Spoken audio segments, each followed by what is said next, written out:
The King's Avatar audiobook by Kevin the King's Avatar Volume 2 The Beginnings of the Thousand Chants Umbrella Chapter 141 Chapter 141 Wreck and Then Get Wrecked. Oh, you want materials for your silver weapon and you also want to train a new player.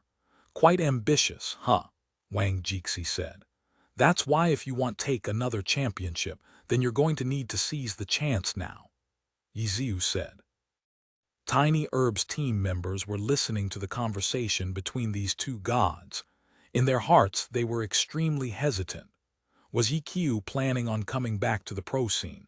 The problem was, didn't he just retire a few days ago? Wasn't it a little strange that he wanted to come back already? Say it. What materials do you want? Wang Jixi asked. A wall of text quickly flashed over. It was clearly impossible for it to have been typed out in that short amount of time. So you really had prepared long ago? Wang Jixi looked at these materials. They were practically all materials from the level 25-30 stage of the game. Some were from hidden bosses, some were from wild bosses, and some were even worthless items. But for Wang Jixi, that level of a player, he had a bit of knowledge on the equipment editor, especially since their club's technology department was considered the top in the alliance. After Excellent Era's reign, for Team Tiny Herb to be able to become two-time champions, this was one of their reasons.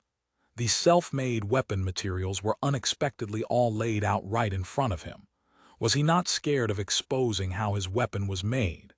It has to be known that self-made weapons were all very secretive items. Does he think that we won't be able to see through it, or did he put in some sort of trick? Wang Jixi thought to himself, but didn't say anything. He immediately contacted Herb Garden's guild leader Plantago Seed on this server and told him his needs. Plantago Seed was actually outside the arena. This guy had been following them the entire time from start to finish. But because he was too afraid to go near them, he just watched them from afar, which was why no one noticed him. However, when he reached the arena, he didn't know which room everyone went into and had no choice but to get ready to leave. Who would have thought that he would suddenly receive a message from Fiery Blaze? God Jixi. Plantago Seed obviously knew that this character was a witch. Either this one or Weeping Crow, one of them had to be Wang Jixi. Plantago Seed looked at the list that was sent over and then immediately ran to the guild storehouse, carrying everything they had so far with him. He then contacted Fiery Blaze to find out which arena room they were in, and then hastily sent the items over. All sorts of materials were brought over. Wang Jixi clearly knew that the stakes weren't any different from gifts to him because their chances of winning were so low. If Plantago Seed had to make the decision, he definitely wouldn't have agreed to the requests. He would have at least tried to lessen the damages. But in Wang Jixi's eyes, these low-leveled materials were nothing to him. If they were the tuition for training his team, then so be it. With the materials, Liu Xiaobi accepted the stakes, and his character then entered the 1v1 match. Wow, so quick. You really deserve to be called the champion team, Ye Xiu said. Cut the crap. Liu Xiaobi was in high spirits. He knew his opponent was the god Ye Xiu, so he of course wouldn't hold back using his famed hand speed in the pro scene to go all out. The match instantly began with a horizontal sweep of his sword. The record function in the arena was very different from the record function in the wild. It didn't require the recording to be in a player's perspective. The perspective could be looked at from a god's perspective. When the recording was rewinding or playing, the perspective could be changed to a player's perspective. Zoomed out, a close-up, a bird's eye view, any perspective, which was clearly advantageous for studying it. For Wang Jixi and the other team members, they were using this sort of god's perspective even now, allowing them to freely choose which perspective they wanted to watch the battle in. Liu Xiaobi made the first attack. His movements looked like he was in a panic, but it was actually all under his control. This was because against an unspecialized player's unpredictable actions, where even pro players had no way of guarding against, Liu Xiaobi's only choice was to go frantic with his hand speed, hoping to use chain attacks to stop his opponent from doing any weird tricks or stop him from having any time to think about what to do next. Wang Jixi saw this and secretly nodded his head. All in all, Liu Xiaobi was a player from the main roster, so his mind was quite mature and his decision-making was very on point. In comparison, even though Xiao Yun had participated in almost half of their matches, he still appeared hot-tempered. However, if he wanted to win, it would be somewhat difficult. Just as this thought went through Wang Jixi's head, Lord Grimm had begun counterattacking. Just like that, the violent sword swings that flew out like a tempest from Liu Xiaobi's blade master were dissolved in an instant. Lance, gun, sword, and fist attacks were thrown out following after. Liu Xiaobi's blade master / draw was forced to retreat. However, he was still focused, looking for an opportunity. Good. Wang Jixi typed out this word, boosting Liu Xiaobi's morale. This was what he wanted to see, not being discouraged by a defeat. After a short moment, Liu Xiaobi still fell. The bets they had made were automatically sent as a package to Lord Grimm. Thanks, Ye Xiu typed. My turn, Liang Feng jumped out to try. Pass the test first. Ye Xiu kicked him out of the room. Tang Ru also received the news. She left and created a room. This time, the others didn't go and watch. There really wasn't much to see from a new battle mage like her. Shortly after, Liang Feng and Tang Ru both returned. Tang Ru was naturally defeated without any suspense. Liang Feng brought the materials up to the field and the two sides began fighting. Liang Feng quickly felt some type of familiarity with the situation. This familiarity was similar to how when he and Soft Mist had fought. Except this time, their roles had swapped and he became the one struggling. Liang Feng was a wild and hot-blooded person. His blood became even more excited in this type of situation and often used ways that caused both sides to suffer damage. However, this didn't mean that he had lost his cool. Liang Feng's berserker class preferred this way of fighting. This was because after changing classes, berserkers could learn the skill Blood Awakening. For berserkers that learned this passive skill, when their health hit below 50%, they would gain additional strength. More so, the lower the health, the higher the increase. In other words, the lower a berserker's health, the stronger the attacks would be. Later, if the two sides continued to fight with both sides suffering, then the one who would lose out in the end would be the opponent. Liang Feng fiercely attacked in this way. Ye Xiu didn't seem to be having an easy time either. He often went into desperate situations where he had no other choice but to trade hits. The two sides' health continued to deplete. Although health of Liang Feng's berserker was dropping faster, thinking of how his damage was increasing because of it, Liang Feng became more and more confident. Liang Feng paid attention to Lord Grimm's health, from 1/2 to 1/3 to 1/4 to 1/5. And although his health was dropping faster, his attacks were becoming much stronger. Almost there. Liang Feng watched both of their health bars. Finally, when his health reached a certain point, Liang Feng's expression greatly changed. He furiously discovered that he could no longer trade hits. He saw that if he hit Lord Grimm another 2 times, he would be able to beat him. But the problem was, if he was hit one more time, then he would be the first one to fall. What bad luck! Liang Feng angrily threw his mouse. You must be tired, you're still missing one more hit. Immediately following, Liang Feng heard his opponent speak. This guy. So it wasn't that his luck was bad, but rather because his opponent had calculated the end result, which was why he just stood there trading hits with Liang Feng. This type of judgment wasn't something that Liang Feng didn't want to make, but rather because he couldn't make it. He didn't know the stats of his opponent's silver weapon. If it was just a normal weapon, He might have been able to make an approximate guess from the damage he took. But the problem was, this guy's weapon kept on changing forms. Different forms did different amounts of damage. Moreover, unspecialized characters had a vast variety of skills. Of those 120 skills, who knew what level each of those skills were? There was simply no way of evaluating it. In the end, Liang Fang, who had gambled on his luck, lost to the opponent's accurate calculations. Okay, next one. Liang Fang lost this match and then exited the field. Ye Xiu typed it out to call for the next person. This time, the next contestant knew what to do and directly went to fight against Tang Ru first. After a short moment, he handily beat Tang Ru and then went to look for Ye Xiu to do battle. As a result, Tiny Herb's team members all began to go through the same cycle.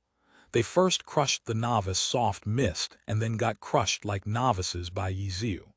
The materials were depleted one after another. Plantago Seed could only watch heartbroken.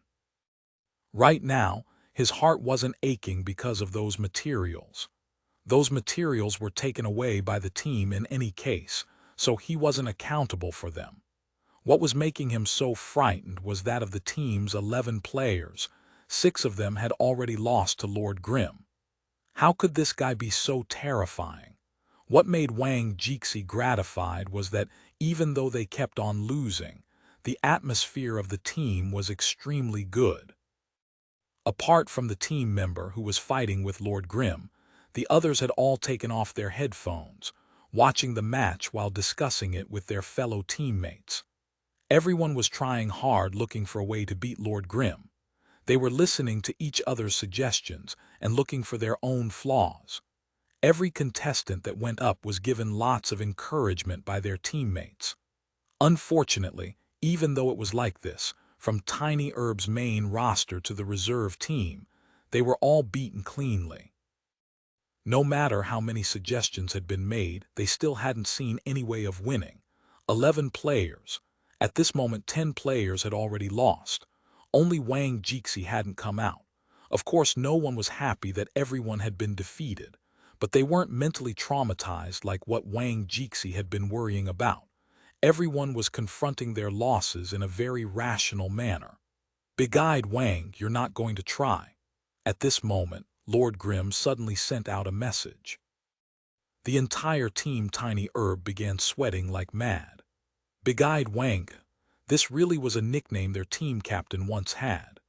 Wang Jixi's 2 eyes were of different sizes, but what was different from others was that instead of having one small eye and one normal eye, one eye was extremely normal while the other eye was extremely large. As a result, when he first entered the alliance, he was given the bad-sounding nickname, Big-Eyed Wang, because of the abnormality he was born with. At that time, he was still a new novice, so the veterans and seniors all called him that. But now, Wang Jixi was already Tiny Herb's team captain. All of the team's seniors had already retired. He was counted as the oldest on the team, so it had been a long time since that nickname came up. This Ye Xiu, Tiny Herb's teammates were all very angry, but the more they thought about it, the more they calmed down. They couldn't call the team captain by that nickname. But for seniors, they really did all call their captain by that nickname. And in the alliance, what other player could be more of a senior than Ye Xiu? The King's Avatar Volume 2, The Beginnings of the Thousand Chants Umbrella Chapter 142 Chapter 142 Magician when Ye Xiu yelled, Big-Eyed Wang. Even though Tiny Herb's team members weren't happy about it, there was nothing they could say. Everyone quietly looked at their captain's face and saw that their captain wasn't angry about it. Trash talk, Tiny Herb's team members said to each other. Come, Wang Jixi typed out, but then hinted towards Tang Ru's Soft Mist and they both left the room. Tang Ru's Soft Mist followed him out. Ye Xiu waited until there was nothing going on before sending Tang Ru a message. Did you cry? My face is covered with tears, Tang Ru said. Wipe them away and continue fighting, Ye Xiu said. Yes, Tang Ru replied. Ye Xiu knew that Tang Ru was fine. Just as expected, he had picked correctly. To this sister, this type of method couldn't have fit her any better. Being defeated wouldn't affect her at all. For this girl, the more she failed, the braver she would get. She was also smart. Ye Xiu was confident that having this champion team train with her would definitely help her improve a lot. As for the other player with great potential, Steamed Bun Invasion, Ye Xiu didn't call out to him for now. Steamed Bun Invasion had a video game background. He wasn't weak either, so once he started playing Glory, he had his own way of making decisions. To put it simply, he had his own unique style. Nowadays, in the pro scene, in order to achieve steadiness, a lot of the new players all received coaching, so their skill in strategy and tactics became more and more set in stone. There were few new players with their own unique styles. This was especially so for those players that had been trained by the club from the start, such as Gao Yingji, who was simply being molded into another Wang Jixi. This was why on this point, Steamed Bun Invasion was even better. Although his unique style might be a bit noobish and stupid right now, Ye Xiu was looking forward to how this unique style would develop. Coming back on topic, Steamed Bun Invasion was still only an online friend and wasn't like Tang Ru, who he could talk to in real life. As for his character, Ye Xiu couldn't really figure him out. If there was a chance, it would be okay for him to try fighting with an expert. But to directly have him get mercilessly crushed one round after another like Tang Ru, that was something he couldn't place his luck on. Even Wang Jixi was afraid that his team of pro players would be negatively impacted by being mercilessly crushed. How could Ye Xiu dare to let Steamed Bun Invasion, who he didn't really understand well enough, undergo a cleansing? They should be finished by now. He once again made a prediction for Wang Jixi and Tang Ru's fight and felt that it was about time now. Sure enough, after a few seconds, the two players came back. Wang Jixi didn't say anything more and brought his fiery blaze directly up onto the field. Tusk, you've become more merciful. If it was the you from before, then shouldn't 30 seconds have probably been enough? Of course, now that you're the captain, things have changed, Ye Xiu said.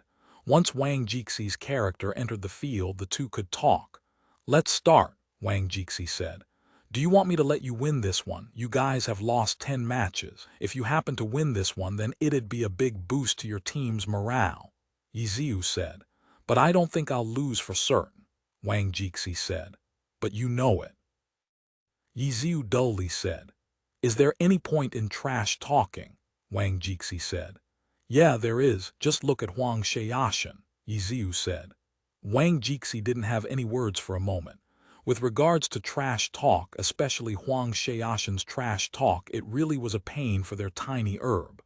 Tiny Herb was last season's Glory Professional Alliance's Season 7 champions. Apart from that, they were also the Season 5 champions. In between, they had their title as champions taken away by Huang Xiaoshan in Season 6. If it wasn't for this, Tiny Herb would have already become 3-time champions, creating a new era. Unfortunately, on their road to becoming champions, the team's mentality wasn't good enough. Under the pressure from their fans' expectations, when they were faced with Huang Xiaoshan's full-screen trash talk, everyone became somewhat unsteady. In that final deciding match, they lost, making them feel extremely depressed and unwilling to accept the result.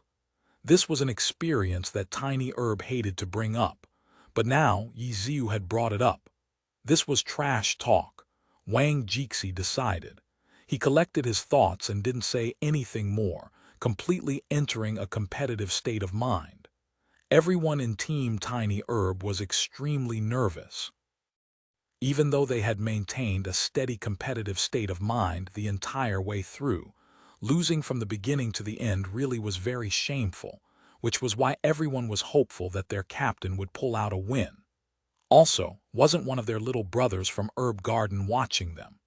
This person knew of their identities. If he saw them lose from the beginning to the end, then wouldn't that turn their fan into a hater? This little brother was Plantago Seed, Herb Garden's 10th server guild leader. In front of the team's pro players, of course he would be treated as a little brother.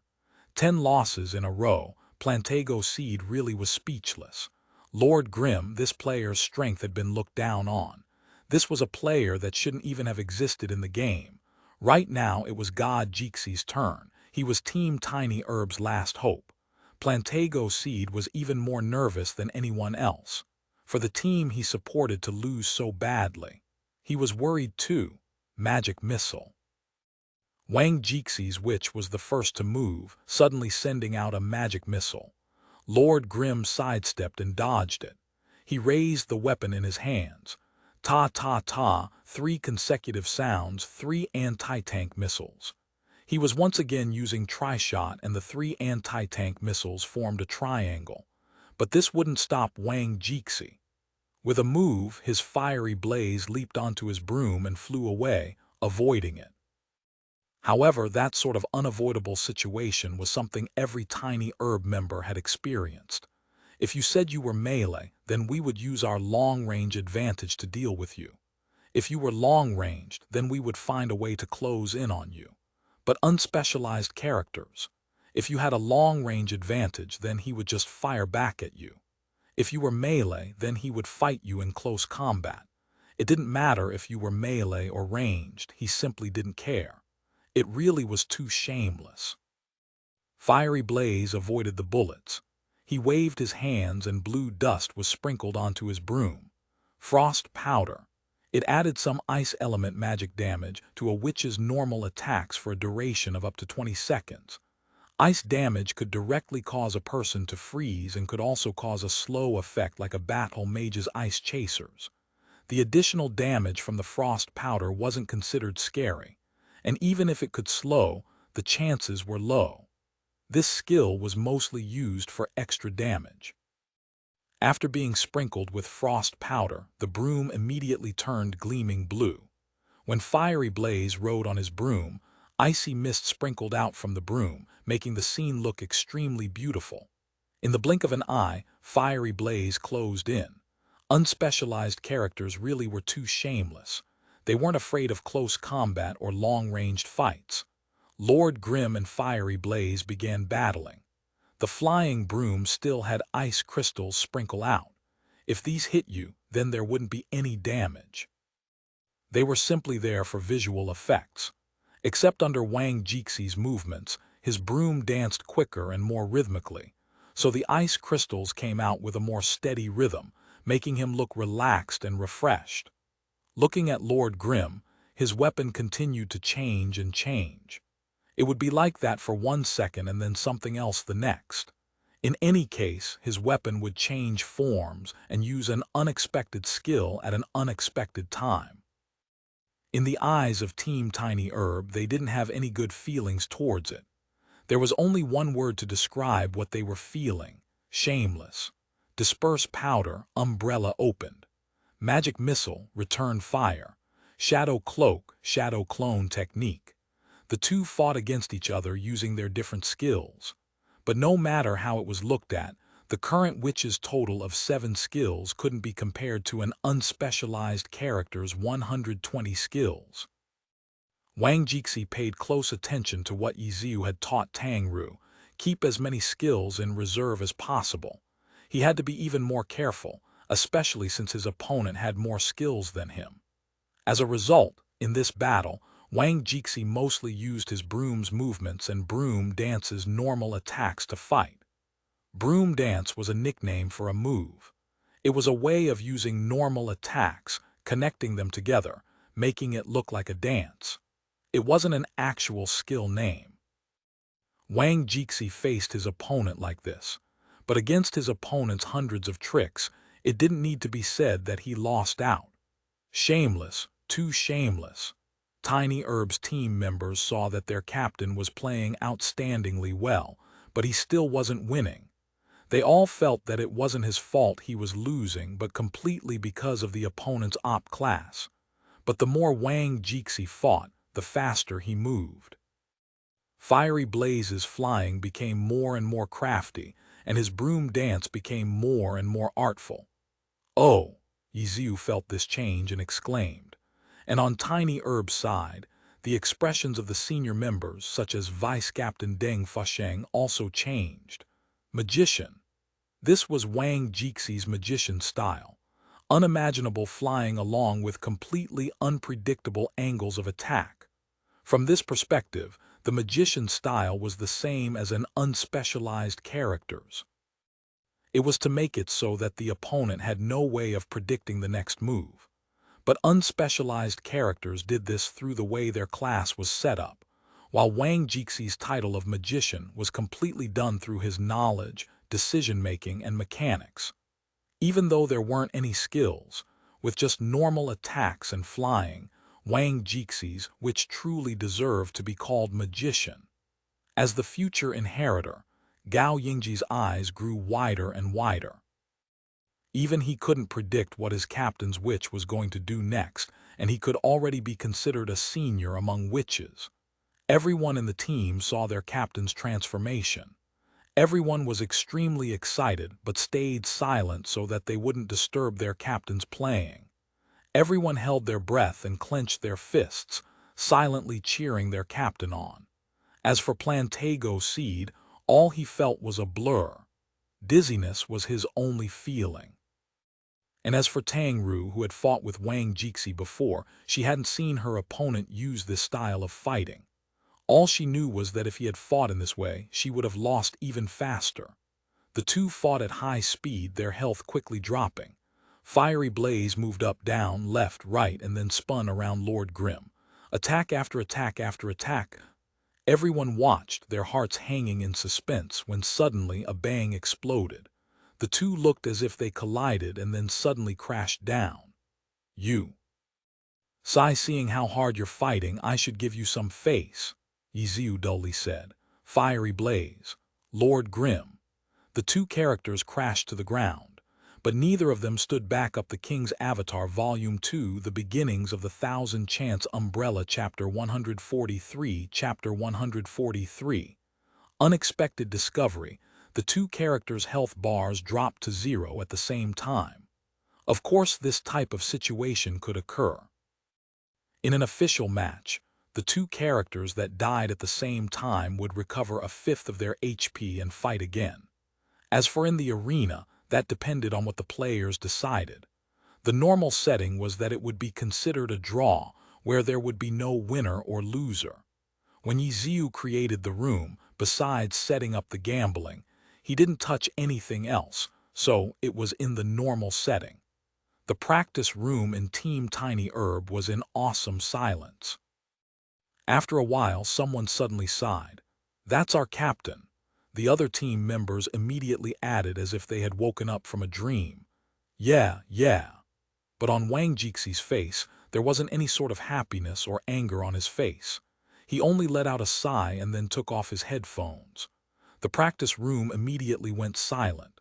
A draw, even though it was already an achievement that none of the other teammates were able to get. Being happy about a draw shouldn't be a champion team's attitude. As a result, everyone was gasping at their captain's amazingness, but they weren't showing any happiness, especially after they saw their captain's somber expression. "That'll be all for today," Wang Jixi announced. "Yes," everyone answered. "In the future, every day 2 players form a team. You're all free to choose who you want to team up with. Then go contact Lord Grimm and spar with him. This extra practice isn't required by the club, but I hope that everyone will do it and learn from it. I think everyone knows what type of person Ye Xiu is. His experience, his knowledge, and even his trash talk are all things that we can learn from him," Wang Jixi said. "Yes. Okay, everyone go to sleep. Don't be late for tomorrow morning's practice," Wang Jixi said. The team members all logged out of the game and got up. They found their friends and left together. Some discovered that their captain was still in his seat and hadn't moved. However, they weren't meddlesome and didn't question. After a short moment, the only person left in the practice room was Wang Jixi. Back in the game, since all of his challengers had gone offline, Ye Xiu saw that it looked like they weren't going to keep fighting, so he closed the room. His screen jumped to the arena selection screen. After Wang Jixi exited out, he returned to outside the arena's entrance and saw that Lord Grimm was currently talking with their herb garden's plantago seed. It must have been hard. How many materials do you have left in your storeroom? Ye Xiu asked this just as Wang Jixi's fiery blaze walked up. Plantago seed was obviously very gloomy and didn't know how to respond. He suddenly saw God Jixi's character walk over and immediately stepped to the side subconsciously. "Oh, you still haven't left," Ye Xiu saw him. "Yeah," Wang Jixi answered. "How was it? Did it boost your team's morale?" Ye Xiu laughed. "If you just directly let me win, wouldn't that be even better?" Wang Jixi said. "I don't want to lose either," Ye Xiu said. "Yeah, no one wants to lose," Wang Jixi said.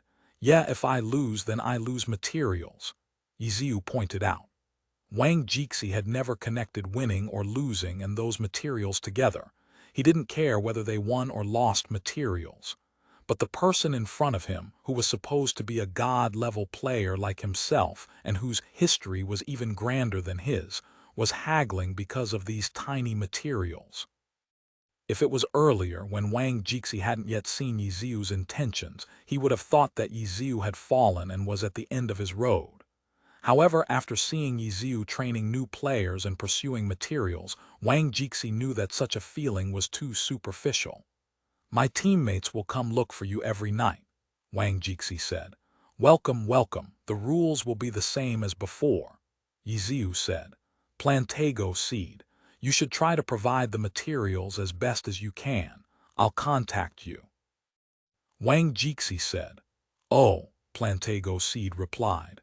The materials they had gotten were mainly for the club, and in the end they were to help their team. Right now, seeing that God Jixi had spoken, Plantago seed didn't feel any heartaches. It's not like the materials were his anyways. Except who exactly was this Lord Grimm? Plantago seed was even more curious now. Seeing how this person talked with God Jixi, it seemed like they recognized each other, neither familiar nor new with each other. Who was this person? Could he be?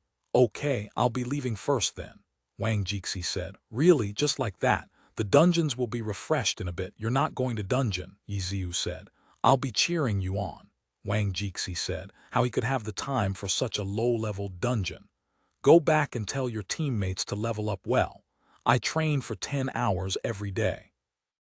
If the gap between us grows too big, I won't be responsible," Ye Xiu said. That really was a problem. Wang Jixi didn't reply. He thought about it and then went offline. They were a pro team. Leveling low-leveled accounts really was too much of a waste of time. It looked like they were going to need to find people to train the accounts for them. Materials, leveling, busy with this and that. And in the end, all they wanted to do was lose to Lord Grimm. After Wang Jixi collected his thoughts, he himself didn't know whether to laugh or cry. And that wasn't all. They were also being used as training partners. This Ye Xiu business with him was simply a scam. However, this time, besides finding a rare training partner, the unexpected discovery was that Wang Jixi sat at the practice room. After a short moment of silence, he left. The next day, the time to kill the boss came again. Wang Jixi said the day before that only 2 players needed to come. But that night, Tiny Herb's entire team gathered. Everyone was extremely positive. Wang Jixi obviously wouldn't scold them for having too many team members come, though it was quite unfortunate for Plantago seed. Plantago seed had calculated the amount of materials they had given out yesterday from fighting with Lord Grimm 1 round. If they continued to fight like that and Team Tiny Herb continued to lose and never win, their herb garden storeroom would only last 4 days. Even if he put in the revenue they'd get each day, it would only be 5 days at max. This was only the new server, and everything Lord Grimm wanted were uncommon materials. This was herb garden too, yet they could only last for 4 or 5 days. If this was a guild set up by a normal player, they wouldn't be able to last 1 round. Those types of guilds didn't have any defined management department. The items from dungeons would be rolled for and then directly put into the player's pocket. How could the guild earn any profit like that? Only those guilds with clubs behind them with their own set of management methods had a fair trade system where the players and guilds got what they needed from each other. In any case, players were there to play the game. They weren't there to be laborers. How could they just give everything they found to the guild? Plantego Seed once again saw that Team Tiny Herb's entire roster had come. He really had no one to complain to. He could only gather the materials for them and pray that today they'd do a little better and not all lose. On Ye Xiu's side, Ye Xiu had come with Tang Ru. The rules were still the same as before. Tang Ru first and then Ye Xiu. Yesterday, everyone had been focused on fighting, so they hadn't yet added each other as friends. Today, they were more polite and added each other as friends. The members of Tiny Herb showed their proper respects to their senior as well. The atmosphere was very friendly. While watching the fighting, Tang Ru, who had just lost, suddenly received a message. After opening it, she saw that it was from that gunner called Fallen Angel. "Sister, watching these matches all the time can get boring. What do you say we go play for a few rounds?" "Okay," Tang Ru happily accepted. She followed Liu Fei out of the room. The two created a room and they fought. Tang Ru looked and she unexpectedly saw another person had followed them in to watch. She looked and recognized him, Fiery Blaze. Tang Ru understood that this person was probably their leader. After the countdown, the two began fighting. Tang Ru was even sadder than Tiny Herb yesterday. She had lost all 11 rounds. There wasn't a shred of mercy from them either. Even though there were differences in skill between the members of Tiny Herb, it was still extremely easy for them to deal with Tang Ru. Of those 11 players, besides Kaio Yifen's Ashen Moon, who she had fought with for a relatively long time, the other 10 had all beaten her in around a minute. These guys had all been impatiently waiting to go fight with Lord Grimm, so they weren't polite at all with her. Tang Ru knew that her current opponent was also a female. The day before yesterday, Ye Xiu had brought her and they had taught them a miserable lesson. But now that she was dueling, she was being completely controlled.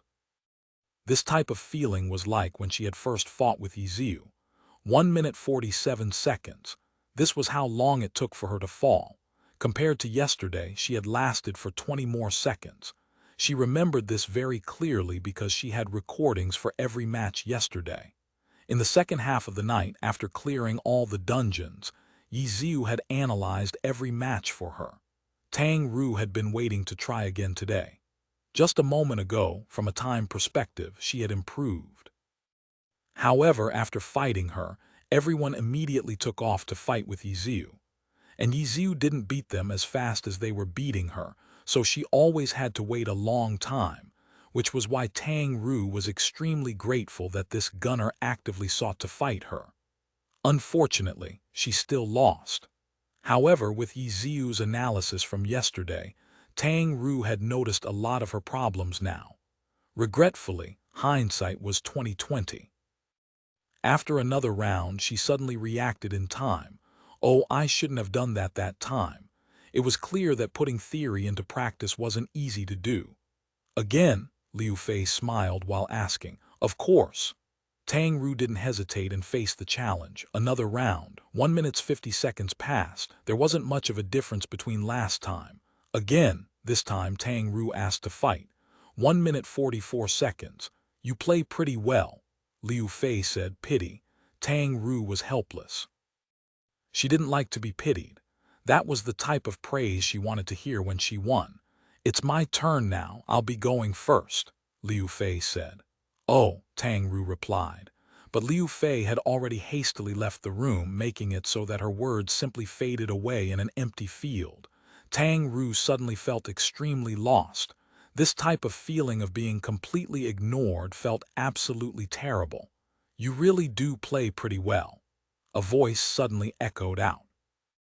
Tang Ru turned her camera and saw that Fiery Blaze had unexpectedly entered the field. "Could I ask you what your name is? I'm talking about your real name, Wang Jixi said. Tang Ru. Oh, how about we go for a round, Wang Jixi said. Sure. This opponent was the strongest among them. For him to actually want to fight her, that was something Tang Ru found somewhat unexpected. The King's Avatar Volume 2, The Beginnings of the Thousand Chants Umbrella, Chapter 144, Chapter 144. Back and forth, the two began fighting. What made Tang Ru even more astonished was that her opponent was actually going all out. He was actually using the style he had used yesterday in the fight with Ye Xiu. Unpredictable and extremely fast, his swift movements alone already made it hard for Tang Ru, and these swift movements naturally meant that the camera had to be adjusted quickly. For new players like Tang Ru who didn't yet have enough experience, this was a dead end. Wang Jixi's ever-changing combat style made it so that Tang Ru had no way of resisting. This was the difference between a top-tier god and a new player. No suspense. No openings. Defeat in 27 seconds. This was the time that Ye Xiu had estimated. Tang Ru finally realized how amazing the fight between Fiery Blaze and Lord Grim was. Extremely strong. So strong that it made others speechless. At this moment, Tang Ru recalled the scene where Ye Xiu and her had first fought. Repeatedly fighting against such a strong opponent was completely meaningless. The gap between the two sides was way too wide, so much so that she had no way of knowing what went wrong. Tang Ru silently sat in the field, quietly looking at her soft mist. The world really is large. She once thought that glory was so simple, but from Ye Xiu and now these players who could easily deal with her, she now understood that these were the true experts. She pitied her past self who, after helping Chen Guo beat those unbeatable opponents, believed herself to be extremely amazing. Now that she looked at it, it really felt like was looking at the sky from the bottom of a well. Do you want to go again? Her opponent's voice suddenly interrupted her train of thought. Again, Tang Ru stared blankly. Yeah, there's no point, right? The gap's too wide, Tang Ru said. The gap is only temporary, you have a lot of potential, Wang Jixi said. Thank you, Tang Ru chuckled. It didn't matter if her opponent was only doing it to comfort her, it was still a polite compliment so she wouldn't be impolite back. Do you have any interest in playing in the Pro Alliance? Wang Jixi suddenly said. Pro Alliance? Tang Ru stared blankly. Right, the Pro Alliance. Oh, so you guys were pro players, Tang Ru said. Correct. We're Team Tiny Herb. If you really are interested, then right now I want to give you a serious invite. An invite for you to come to our club for a trial. Even though Wang Jixi was the team captain, he still didn't have the authority to manage the club's players. No matter how good of a talent he saw, he could only do his best and give a recommendation to the club. The club might listen attentively to his recommendation, but the power to recruit and kick players wasn't his. No club's team captain had that authority. Team Tiny Herb. What was that? Tang Ru was puzzled for a bit. Her knowledge of the Pro Alliance was extremely shallow. The last match she saw was the first match she had completely watched from start to finish. She felt that she might have heard of Tiny Herb's name, but she truly couldn't think of where she had heard it from. She obviously knew that asking such a question was extremely impolite, so she calmly replied, Thank you, but I don't think there's a need to. What? Wang Jixi stared blankly. He hadn't thought that this girl would actually reply so calmly like that. She had even refused to. Pro Alliance. These two words were already enough to make any Glory fan go mad. Entering the Pro Alliance was something many Glory players could only dream of, and to be personally invited by the champion team Tiny Herb's captain, that was something that had never happened before. But in the first time that it had been rejected neither softly nor strongly. For a while, Wang Jixi had no idea how to respond to Tang Ru's reply. I'm very happy with the way things are right now, so I don't want that to change. Tang Ru at least explained her reasoning. What type of life are you living? A little sister at the internet cafe, Tang Ru laughed. Although she didn't mean to listen in on other people's conversations, she had the title that Ye Xiu gave her yesterday, Internet Cafe Waitress. Wang Jixi was even more speechless. How could this type of life compare to a pro player? Okay, you've already beaten me, so you can go and duel him. I'll be in this room, so have your other teammates come, Tang Ru said. You, fighting like this with us. For what purpose? Wang Jixi avoided saying the reality that she was being repeatedly crushed by them. In order to improve so I can be a better player, Tang Ru said. And after you become a better player, Wang Jixi asked. After, even better then. What else is after? Tang Ru said. This girl's thinking wasn't in the same line as his. Wang Jixi felt hard-pressed. The girl in front of him had excellent mental toughness. Her hand speed and mechanical skill weren't bad either. He could even say that her hardware was all there, but her software was still lacking. Ye Xiu's perception really was incredible. She was a truly hard-to-come-by talent. For their team's young talent Gao Yingji, his mechanical skill was there, and his skill level was constantly rising, but his mental toughness was entirely lacking. Mental toughness. This was a large problem not only for Glory, but other esports too. This was all because the average age of esports pro players was relatively low. For example, youth such as Gao Yingji could already enter the pro scene, but they hadn't completely matured yet, and their mentality was still far from mature adults. Even for those top esports players, most of them were around 20 years old. Impatience among esports players was extremely prominent. Wang Jixi had already noticed this girl called Tang Ru the other day. She had lost 10 times in a row. In addition, she had been beaten every time without a shred of mercy. But in her 11th match against him, she was still the same as before, calm and unhurried. He didn't see any sign of irritation or discouragement. All he saw from her was effort, effort, and more effort. Wang Jixi was amazed. Today, when he privately asked his teammates, no one had a big impression of her, and no one had thought of recording their fights against her. Only under Wang Jixi's urge did some teammates just barely recall their fights with her, confirming his judgment towards Tang Ru. She was definitely a promising talent. Ye Xiu was clearly aware of this and had even begun training her. But right now, Ye Xiu was an already retired pro player and could only act as a temporary tutor. If he was able to officially invite her over, wouldn't he be able to snatch her? Who knew that when he tried to invite her, she would actually reply calmly in such a way? Wasn't such stubbornness a bit too excessive? Can you reconsider it? If you change your mind, come find me at any time. At this moment, Wang Jixi didn't want to force her. He found that he was a bit too hot-headed this time. He should have at least understood the other side's background first. But honestly speaking, Wang Jixi couldn't be blamed. Who would think that a Glory player wouldn't respond to being invited by a pro team, even if this player was new to the game? I will, thank you.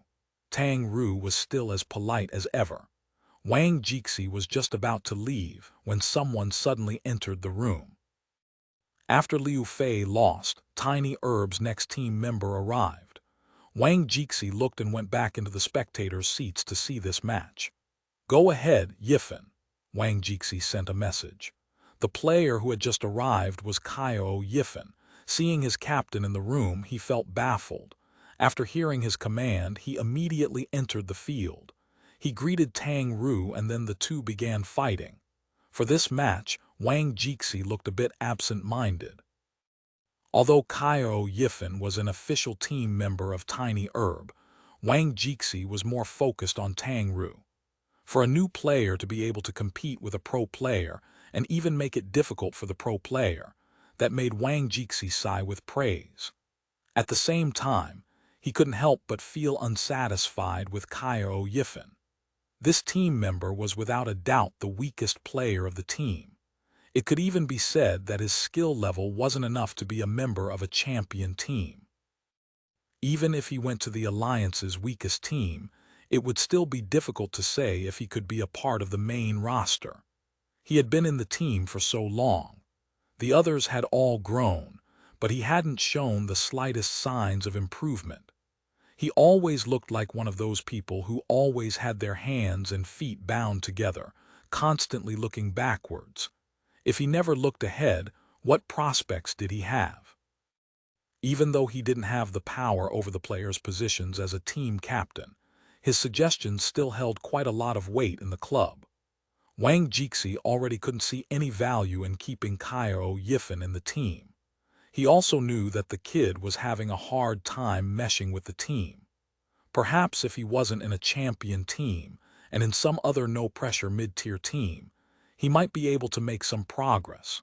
The match had been fought for nearly 3 minutes and still hadn't ended yet. Tiny Herb's next team member impatiently ran over to see what was going on. In the end, Caio Yifan still won.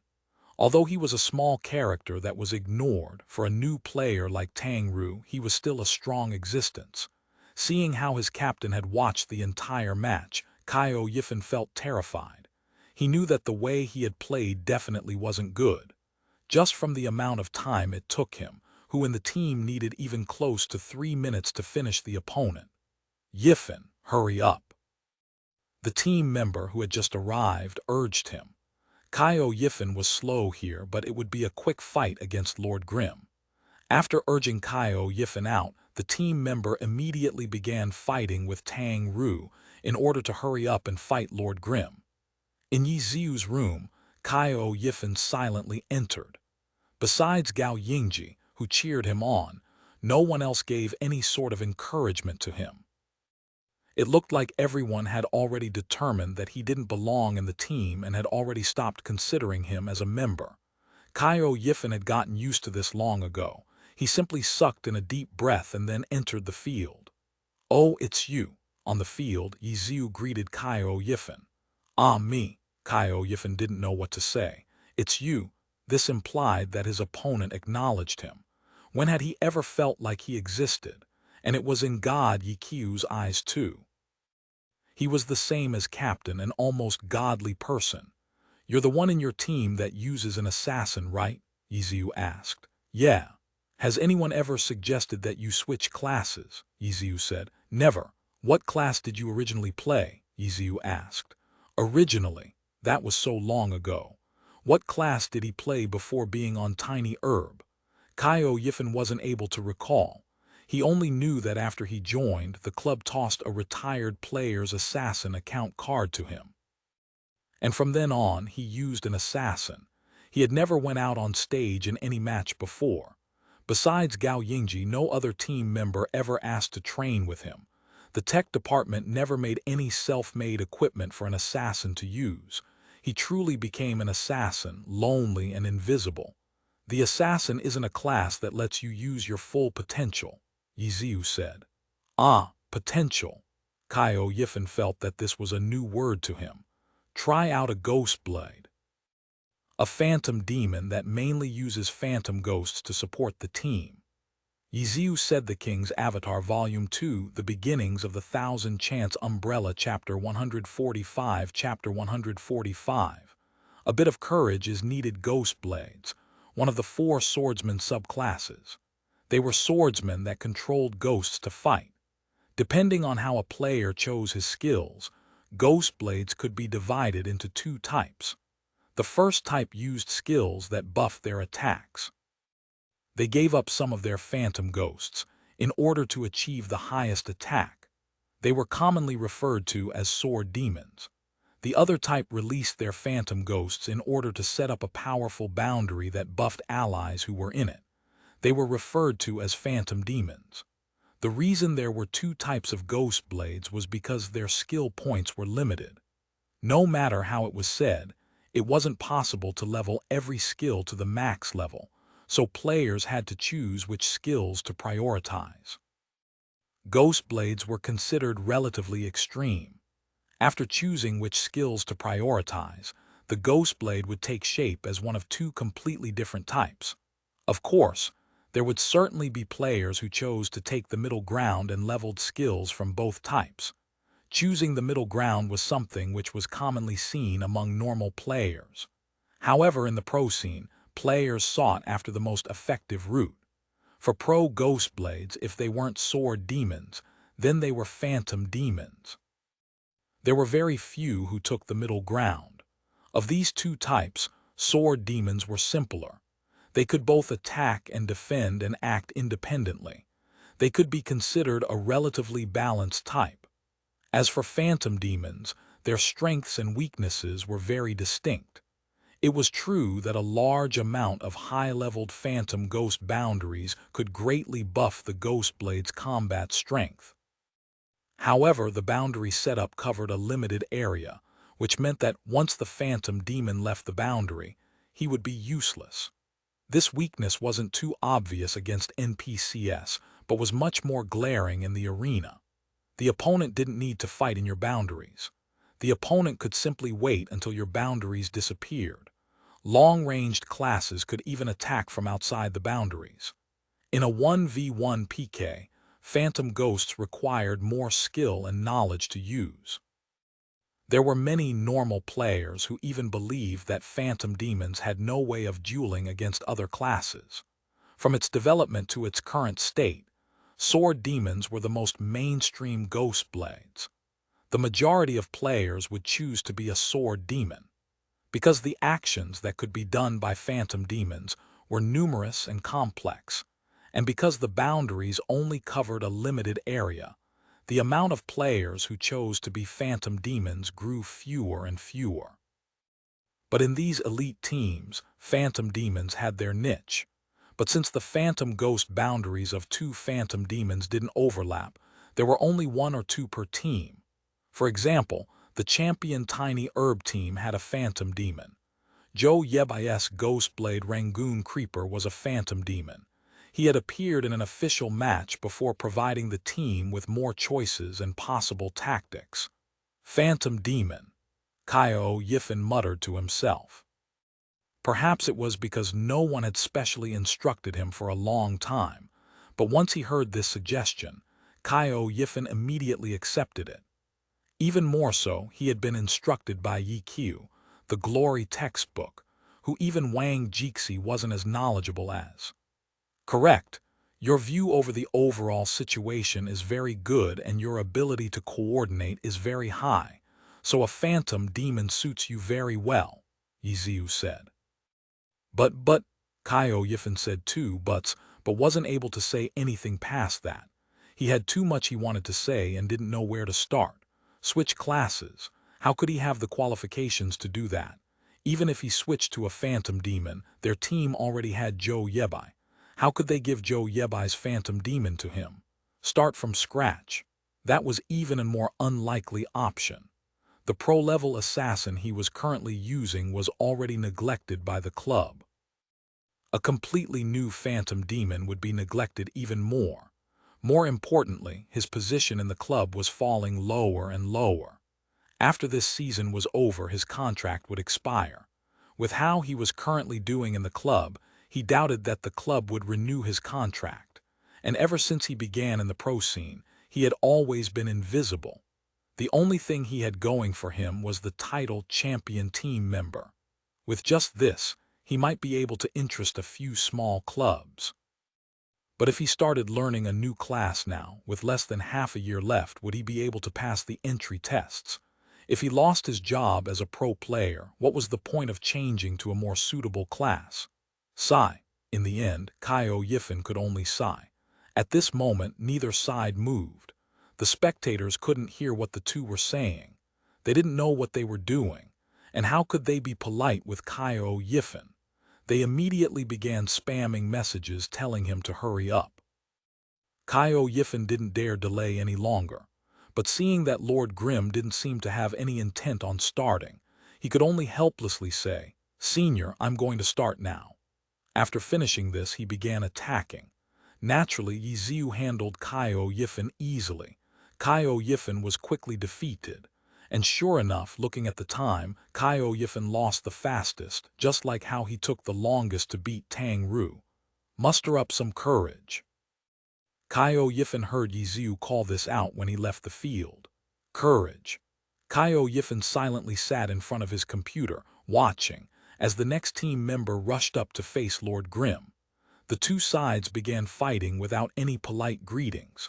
The team members around him watched the battle while discussing it amongst each other. Caio Yifan looked to his side, but Gao Yingji wasn't there. Looking to the other side, he saw that Gao Yingji had been called over by the captain, who seemed to be talking to him. How lucky to be instructed by a god-level player like Captain so often, Caio Yifan silently thought. He suddenly wanted to cry. He and Gao Yingji had entered the team at the same time. They were the same age. One of them received the senior's love and affection. One of them became the senior's servant. Phantom demon. Caio Yifan couldn't help but think of the suggestion that god had made and that small bit of encouragement from him. Maybe he really did need a bit more courage. But courage wasn't something that would come just from him saying it. After thinking about it for a while, Caio Yifan still felt scared. Might as well just try it. He finally made this decision. He wouldn't completely give up the assassin he was using, but from now on he would try a phantom demon out. Maybe there'll be a difference. Just this thought made Caio Yifan feel extremely happy. Yifan, what are you smiling at? At this moment, Gao Yingji had returned to his seat. When he came, he saw his good friend with a foolish smile on his face. He looked distracted as if he wasn't watching the match. Oh, it's nothing. Caio Yifan immediately got rid of his smile. That night, Team Tiny Herb's record hadn't changed. They all lost. Except this time, their captain Wang Jixi hadn't come out. However, after the day before's match between the two, no one thought that their captain was afraid of losing. In short, their captain often did something unexpected, just like when he suddenly pulled everyone into the game for training. Team Tiny Herb's members were already used to this, so they simply listened to his commands without guessing what he was up to. How was today? In Happy Internet Cafe, after finishing up with the great battle, Ye Xiu went to ask Tang Ru. The circumstances between the two were completely different. One of them had won every round. One of them had lost every round. Complete opposites. It was a bit better than yesterday, Tang Ru said.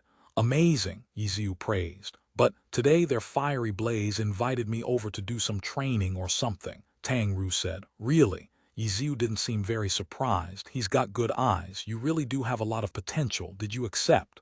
I didn't. I've never thought of being a pro player, Tang Ru said. No matter what, don't let our boss hear you say that or she'll choke you to death, Ye Xiu said. After thinking about it for a while, Tang Ru nodded her head. You're right. Ha, are you going to dungeon tonight? Of course. I'll see you at 12. Okay. After the two finished talking, they went back to their own business. Ye Xiu got ready to switch shifts while Tang Ru went back to her seat and continued to play. After 11, the internet cafe immediately changed scenes. The noisiness during the peak hours had passed and the place had quieted down a lot. Is the Pro Alliance really that fun? After Ye Xiu sat down at the receptionist's desk, he logged into the game as Lord Grimm and then received a message from Soft Mist. Is glory fun? Ye Xiu replied. I guess I could count it as fun, Tang Ru said. Then the Pro Alliance is the same, Ye Xiu said. Oh, but with your personality, being a pro player really suits you well. Don't you like challenges? Ye Xiu said. Then what about you? Why aren't you playing in the Pro Alliance? Tang Ru asked. I've already played in it. I'm tired right now, so I'm taking a break, Ye Xiu said. Liar, Tang Ru wasn't stupid. How could taking a break mean running to an internet cafe and becoming a manager? I'll be going back later, Ye Xiu said. When? Tang Ru asked. That's a bit difficult to say, Ye Xiu replied. Tang Ru didn't say anything more. The two quietly played. At 12, the dungeons refreshed. They partied up and did the same as they usually did. The next day was the same. Except this time, Team Tiny Herb lost even more miserably than last time. There was no way they could improve so much after 2 or 3 days. But Ye Xiu, on the other hand, had gathered quite a lot of materials from the past 2 days. His 1000-chance umbrella had been upgraded all around once again. Every form was now level 25. This was clearly more efficient than clearing dungeon records. Even better was that this could be done again and again, while dungeon records could only be set once. Plantago Seed was still busily gathering the materials on the list when he suddenly received another list of materials. Plantago Seed saw it and directly coughed up blood. This time, the materials were mainly from level 30-35 areas. Currently, the three great guilds' elite teams had only just hit level 30 and were only just starting to challenge those areas. How would they be able to gather these materials? Seeing how fast their resources were being depleted, let alone Herb Garden, even if all of the 10th server guilds gathered everything together, it still wouldn't be enough. The vast majority of the players were level 25. The level 28 players such as Lord Grimm were only a bit lower than the big guild's elite teams. Compared to new players, besides eating and sleeping, Ye Xiu and Tang Ru played non-stop, so there was no way they would fall behind other players. They were already among the craziest of players who only had one person playing on one account. No materials, but Wang Jixi didn't panic. They were pro players. Losing and winning were their jobs. They couldn't just keep on fighting non-stop. They had to analyze too. As a result, during the days where they had no more materials, Team Tiny Herb spent the night analyzing all of the recordings they had gathered together. Ye Xiu naturally wasn't concerned. If no one came to look for him, then he'd continue leveling. After a few days, they hit level 30. During this period of time, Glory's 22nd match of the season took place.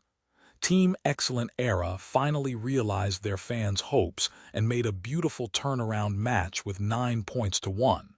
In comparison, Team Tiny Herb came out with the opposite. Against a mid-tier team, they only took 3 points. The King's Avatar Volume 2, The Beginnings of the Thousand Chants Umbrella Chapter 146, Chapter 146. 2. Smart. The entire Team Tiny Herb was low on morale. In the news conference after the match, Captain Wang Jixi revealed to the media that Team Tiny Herb was currently undergoing a special secret training, which affected their team's condition. But with Tiny Herb's current dominant position, Wang Jixi believed that this loss was completely worth it. Tiny Herb only had one goal: champions. Their record in the regular matches didn't mean much to them. This statement wasn't enough for the public, especially the part about the special secret training. No one knew whether that was the truth or a lie, and their record in the regular matches wasn't as insignificant as Wang Jixi had said. Their spot in the playoffs was already set, so they didn't need worry about it. But their position on the standings affected their prices for the alliances, broadcasts, and bonuses from their sponsors. The higher a team was on the standings, the higher the bonuses they earned. As for the playoffs, a playoff team naturally received extra revenue from broadcast rights in the playoffs. Every time the team advanced, they would gain another bonus. The connection between a team's standings and their benefits was obvious. In addition, a more outstanding record carried with it the obvious benefits to a team's reputation, publicity, and fans, these types of intangible benefits. However, all in all, Wang Jixi's statement was well spoken. The match was just a single page in the book and nothing more. Earlier, after Excellent Era made an unfathomable mistake that cost them the match, the newly appointed team captain Sun Xiang would only say things like he didn't know or he wasn't sure to the news conference, brushing away questions as if they were like annoying flies.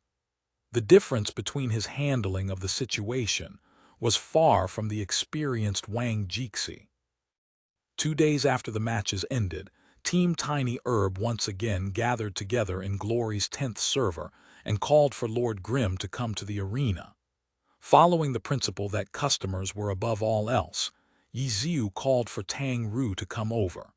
In the past few days, Tang Ru had gone to the arena to try a few battles. But how could these normal players be her opponents? They were defeated dully and tastelessly.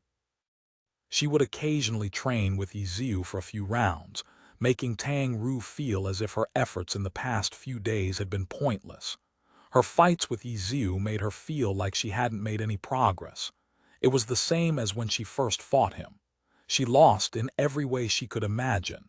In addition, she fought with steamed bun invasion several times. Tang Ru's chances of winning were a bit better. Steamed bun invasion really was a player that fluctuated. He would sometimes completely crush Tang Ru, but would also sometimes get completely crushed. Using Ye Xiu's words, steamed bun invasion was a player that didn't care about theory or strategy and completely relied on his intuition. He would sometimes be like a blind cat trying to catch a dead mouse and somehow win. But he would also sometimes be unable to catch the dead mouse. And in that scenario, he became a low-leveled failure and lost extremely miserably. Ye Xiu had originally wanted Tiny Herb to also train with steamed bun invasion, but who would have thought that steamed bun invasion wouldn't come today? He had no choice but to have just him and Tang Ru come. After several busy days, Plantago Seed finally gathered a few of the materials Tiny Herb wanted. The rules were still the same as before. They had to fight with Tang Ru first, which ended quickly. They then looked for Ye Xiu, who clearly felt that the difficulty had increased. In these past few days, these guys clearly hadn't been idling around.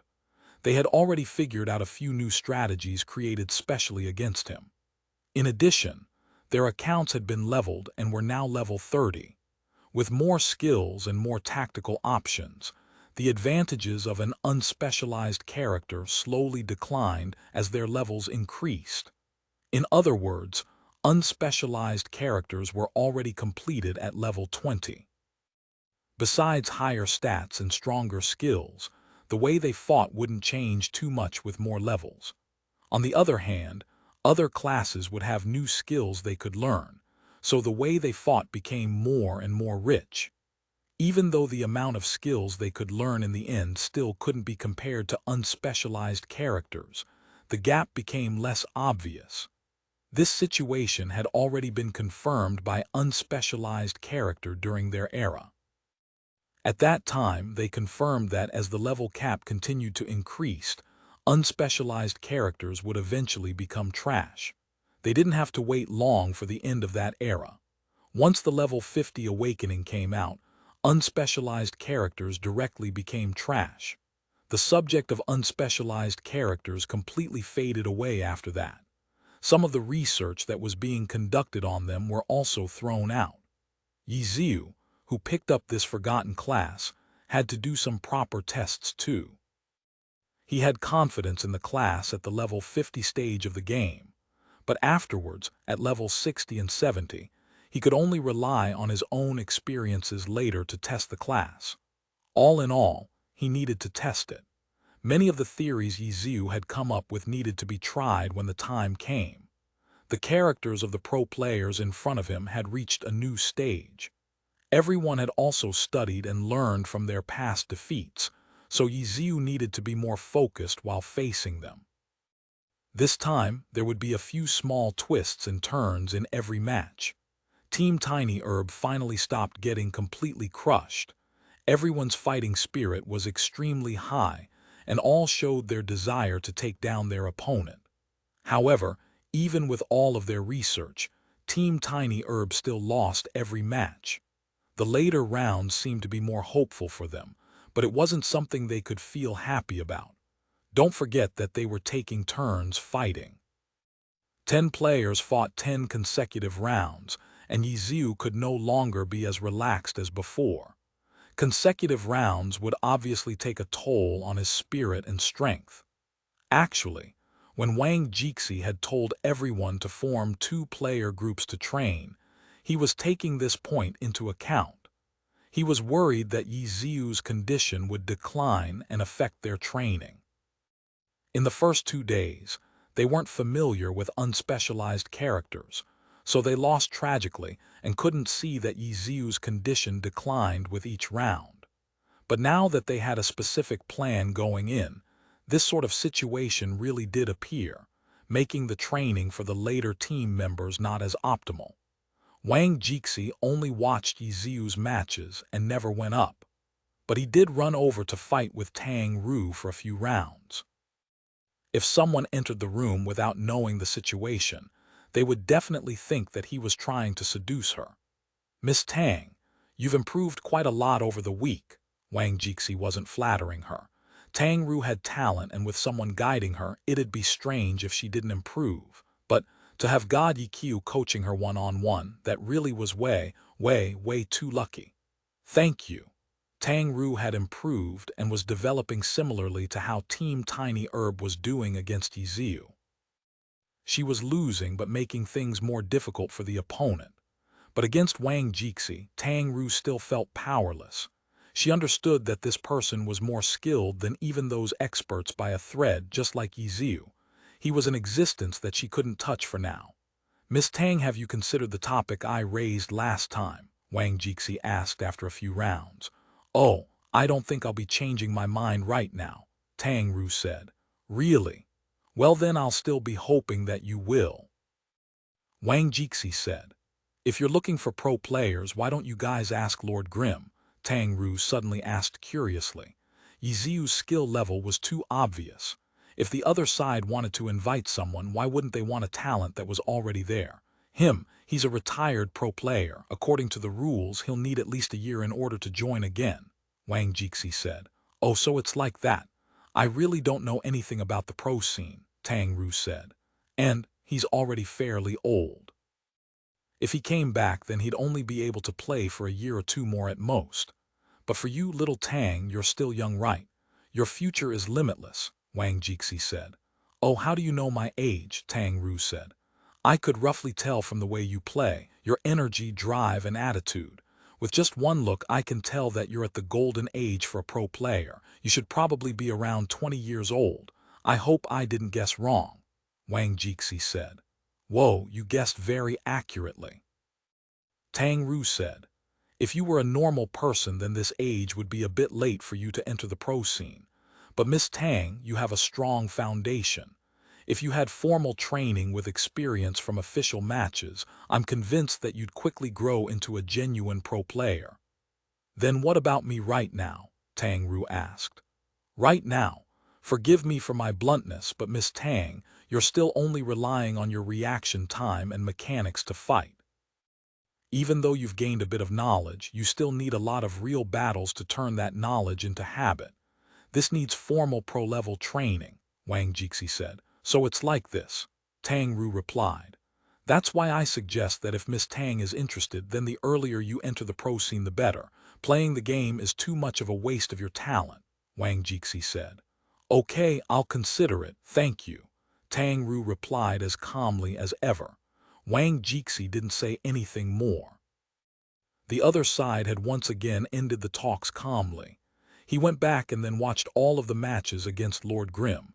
He found that Ye Xiu's condition had clearly deteriorated over time. Wang Jixi stopped the members that wanted to keep trying, ending that day's special practice. "You must be tired." Wang Jixi expressed his sympathies to Ye Xiu outside of the arena entrance. "It wasn't tiring at all. Another 10 rounds?" Ye Xiu asked. "Ha ha, I'll pass." Wang Jixi laughed. "I'll properly arrange everything next time so it won't be as tiring." "You're too polite," Ye Xiu said. "I should be." "Well then, see you next time," Wang Jixi said. "See you later." What a difficult guy. After seeing them log out, Ye Xiu expressed his regrets to Tang Ru. "What do you mean? I wanted to win a few more materials, but once this guy saw that I was growing tired, he immediately stopped the training. He doesn't care about the materials, but he doesn't want to waste time on me when I'm growing tired," Ye Xiu said. "Really, this guy, he's a bit too smart," Tang Ru said. "I really have grown old, I'm not like you. I get tired after 10 consecutive rounds," Ye Xiu said. "Oh, really? It looked to me like you didn't have any fighting spirit. You tidied those 3-legged cats quite handily. If I were you, I'd also feel bored. It's not that you're tired, but rather that you're bored, right?" Tang Ru said. You have a good point, but you should be the one feeling bored going against people that aren't your opponents, Ye Xiu said. I just don't believe that someone who can stay focused playing for 12 hours straight will tire after only 10 rounds. That doesn't make sense, Tang Ru said. Yeah, fine, you have a point, but there's still one thing that I need to stress. Those guys aren't three-legged cats, they're last year's champions, Ye Xiu said. Three-legged cat champions, Tang Ru said. That sounds a lot better. Ye Xiu laughed. The two casually chatted when a system message suddenly popped up. Ye Xiu opened it and looked. The player 1-inch Ash wants to add you as a friend. Accept or decline. The King's Avatar Volume 2, The Beginnings of the Thousand Chants Umbrella Chapter 147, Chapter 147. Difficult decision ever since he made a name for himself with the dungeon records, especially once the final Boneyard record hadn't been broken again. More and more players began adding Lord Grimm as their friend. He had friends from big guilds, small guilds, and privately too. The big guilds were naturally like Blue Brook Guild and Tyrannical Ambition, who wanted Ye Xiu to be a long-term member of their guild. Small guilds talked about personal development and how he would have more chances at obtaining a promotion than in those big guilds. Noobs might believe them, but Ye Xiu wouldn't. The private players wanted to build a personal relationship with him in hopes that he would help them. He moved around among all of these different players. Some were declined, some were pushed away, some were ignored. Ye Xiu conveniently looked at 1-inch Ash's info. He was a level 23 Ghost Blade. Ye Xiu's heart swayed and recalled that assassin Ashen Moon from Team Tiny Herb. He accepted the friend request and then immediately received a message from the other side. Senior, I'm Kaio Yifen, that assassin Ashen Moon from Team Tiny Herb. So it really was him. Ye Xiu thought while replying. Oh, so it's you. Yeah, I want to try out a phantom demon. Why are you leveling a new account? Ye Xiu didn't understand. Each of the guilds had numerous other max-leveled accounts besides the main ones used for the matches. They usually had all of the classes and their different types. If the player wanted one, then he could easily get one. These accounts weren't armed with luxury equipment, so they didn't cost much. Kaio Yifen was in an embarrassingly low position in Team Tiny Herb. As a stranger, how could Ye Xiu have known that? However, among those in the alliance, each team knew which teams had which accounts. Ye Xiu had even played in half of the season. Assassin. Ye Xiu didn't recall of such a class ever coming out in the season for Tiny Herb. Due to this, he made a rough guess that this assassin wasn't in a high position among the players in the club. Of course, he could also be a new player in training and wasn't yet mature enough to come out on stage. But having fought with him before, Ye Xiu could see that Kaio Yifen's assassin really was quite ordinary. He couldn't really see much potential from him. It was only because he saw that this player's features was clearly suitable to a phantom demon that he suggested it. Apart from that, he didn't have any other motives. I was hoping that I could get some guidance from Senior, Kaio Yifen said. Ye Xiu stared blankly. He had been a part of the pro scene for so many years. What type of situation hadn't he experienced before? At this moment, even though he hadn't asked and even though Kaio Yifen hadn't said anything from how Kaio Yifen said things, he could already guess the other side's situation. How long have you played Glory? Ye Xiu asked. 1 year, Kaio Yifen replied. Oh, it wasn't easy being a novice, Ye Xiu sighed. Ye Xiu had heard that there was a player called Gao Yingji who was reputed to be Vacaria's successor. He knew that every time such a talent appeared, the talent would inadvertently kill off many of his comrades' light. For example, Kaio Yifen wasn't someone who didn't have any talent. It was just that compared to the talent standing beside him, he appeared rather gray and dark. It was quite sad. Thinking of all this, Ye Xiu understood that for a player on the edge like Kaio Yifen, choosing a major decision such as changing classes was extremely difficult. To put it seriously, It could practically be considered a final gamble for the player's career. However, the person who had to make such a decision was just a young teenager. The choice that the kid chose was in between. He would continue practicing his assassin with the club, while secretly training his phantom demon to see if he really did have potential. If he continued to stay on the edge for a long time, then the kid would take a serious hit to his confidence. This could already be seen from his extremely careful and cautious style. It was only until yesterday did Ye Xiu remind him to have more courage. To have already gotten to this step in a day could already be considered quite good. Seeing how his senior god simply answered with a "oh," Caio Yifen felt very nervous. Just as he was trying to figure out what God meant, he received a message. You should have some understanding of phantom demons, right? This class takes a while to complete. You have to get to at least level 40 before the phantom demon strengths begin to appear. A phantom demon's true practice starts then. Ye Xiu replied with a message. Yeah, I know, Caio Yifen answered. He was a pro player after all. There was no way he wouldn't know at least a little about every class. Any class's strengths, skills, their uses, etc., these were all basic knowledge for any pro player. Because of this, there isn't any way of practicing how to use a phantom demon in battle right now. I recommend that you find someone to level this account for you while you do some research on the theories.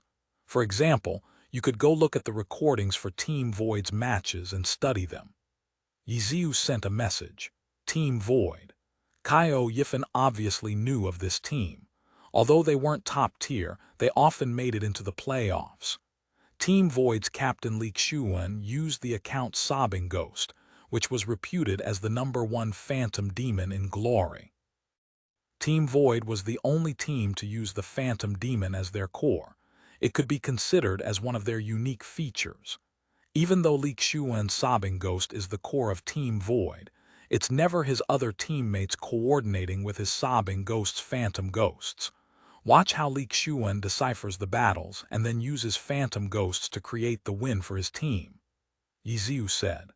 Oh, understood.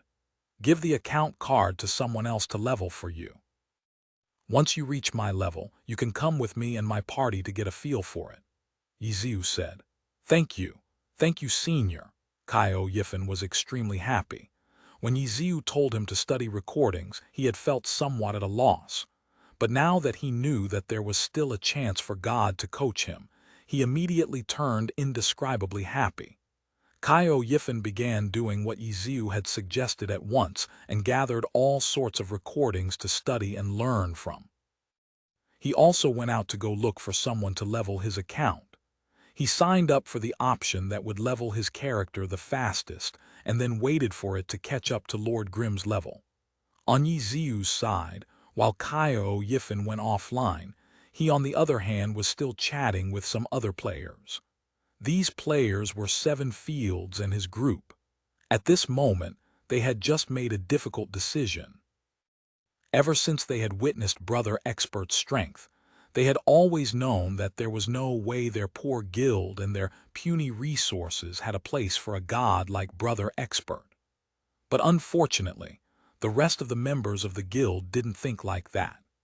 After seeing 7 Fields and his group go up on TV and break a record with Lord Grimm, they were convinced that the relationship between Lord Grimm and them wasn't shallow.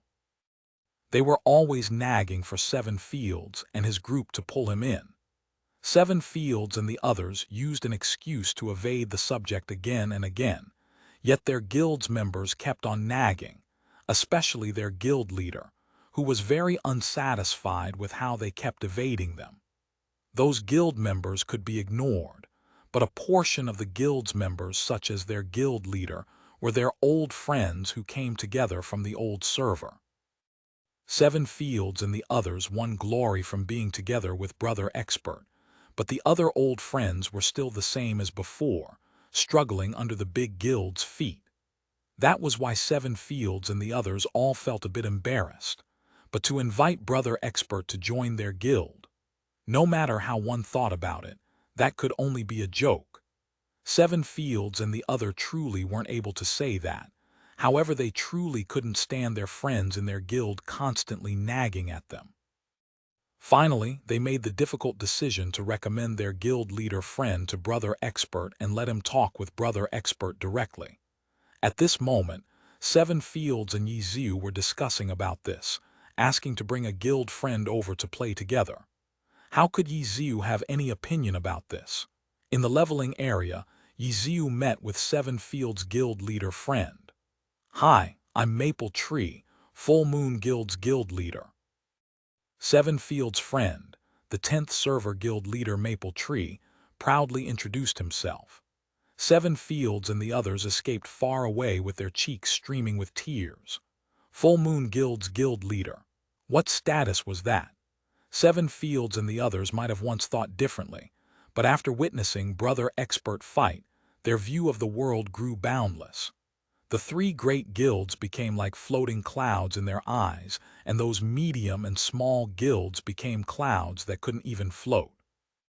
And now their own guild leader had just presented his status proudly, putting his status, which others thought of as very shameful, as extremely honorable, making him look even more shameful. "Oh, hello, so you're all friends, huh?" Ye Xiu casually greeted him. It wasn't midnight yet, so Seven Fields and Sleeping Moon were there, as well as drifting water and sunset clouds. These two were normal players. They would only play every day after dinner, and as a result, the gaps between their levels gradually widened. They hadn't had the chance to create a dungeon record with Brother Expert either, so they were quite lonely. "Yeah, we've known each other since way back. When I think about our time in the heavenly domain," Maple Tree chattered about their guild's magnificent history. After setting up his Full Moon Guild's great image with Ye Xiu, Maple Tree changed the topic of the discussion. "Now that I think about it, with your strength, why haven't you joined a guild yet?" "Oh, guilds. I don't want to join one," Ye Xiu said. "Is it because you haven't found a suitable one yet? Actually, you might as well just join our Full Moon Guild. Our Full Moon Guild has quite a long history in glory and one of the oldest guilds out there. Although we can't compare with a few guilds, but I'm sure you understand that those big guilds all have pro clubs supporting him, so our guild made up of normal players have no way of comparing with them. But apart from these guilds with pros behind them, our Full Moon Guild is very famous," Maple Tree said. "He's trying to pull him in. He really is trying to pull in Brother Expert." Seven Fields said to the others with his face covered in tears, "I was wrong. I should pulled him along at midnight so we could dungeon together and have him witness Brother Expert's strength. If that had been done, I'm sure he'd be able to recognize the difference between heaven and earth." "That, are you sure?" Sunset Cloud said. "In my opinion, Maple Tree's biggest feature is that he doesn't know the difference between heaven and earth," Drifting Water said. "That's why having him see Brother Expert's strength would only make him want to pull him in even more." "Correct. He grew up reading fairy tales. A poor boy chasing a beautiful princess and whatnot aren't things that'll stop him." "I know. That's why I kept evading him. But those other guild members are just too annoying. I had no choice but to hope that Brother Expert wouldn't mind." Seven Fields said. The King's Avatar Volume 3, A Stormy Situation, Chapter 148. Chapter 148. 4 Scarlet Moon, Part 7. Fields and the others didn't have it easy either. This situation was like if you knew a beautiful girl, but had a vulgar, wolf-like friend that wouldn't stop bothering you to introduce him. No matter what you did, you couldn't block him or dissuade him, and in the end, your only option was to ask the beautiful girl if you could bring your friend along. It obviously wouldn't be good to just let him go and do whatever he wanted, but Seven Fields and the others weren't worried about this. The beautiful girl in front of them definitely wouldn't be bullied around by the wolf. They were only worried that after the beautiful girl beat the wolf to death, they would also get beaten down. After all, the person they were talking about wasn't a beautiful little girl, but rather Brother Expert, a person who had already shocked the world by the time he reached level 30. They silently listened as Maple Tree tried to persuade him with all his might. Seven Fields and others were half angry and half laughing. In their view, Maple Tree's strategy was at the level of a kidnapper waving a goldfish at a small child in order to abduct the child. Except this child was Brother Expert. It was like trying to kill a strong bull with a cheap knife. How could you not laugh at that? Even worse, this guy was grinning from ear to ear, not aware of how stupid he looked. Seven Fields and the others really wished they could see what Brother Expert's expression was. Hopefully he hadn't already smashed his computer to bits yet. Maple Tree talked and talked about in-game life, economy, and even how wealthy the big guilds were. The way Maple Tree explained all of the little details was as if he was a matchless professional. At this moment, after listening to him for a long time, Ye Xiu finally replied very calmly, "If you're looking for me to set a dungeon record, then there's a fee. Long live Brother Expert." Seven Fields and the others nearly threw their headphones when they heard this. They discovered that there was no need to worry for Brother Expert. That goldfish scheme wasn't anything in front of Brother Expert. "Oh, a fee, that's easy. How much money?" Maple Tree said. "I don't want money. I want materials, uncommon materials or other things I need." Ye Xiu laughed. "Oh, so it's like that. What do you want?" Maple Tree asked. "That depends on what dungeon record you want set," Ye Xiu said. "Desolate land," Maple Tree said. He himself was level 30 and could be considered at the top among the player population. He obviously couldn't compare to those big guilds whose elite teams were being leveled 24/7. Normal players didn't have that sort of advantage. Desolate land. Ye Xiu was still a bit hesitant. This was because he had already gotten all of the materials he needed from this dungeon from Team Tiny Herb.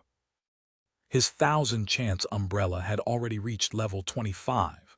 For the next stage, he needed all sorts of materials and equipment from level 30-40. No matter how fast Full Moon Guild's players leveled, they would only be a bit ahead of Ye Xiu. They had just reached level 30 today, so they definitely wouldn't be able to pay up many level 30-40 items. How about 4 parts of the Scarlet Moon set? Ye Xiu thought about it before giving out the reply. This shouldn't be a problem. Maple Tree was a bit hesitant too. Clearly, for guilds like theirs that were created only for fun, the guild leader didn't have as much power over the guild like those 3 great guilds. Most guild leaders didn't have any sort of leadership aura. On the contrary, they were more like public servants who made great efforts with little benefits. However, since they were in the new server with lots of new players, veterans like him still had some power in front of those little noobs. Unfortunately, it seemed like this small amount of power wasn't enough to let him casually take away someone's equipment and give it out for public use. The Scarlet Moon set was a level 30 battle mage set. In glory, armor was split into head, shoulder, chest, waist, legs, shoes, these 6 parts. The Scarlet Moon set was one of the most common sets, which consisted of 6 parts of armor. Every 2 parts would give additional attributes. Along with equipment such as Lord Grimm's vampire cloak, there were also rings, necklaces, and badges which were classified as accessories. In glory, armor usually gave physical defense, while accessories gave magic defense. Unlike armor, accessories weren't categorized into types such as cloth, leather, heavy, plate. They could be worn by any class. Accessories were chosen depending on the player's needs. For level 30 players, they didn't need to be picky with accessories yet, but a full class set of equipment could improve their strength significantly. With the current state of glory, players often said that at level 30, they would begin seeking class sets. Privileged players should switch every 5 levels, while those weren't should switch every 10 levels. Those who didn't pursue these goals were players who didn't know how to play or had been carried the entire way through. Ye Xiu was unspecialized, so the value of sets was limited. This was because the additional stats from a set often increased levels of class skills. Since those skills were often level 20 and up skills, they weren't useful to Lord Grimm, so wearing sets wasn't worth it. The Scarlet Moon Battle Mage set he requested was obviously for Tang Ru. This girl was one of the main forces in the dungeon setting team, but her current set of equipment was quite sad to look at. Ye Xiu and them were a friendly team when they dungeoned. No one fought over equipment. However, there was no way they could match the resources of an organized guild. It was actually quite difficult for them to gather a set of ideal equipment since they could only run a dungeon a limited amount of times each day. Now that they were level 30, if they didn't pursue class sets, then they would fall relatively far behind compared to the big guild's elite teams, which was quite unfavorable for dungeon setting. This type of difference couldn't be completely made up for with skill. These types of low-level dungeons also had a limited skill cap. And worse, if Liu Hao wouldn't let things go, who knew when he might suddenly annoy him again? 4 Scarlet Moon parts. Is there a problem? Ye Xiu asked. Ah, don't rush. It was clear that Maple Tree didn't have the sort of authority like the 3 great guilds' guild leaders. The amount of resources he could allocate was limited, especially for equipment. They had probably all been rolled for in the dungeons and taken away. Give the equipment to the guild. In their sort of guild, such an option didn't exist. 7 Fields and the others were quite astonished on the other hand. They didn't care about how their guild leader was busy trying to get the equipment. They asked in complete disbelief, "Brother Expert, you're going to help our guild set a record. There's a fee. It's always been like that," Ye Xiu said. 4 Scarlet Moon parts. 7 Fields and the others were all veterans, so they knew of their value. When Ye Xiu had helped the 3 great guilds set a record, his demands were impossible for them. He had even asked for orange weapons. In comparison to those demands, 4 parts of the Scarlet Moon set were nothing. The Scarlet Moon set was actually only a set of blue equipment. "Ha ha, I wanted an orange weapon, but there's no way your guild could have that, no," Ye Xiu said. "We don't," 7 Fields said. "That's why a bit less is fine," Ye Xiu said. "Why do you need 4 parts? Why not the entire set?" 7 Fields asked. "It looks to me like that's the guild you guys are in," Ye Xiu said. "Brother Expert, you don't need to give us face, really." 7 Fields was very sincere. "No way," Ye Xiu laughed. "The record set in exchange for only 4 parts won't be too high." "Shameless," Sleeping Moon blurted out. "It's only fair." Ye Xiu said, "Even if you guys gave me all 6 parts, the record still won't be much higher." "Why?" 7 Fields asked. "See, Soft Mist's weapon is still only level 25. Not just her, but Steamed Bun too. Without level 30 purple weapons and a class set, there's no way we can set the record at its limit," Ye Xiu said. "Then what you're saying is that the record you're going to set will be broken eventually?" 7 Fields asked. "For normal players, the current record is already their limit. When we break this record, there shouldn't be anyone who can beat it," Ye Xiu said. "Shouldn't. Unless some bored players come," Ye Xiu said. "What type of players?" 7 Fields and the others were becoming more and more confused. "Experts." Ye Xiu continued to make them confused. "Experts. How could an expert setting a record be bored?" Maple Tree was speaking well and speaking badly to players in the guild. He was asking this and then urging that and explaining the importance of their guild's development, future, and goals, until finally he gathered together 4 parts of the Scarlet Moon set. Of course, these 4 parts were from 4 different players, and those 4 players actually didn't have the entire set, so losing one wasn't too heartbreaking. "I'm going to get the equipment.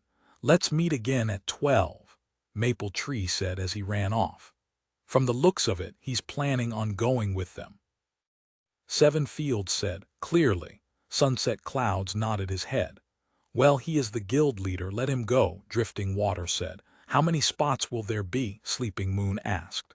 "Usually 1, 7 Fields said while asking Ye Xiu, "Brother Expert, how many open spots do you have on your team?" "Probably 1 who's going to be coming from your guild," Ye Xiu asked. Our guild leader most likely, Seven Fields said. Oh, that should be fine.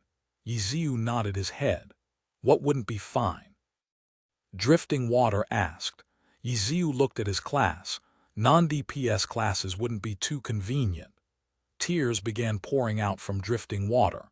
He was a knight, an MT main tank, so he obviously wasn't considered a DPS class, which probably meant that he would never be able to go up on TV with Brother Expert's record-setting team.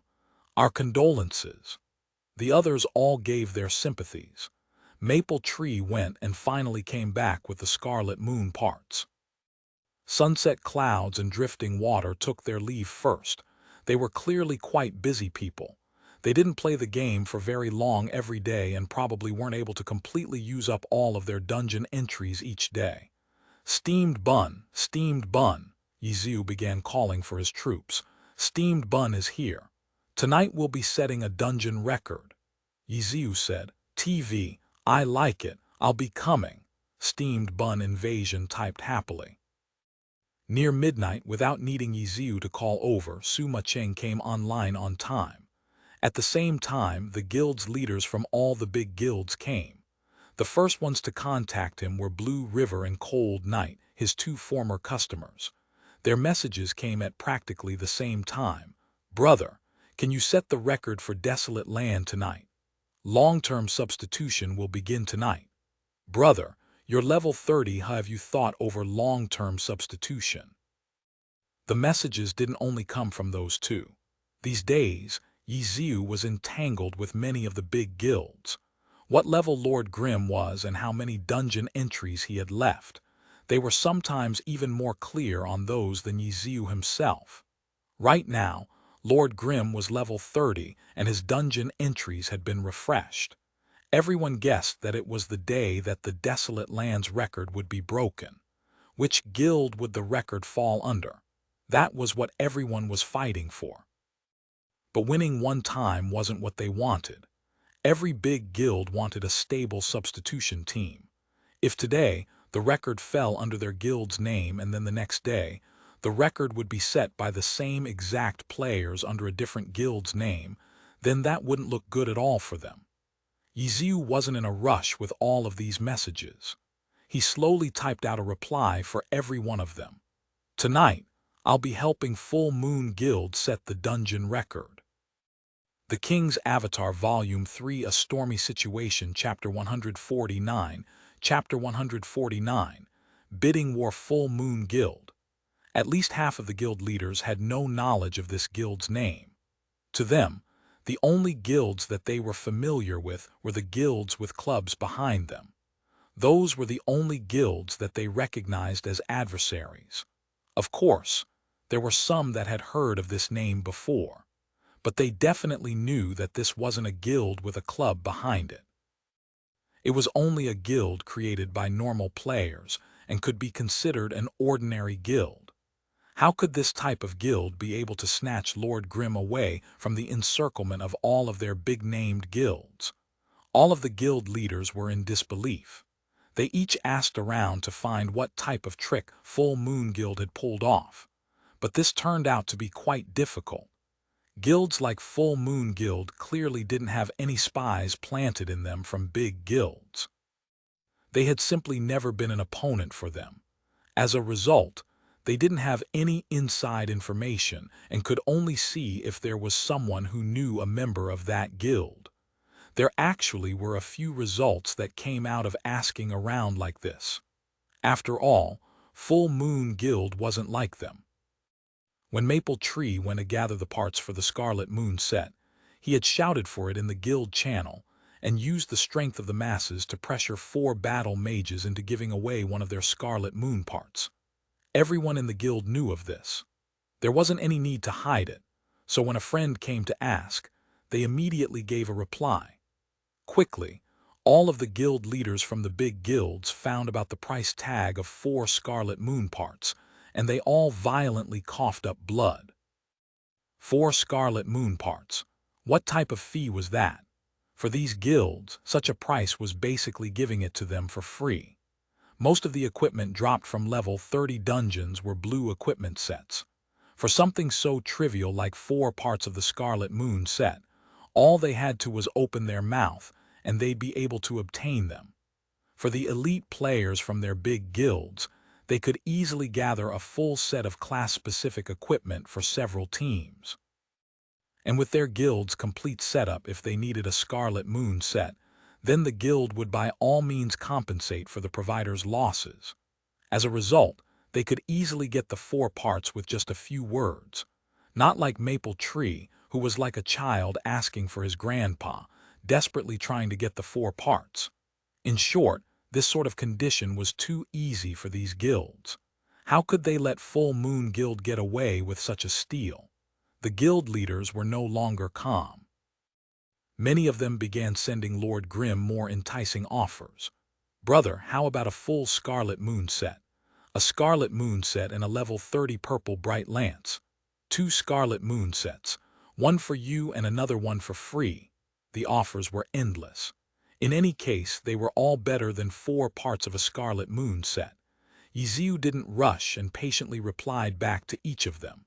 Among all of these, Blue River and Cold Night surprisingly hadn't come barking. These two had faced against Ye Xiu more than once, so they had a certain level of understanding. 4 parts of a Scarlet Moon set weren't his bargaining chips for setting a dungeon record. Lord Grimm's starting prices had one feature. Even though they made you feel somewhat heartbroken, they wouldn't make you feel that it wasn't worth it. He clearly had an exceptional understanding of the game and could accurately measure his value. According to his style, 4 sets should be right. 4 parts. What did that mean? What was his goal? Blue River and Cold Night were both puzzling over this. And even though the big guilds operated quite similarly, who among them knew about one another well? Although they all had spies among them, the new server had just opened, so the core of the guild was still made up of the veterans from the old servers. The newly recruited low-leveled accounts couldn't be trusted too much. All of the guild leaders knew this. However, even with all of their precautions, there were still a few spies among their upper ranks. These sort of spies weren't new recruits from the new server. They were already spies in the old server and had signed up to pioneer in the new server. These types of people were already among the guild's elites in the new servers and were quite powerful. At this moment, only these deep spies would be able to tell their guild information on other guilds' movements. But there weren't many of these types of spies. On Blue River's side, he only had one spy with such authority. That spy was in Guild Samsara. Guild Samsara was the guild backed by Club Samsara. Team Samsara was a mighty team in the recent years. Their team's ace Joe Zekai was currently Glory's most popular player. Quite a few experts and fans expected a great future for Team Samsara. Thus, they were a strong opponent for them. They would not only be enemies in the alliance, but in the game too. Samsara has offered 4 class-specific sets. The spy messaged Blue River. "With the way he does things, this should be the limit," Blue River said. "It should be, but this time he rejected it," the spy said. "His reason?" Blue River asked. "He already agreed that he'd help Full Moon Guild," the spy said. "He obviously knew that we would ask for him to set a dungeon record at level 30. How could he agree to Full Moon Guild's 4 Scarlet Moon parts?" Blue River said. "Do you think he has an ulterior motive?" "Definitely," Blue River said. "I heard that Misty Castle and Blossom Valley have also offered the same price."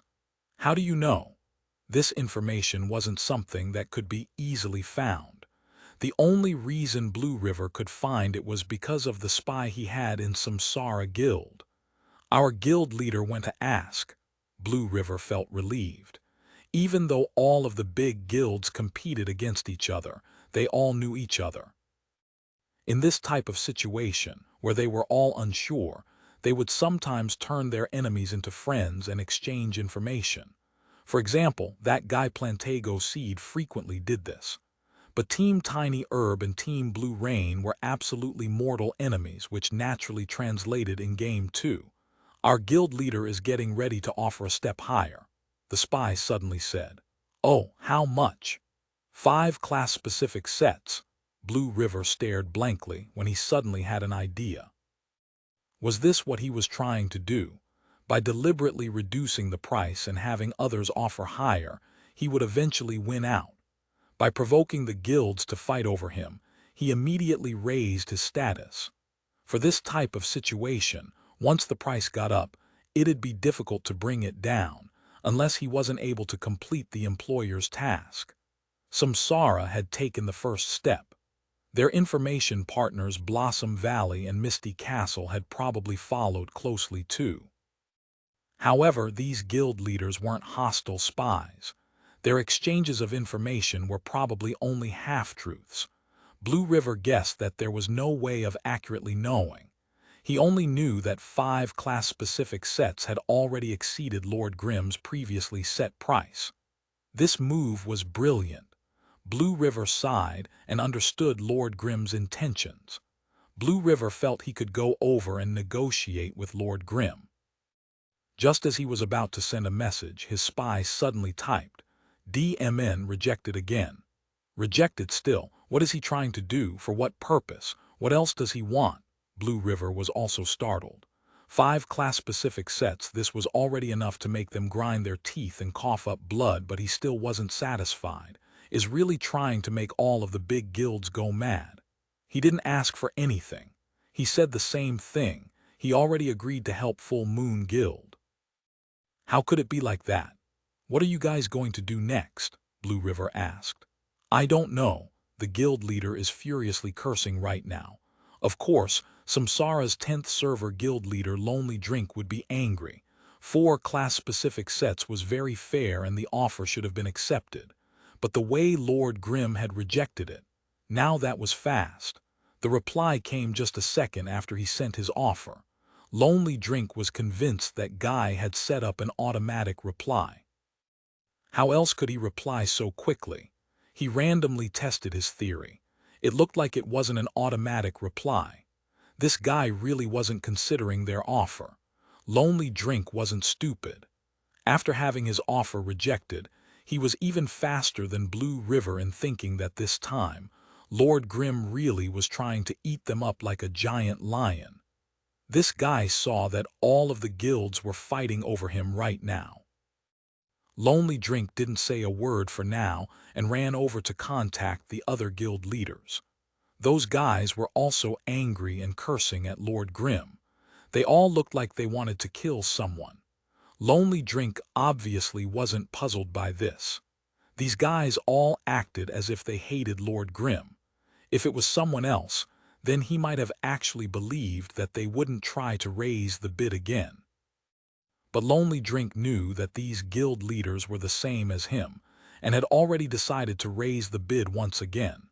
Because of this, he had hoped that the competitors would give up this theatrical act. HMPH, I'm not playing anymore. Lonely Drink finally threw it out, also in order to trick them, and then made a bid with 5 class-specific sets. This price increase was quite large.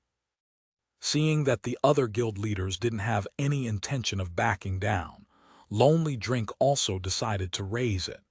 He felt that his offer wasn't enough to be accepted by Lord Grimm, but he'd at least be able to make the other side feel his sincerity, and then they could maybe seriously discuss it.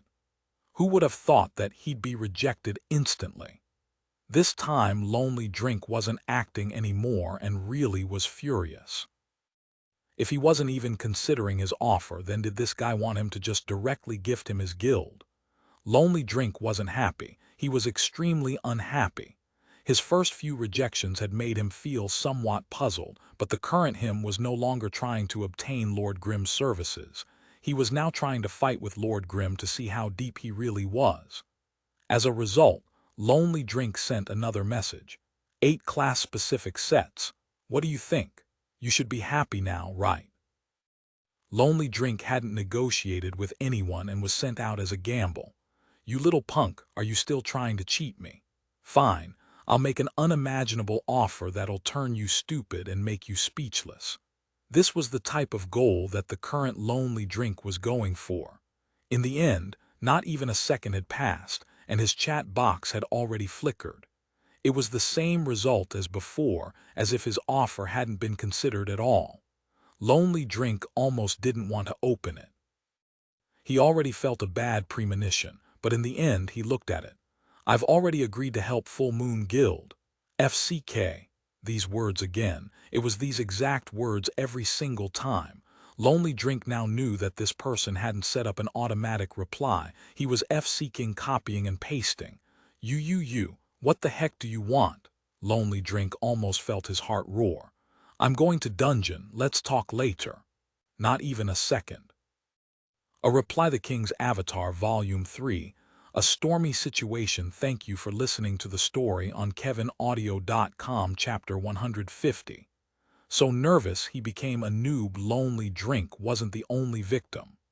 Although the other guilds may not have been as impulsive as him, and directly offer 8 class-specific sets like he had, but for such a ridiculous offer to be rejected in less than a second. How could the other guild leaders even try to compete? The rejected guild leaders were no longer faking it now and were furiously cursing non-stop. Unlike Lonely Drink, they were cursing and complaining particularly about how black Lord Grimm's heart was. Even Lonely Drink's ridiculous offer had been rejected. After calming down, Lonely Drink began thinking like how Blue River had thought initially. What ulterior motives did this Lord Grimm have? Hey, do you think this guy has some ulterior motive this time? At this moment, a different 2 guild leaders began discussing, Cold Night and Blue River. These 2 players hadn't joined the great bidding war and had been quietly observing from the sides for any changes. Blue River had another perspective he could look at through the lens of the spy at Guild Samsara. Cold Night suddenly asked him this question. Blue River immediately guessed that tyrannical ambition wasn't as simple as he had thought. He was afraid that their guild also had some sort of trump card planted in another guild. Compared to the other guild leaders, these 2 were undoubtedly the most calm and rational among those in the bidding war. Their line of thoughts were the closest together, which was why Cold Night had ran over to discuss the situation with Blue River. I originally thought that he was going to use this as a way to raise his status, but with the way things have turned out, I don't think that's the case, Blue River said. I found information on 7 Fields and Sleeping Moon who are often with him. They are both from this Full Moon Guild and they seem to be old acquaintances of his. Cold Night said, that might not be it.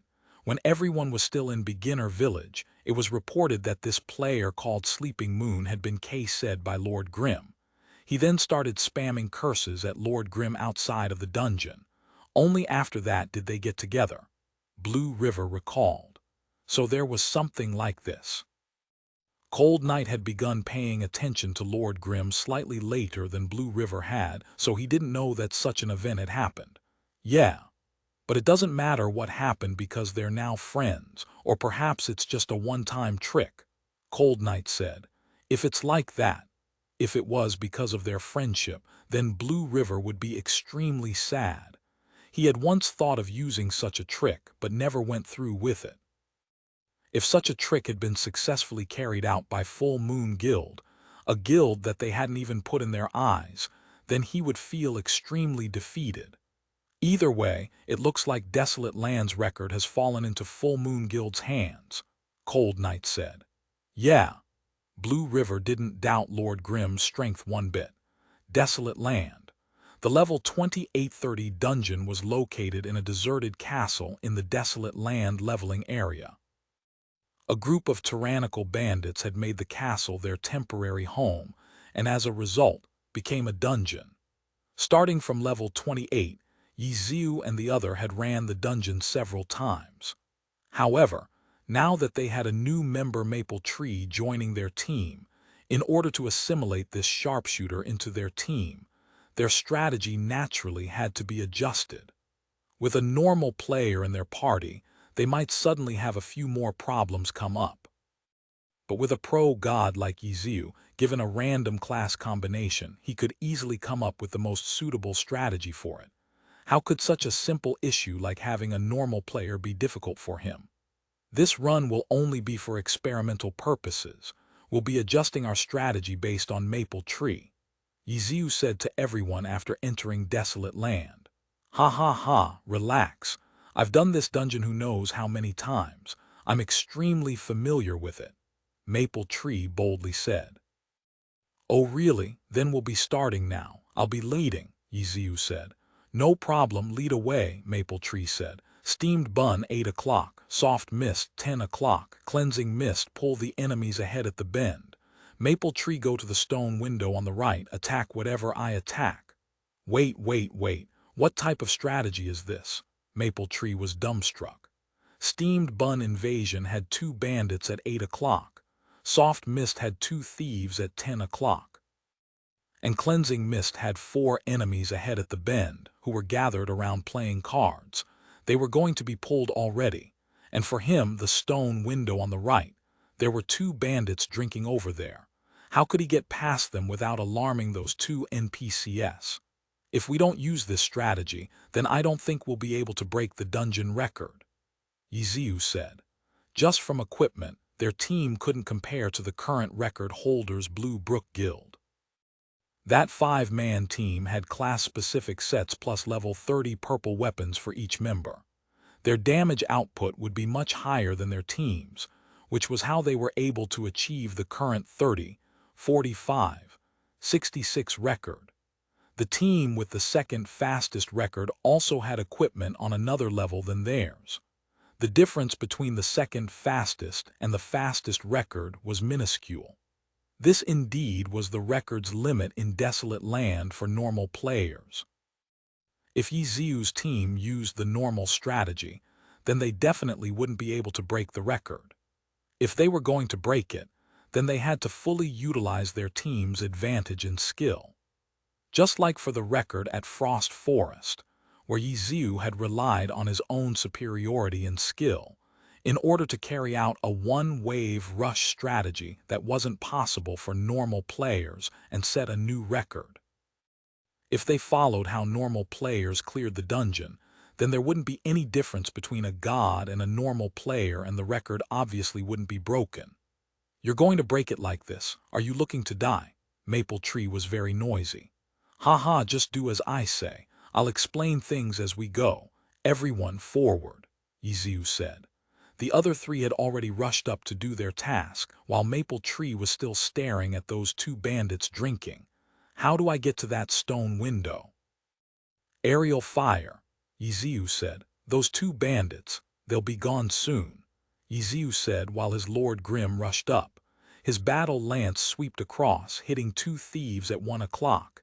He then turned around and bang bang 2 shots rang out, alarming those 2 drinking bandits. The bandits threw the alcohol bottles in their hands at Lord Grim and rushed at him. You're pulling 4 monsters at once, Maple Tree was astonished. When he brought his team in, there would be a total of 8 NPCs around them and they would only pull them out 2 by 2. But this team was different. 2 players each pulled 2 monsters. Lord Grim pulled 4 monsters, and not only that, but he wanted that launcher to pull 4 monsters too. Like this, they pulled 12 NPCs total. Maple Tree almost had the urge to leave the dungeon. Are you still not going up? If we were setting the record, then you've already wasted time, Ye Xiu said, while his hands moved non-stop. Lord Grim handled the 4 elite monsters with ease. Maple Tree stupidly ran towards the window, but his camera was on Lord Grim the entire time and nearly crashed into the window before stopping in time. Use aerial fire to go up. You've already wasted quite some time doing it that way.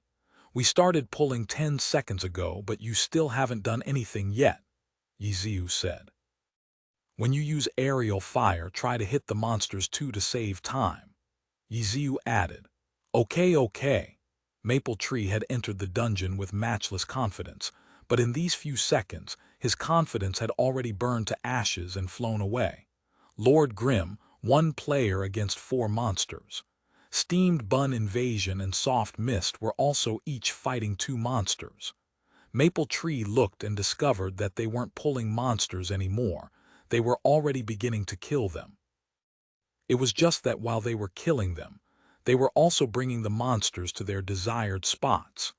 Maple Tree didn't want to delay any longer, but just as he was about to jump onto that stone window, he suddenly felt a tinge of fear and his hands trembled. He hadn't calculated the distance well and he hadn't used enough strength, so when he jumped onto the wall, he directly latched onto the wall like a gecko and then slid down. Ye Xiu saw this and he immediately coughed up blood. This Maple Tree was a guild leader. Even though his task didn't need high mechanics like steamed bun invasion or tang ru, he should at least be an experienced player like Seven Fields and Sleeping Moon. Yet he couldn't even jump onto a window. He wasn't a noob, right? Ye Xiu was even more shocked than Maple Tree. If he really was a noob, then that'd be really disastrous. It has to be known that their strategy mainly relied on skill. Even if Maple Tree was an experienced player, all he could be arranged to do was assist them. They couldn't afford to have him be a noob right now. "Are you not able to jump up there?" Ye Xiu asked. "No, I'm just a bit nervous," Maple Tree said. "Why are you nervous?"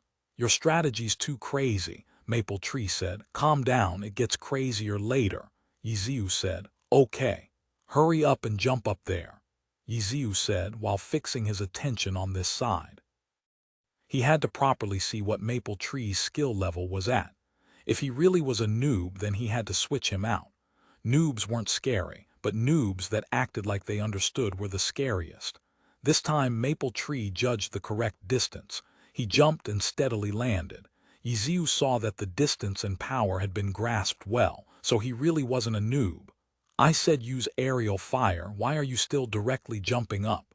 But Ye Xiu still had to correct his problem. "Oh, I forgot." "Do it again," Maple Tree said. "Do it again and practice at the same time. Going up there with aerial fire isn't that easy. If you can't get up there, then keep trying," Ye Xiu said. "I can do it, I can do it," Maple Tree hastily said. Aerial fire made the user fly backwards. The user had to control the gun in order to grasp the distance and height he flew. When to stop was completely reliant on experience. There wasn't enough time to turn around and look when flying. Maple Tree jumped down from the stone window and walked a certain distance away. Ye Xiu saw his position and immediately asked, "How many shots are you planning on firing?" "6 shots, Maple Tree said. 6 shots and you'll hit your head." "Hit my head? Too high, you won't be able to get into the window," Ye Xiu said. "Really? Then a bit farther away. Go a bit closer and 5 shots will be enough," Ye Xiu said. "Here," Maple Tree moved a bit. "That's good." "Okay," Maple Tree answered. He stood at the position, jumped up, and then turned around and fired at the ground. He shot 5 times in a row and sure enough, he was sent up to the window. At this moment, Suma Cheng had already brought those 4 monsters over, and soon all 12 monsters were gathered together and the 4 quickly began attacking them. Maple Tree was still sitting at the window all lonely. He wasn't there to be some background decoration. "Maple Tree, have you noticed that those 2 in the dead center are in your attack range?" The orders for him to act had finally arrived. The King's Avatar Volume 3 A Stormy Situation Chapter 151 Chapter 151 Burning with anxiety, Maple Tree carefully looked towards the mob of monsters. After looking for a while, he finally cried, "Where's the dead center?" These 12 monsters weren't standing in a line waiting for him to inspect them. Amidst the intense battle, they were all mixed into a mess. Even Lord Grimm and the others would sometimes enter the mob of monsters. Maple Tree watched the battle attentively for a minute, but still hadn't found any signs of a dead center amidst the chaos. "Watch me attack," a girl suddenly spoke out. Maple Tree couldn't tell if the voice came from soft mist or cleansing mist, but he quickly saw cleansing mist run off, jump, turn around, and then fire. With the recoil from the flying artillery shell, she also leaped up onto a window. "Did you see it?" That voice came again. "Huh," Maple Tree stared blankly. "The place where I fired at just moments ago," the other side said. "That artillery shell?" Maple Tree asked. "Yes." "Oops, I was only watching you and wasn't looking at the shell," Maple Tree said gloomily. This explanation made him feel very childish. A bullet from a sharpshooter would cause blood to spurt out from the target that had been hit. It was obvious at a glance, but an artillery shell from a launcher was different. It would explode with a bang once it hit a mob of monsters and instantly turn into smoke, which was why he wasn't able to tell who exactly the shell had hit. "Watch closely this time," Suma Cheng said. Her cleansing mist rapidly fired using the skill Gatling gun. This time she didn't shake the gun, so the bullets flew in a straight line from the gun nozzle directly to a monster in the middle of the mob. "I saw it! I saw it!" Maple Tree hastily cried. If he still hadn't seen it, then he'd have to die from shame. "That's good then." Maple Tree immediately pulled out his gun and then began firing at the monster. Just as he was pondering over why this monster was considered the dead center, he suddenly saw the monster turn around and move towards Cleansing Mist, shouting, "Little girl, you're looking to die." The monsters of desolate land, such as the bandits and thieves, were all human, so of course they could speak. They weren't like those shrieking goblins or wailing undead monsters. Maple Tree, who had claimed he was extremely familiar with desolate land, immediately knew that this monster's aggro had shifted onto Cleansing Mist. This girl had accidentally caused it to off tank when she had instructed him. Maple Tree truly felt extremely ashamed. In the end, it looked as if Cleansing Mist didn't know what had happened, as she continued to fire ferociously. He then saw a ball of light condense and a laser shoot out directly at that hooting oded monster. This was the launcher level 30 skill, laser rifle. It was the skill with the longest range in all of Glory. Its power could be stored up and did tremendous damage. After storing up power, its damage would increase by 40%, but would also cause it to have a strong recoil. The player had to manually step back in order to take the recoil. If it wasn't done right, then the player might flip over and the accuracy of the shot might also be affected. This sort of fundamental maneuver naturally wasn't a problem for Suma Cheng. At the same time the laser fired, Cleansing Mist stepped back, completely nullifying the recoil. But she had clearly oded already, so why did she use such a powerful skill? Was she looking to die even faster? This was something that Maple Tree couldn't understand at all. Even though the two of them were both on the high grounds were only convenient for their long-ranged attacks. It wasn't like the monster would just stand there staring above him, waiting to die. These were human NPCs. If they could talk, why wouldn't they be able to jump? Of course they could. Maple Tree repeatedly warned everyone. Often lead to a party wipeout. Maple Tree attached a lot of importance to this. Ha ha ha ha, calm down, noob, it's just an Steamed Bun Invasion laughed out loud. Noob, it's just an Maple Tree couldn't accept these two statements. He felt that anyone who called as just was the true noob.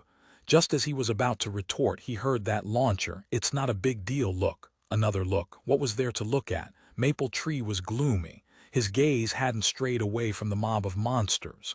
"Look at what?" so he asked.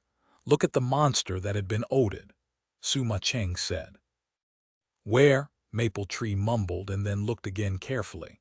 He discovered that that monster was nowhere to be seen. The monster's aggro had clearly went onto Cleansing Mist. The monster should have separated from the mob and chased after Cleansing Mist. That should have been what happened.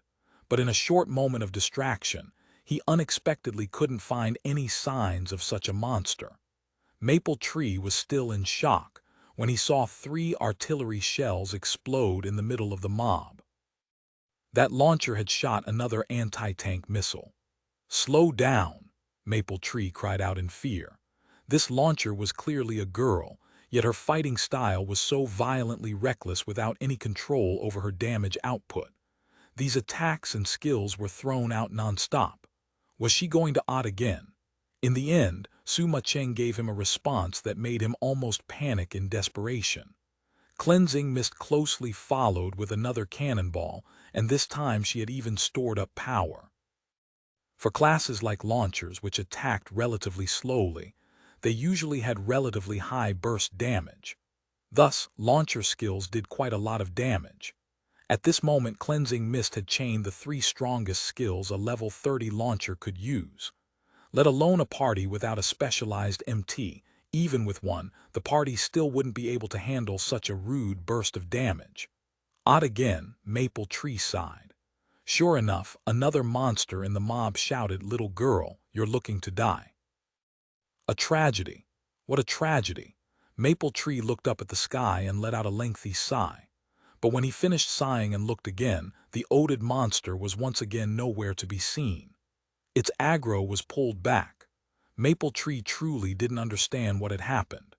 He wasn't doubting these players' skill, but with a launcher's burst damage, if the OT by the previous laser rifle was pulled back, then that was understandable, but an anti-tank missile and a cannonball chained together along with it. Without a specialized taunt skill, just relying on damage output, it was impossible to pull the aggro back in an instant. It was impossible. It was absolutely impossible. Maple Tree had been standing at the window in a daze the entire time. At this moment, Suma Cheng suddenly yelled, "Why aren't you attacking?" "Attack? Attack what?" Maple Tree was still pondering over this odd mystery.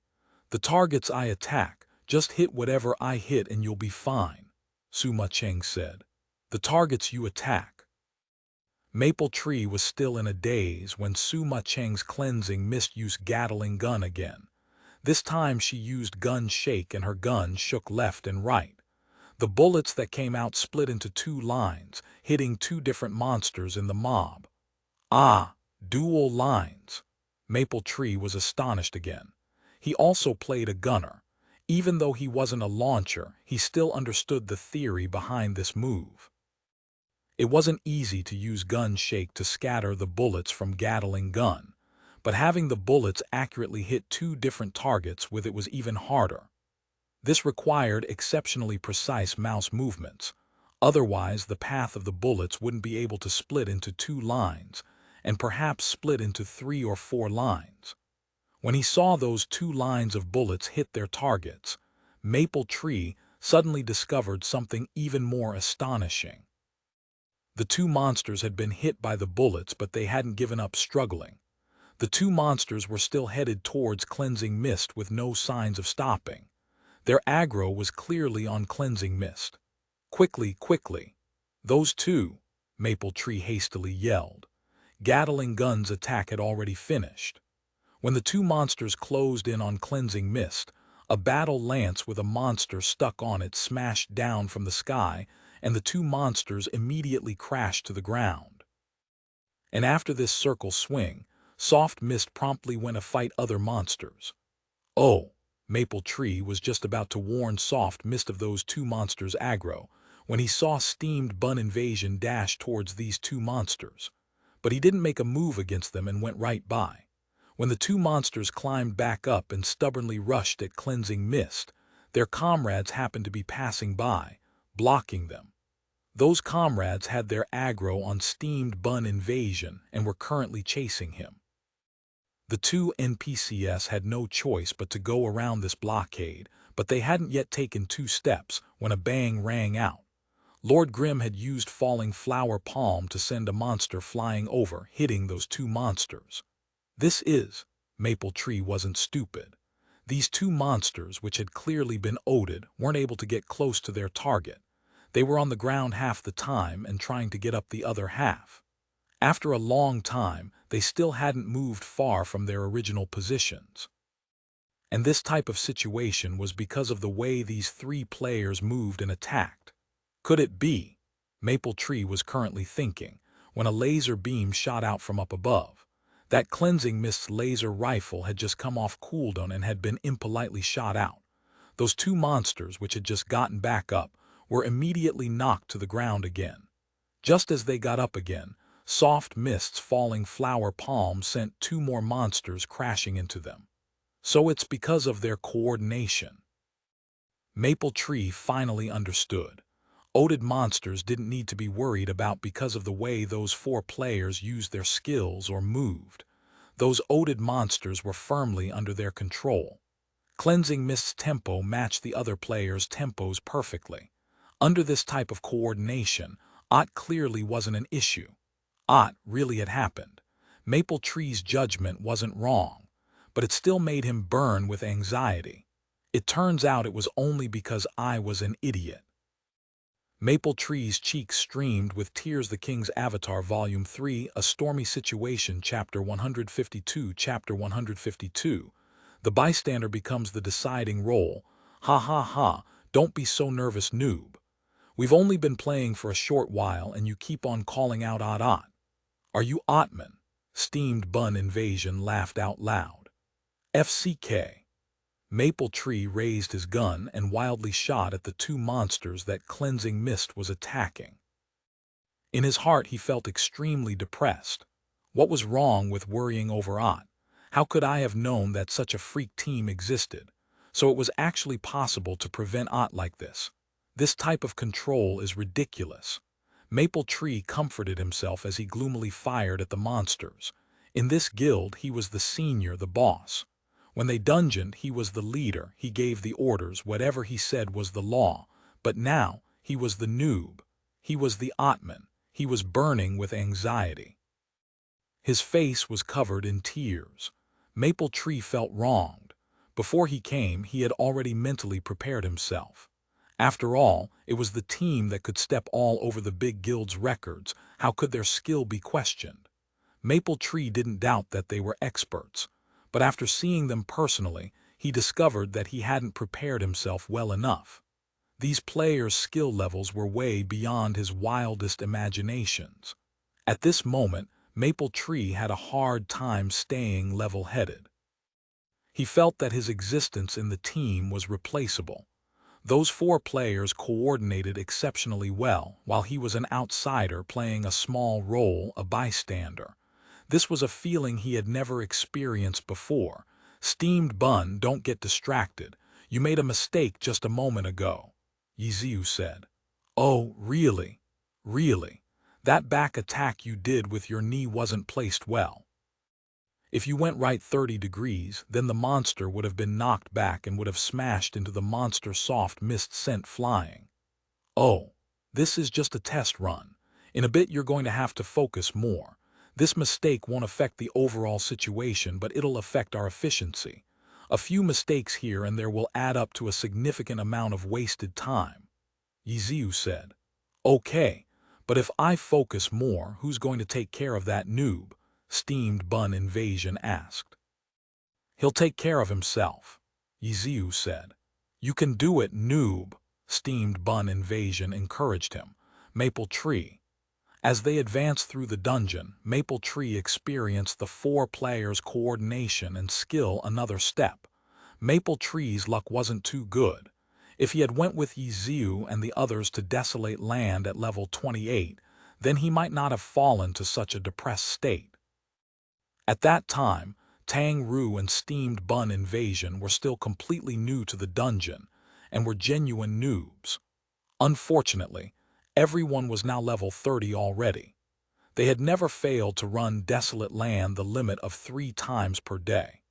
With their mechanics and Ye Xiu's tactical guidance, their many days of practice had drilled into them this level of tacit understanding, making Maple Tree feel extremely inferior. Regarding the tactical plan for Maple Tree, it was basically under the lead of Cleansing Mist. The two were both long-ranged characters and provided assistance to the other 3 in the middle of the mob. But Cleansing Mist was actually helping. Every effect, every crowd control, from every attack she made were all being put to use. As for Maple Tree, his only task was to shoot the bullets from his gun and use his skills whenever they went off cooldown. Then, make sure that he hit his target. And that was all. He originally thought he was just there to cheer them on, but as they advanced through the dungeon, Maple Tree discovered that Lord Grimm began paying more and more attention to him, and slowly found that he was starting to become a part of their team. He figured this out through one incident, where he thoughtlessly fired at a monster. The target he hit unexpectedly caused the entire team to go into a mess.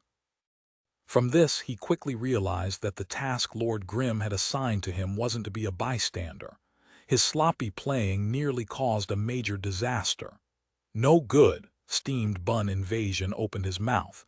"It looks like I should still take care of the noob." "No need," Maple Tree clenched his teeth. "I'm fine. I got distracted because my cell phone suddenly rang." Maple Tree lied to fight for his position. He didn't want to be regarded as a noob. He didn't want to be a bystander. He wanted to become an integral part of the team.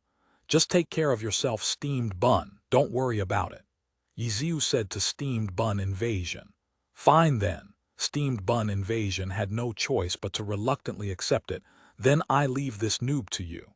With the tone he used, it seemed like Maple Tree was a noob he had brought in and was entrusting him to someone else. "Maple Tree, focus," Ye Xiu finally said. In the first half of the run, he had been examining Maple Tree's strength.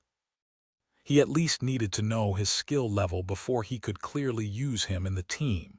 For a team that had their sights on the record, the team definitely couldn't afford to bring along a useless bystander. Everyone had to perform at their very best.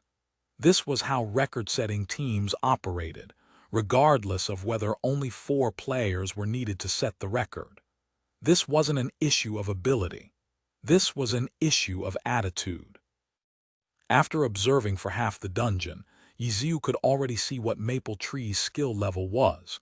He wasn't any expert of any kind.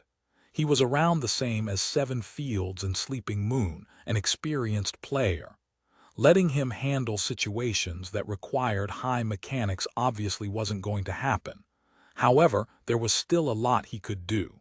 At this moment, Ye Xiu was explaining things to Maple Tree bit by bit. He explained while experimenting. The moment Maple Tree went up, he caused a small disaster.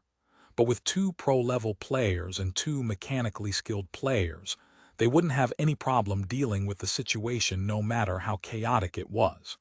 Maple Tree felt even more ashamed. His previous, "I'm extremely familiar," arrogant attitude had disappeared long ago. He really was like a student. He listened to Ye Xiu's instructions and did as he was told bit by bit. Because of this, the latter half of the dungeon slowed down a little.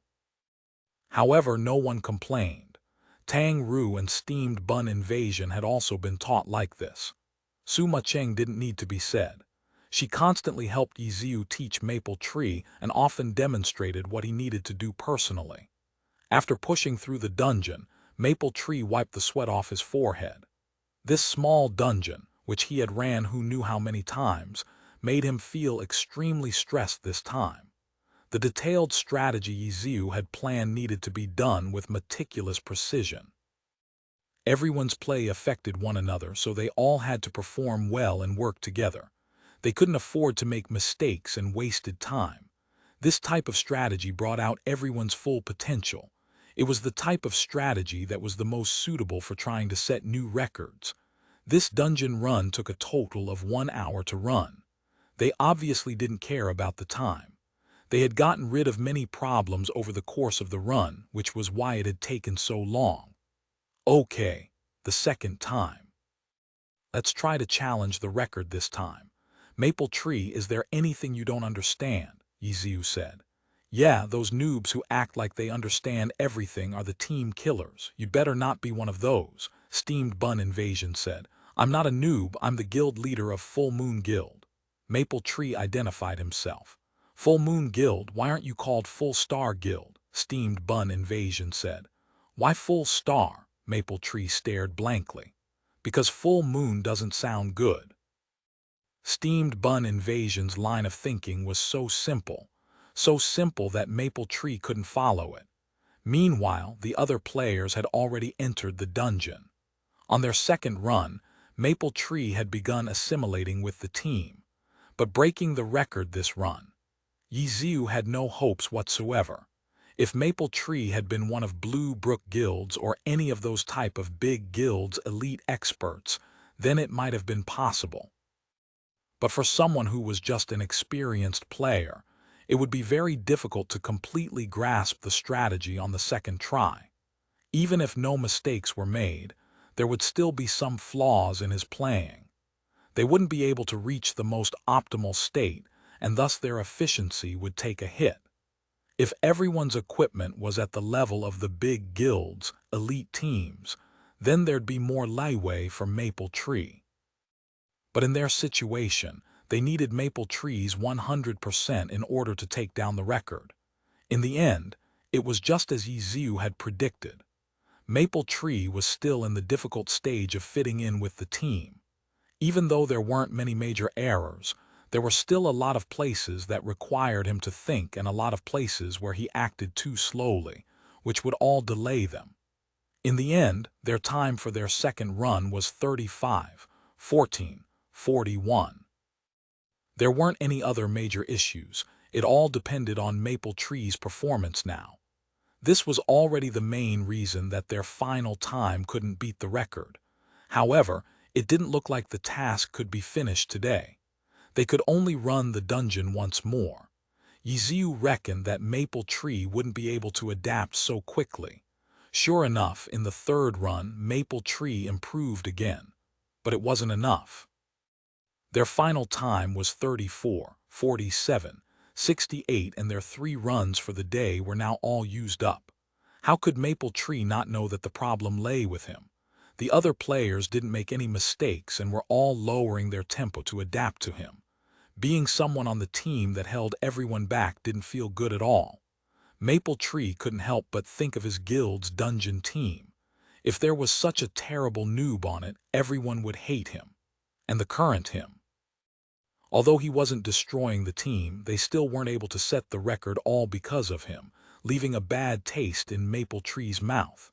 "You have a main account, right?" Lord Grimm suddenly asked. "Ah, I do. You should use the accounts you have to practice. The team's current problems are almost all on you. As long as you practice a bit more, we'll be able to take down this record. But if we keep on practicing like this and we accidentally reach level 31, then that'd be really bad," Ye Xiu said. "Yeah, I'll think of a way," Maple Tree said. "Desolate Land's elite monsters in the dungeon, in terms of their attack patterns and habits, they're about the same as the monsters in the leveling area. There are a few things you can practice in the leveling area. For example," Ye Xiu suggested a few things Maple Tree could do. Maple Tree listened attentively. He was repeatedly nodding his head in front of the computer. Nodding and nodding, he suddenly realized that there was no way the other side could see him doing so, and as a result, felt embarrassed again. "Okay, that'll be it for today. You can do it. We'll see you tomorrow night." "See you tomorrow night." Maple Tree took off and then began thinking of ways to practice more. The King's Avatar Volume 3, A Stormy Situation, Chapter 153. Chapter 153, Exchange Market. "It's 2 o'clock. I'll be going off too then," Suma Cheng said. "How are you leveling your account?" Ye Xiu asked her. Suma Cheng shouldn't have the time to level her low-leveled account. But right now, her cleansing mist was very close to Lord Grimm's level, not a step slower. "You don't need to worry about that." Suma Cheng hummed a tune and then logged out. "Dungeon again?" Tang Ru asked. Now that they were level 30, running Frost Forest was no longer a viable option, but Boneyard could still give some experience.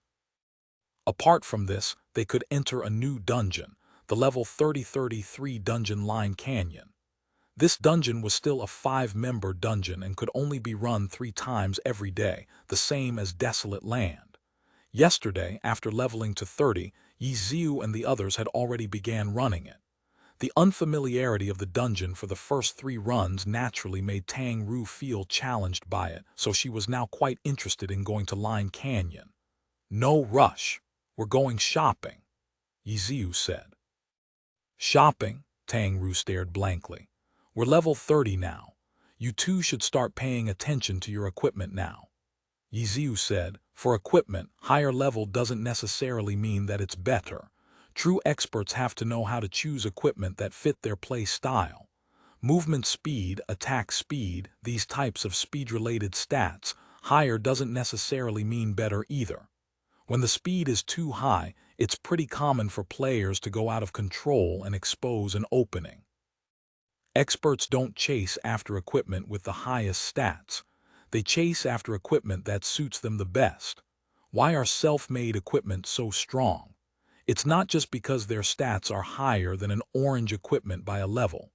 More importantly, it's because they're custom-made specially to suit the player's style. Take my 1000-chance umbrella as an example.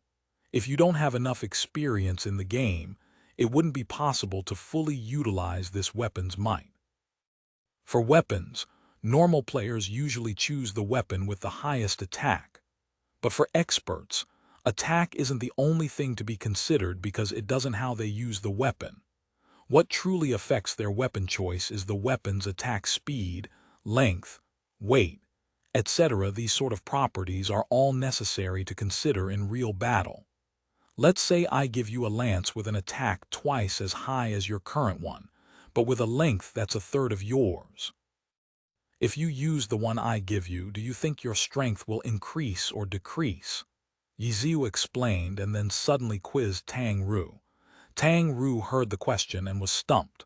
Whether she'd be stronger or weaker, she had no way of judging that. But she at least understood what Ye Xiu was trying to get at. The greater the expert, the higher the expert's awareness towards how different weapons feel. Because I'm not you, as a bystander, I can only give you some suggestions, but what exactly you choose depends on you. This means that you're going to have to try out lots of different weapons. What you're looking for is the most suitable equipment. Either that or you're going to need to adjust your playing style to the equipment you choose. In the end, it all depends on you to decide. They walked while they talked, until the three characters finally arrived at Quan Zhi City. Quan Zhi City was much larger than Bull's Town. This was one of the major cities in Glory. It was also the first major city that players would come across, and a gathering place for low to mid-level players. From level 30 onwards, players paid closer attention to equipment, and so the exchange market would become much more popular. Lots of messages for buying and selling would begin to appear on the World Channel too. Once a player entered Quan Zhi City, the player would see players buying and selling items everywhere around them. However, the prices for many of the items were extremely high.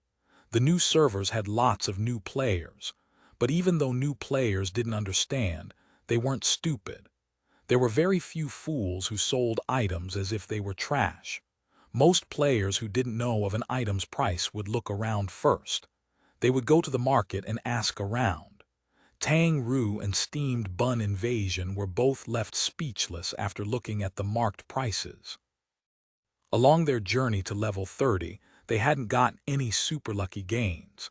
Besides the rewards from quests, their only source of income was from monster drops.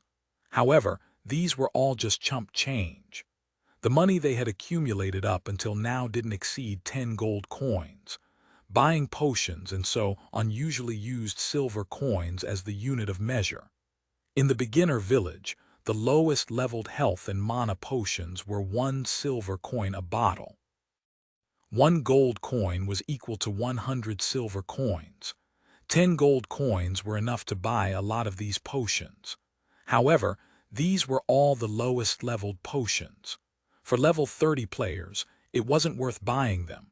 For Tang Ru and Steamed Bun Invasion to have been able to accumulate that much money was already considered quite good. Their skill levels were high, so they were able to dodge most attacks in real battle.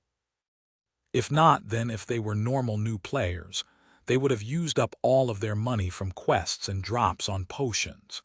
If they didn't do any reselling for profit trading, then they wouldn't be able to afford anything. 10 gold coins was already considered quite rich among these normal players.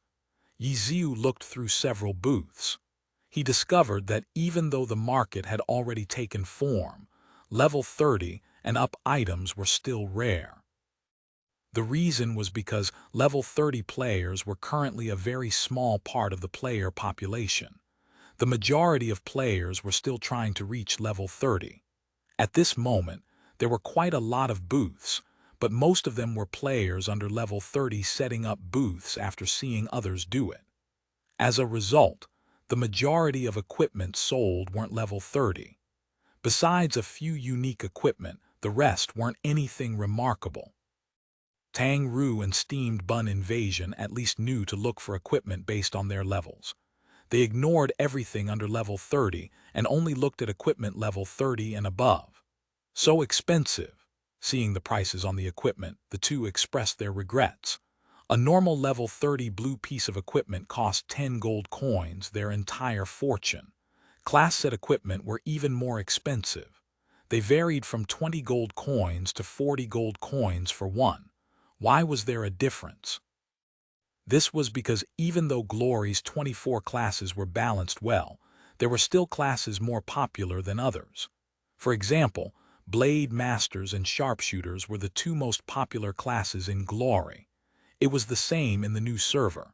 With a greater demand, the equipment for those classes were naturally a bit more expensive. Armor was like this. Weapons were even more so. A level 30 blue weapon cost between 30 gold coins to 50 gold coins. The variance was also because of the difference in classes. As for purple weapons, normal ones cost 100 gold coins. For ones with more outstanding stats, those could cost nearly 200 gold coins. These prices were a bit more fair. After all, the vast majority of players that had hit level 30 were veterans from the big guilds. Under the standards they set, those crazier players that had hit level 32 set their prices in the same way. There weren't too many with ridiculous prices. If I wanted to buy a weapon, how long would I need to save up money? Tang Ru said. It looks like it'd be better to just save up points in the arena. Steamed Bun Invasion was still using that level 25 purple claw he got from the arena. Ha ha, as long as the equipment isn't binded, then you can always resell your equipment later, Ye Xiu said. In Glory, equipment from the normal servers could be binded. After being binded, the equipment wouldn't drop if you died. But it also meant that it couldn't be traded. Once the equipment was bound, it wasn't possible to unbind it, which was why at this stage of the game, practically no one bound their equipment. Everyone wanted to sell their equipment later after it grew outdated. But because of this reason, the price for low-leveled equipment would eventually take a dive as the equipment grew outdated. For example, in the oldest first server, the equipment that Tang Ru and Steamed Bun Invasion were gasping at were 10 times cheaper.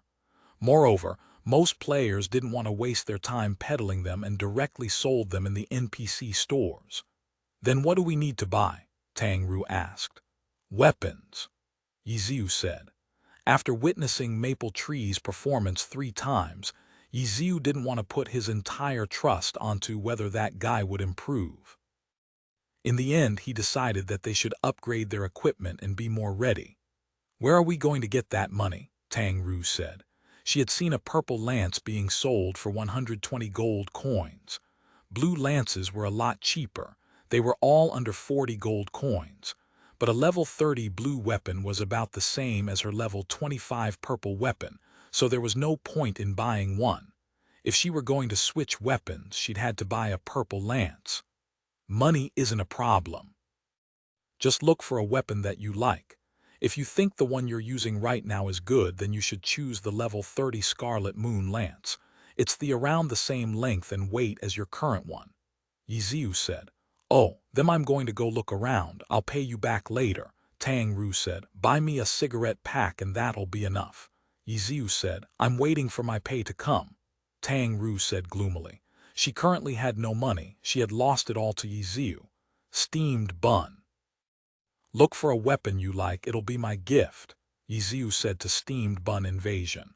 Ha ha, I get one too, Steamed Bun Invasion cheered. Of course. Then I'm going to go look. Steamed Bun Invasion wasn't as polite. He had gaming experience. Even though it wasn't in Glory, he could still infer one thing from 3 in many places. In his eyes, Ye Xiu and him were at a completely different level. Ye Xiu was an expert, a god. Experts gifting new players equipment was a very common occurrence, so there was no need to be polite. Steamed Bun Invasion returned after a short while and said he found a weapon that he liked. Ye Xiu followed him to go look and immediately regretted what he had said. Steamed Bun, you really aren't polite at all. Ha ha, Steamed Bun Invasion laughed.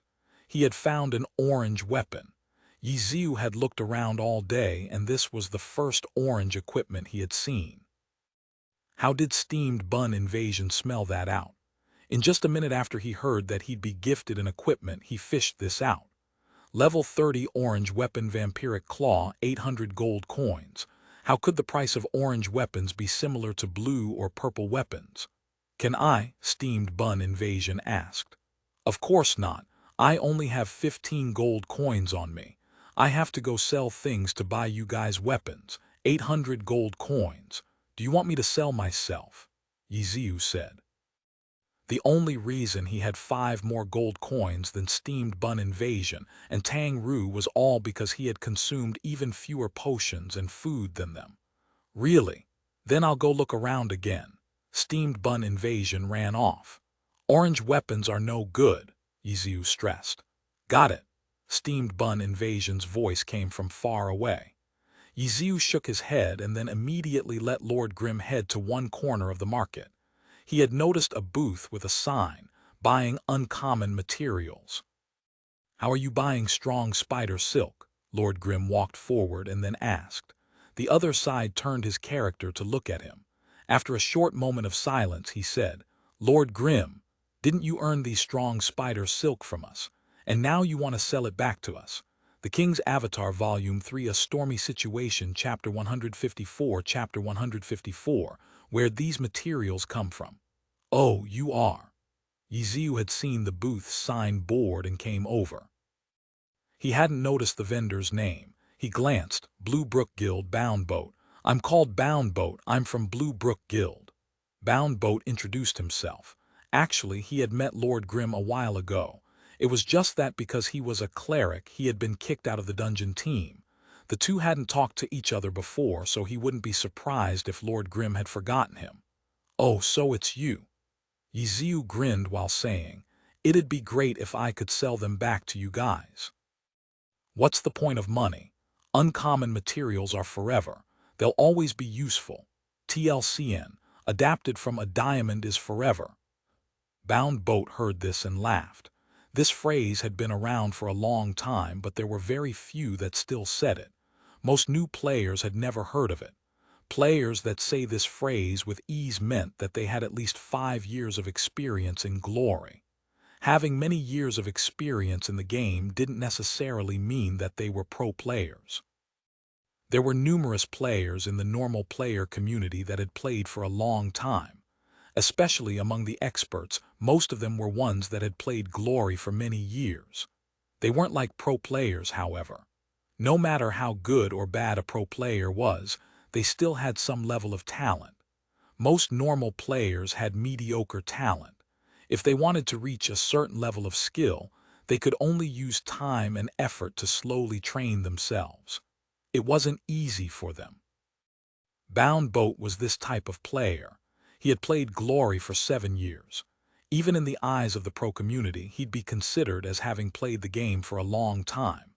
As for this Lord Grim, Bound Boat believed that he was a veteran that didn't lose to him in experience. 2 players who were extremely knowledgeable on glory would be able to save a lot on buying and selling. In any case, they wouldn't be ripped off. 40 silver coins for each strong spider silk. Bound Boat didn't say anything more. Don't joke with me. It should be 1 gold coin for each, Ye Xiu said.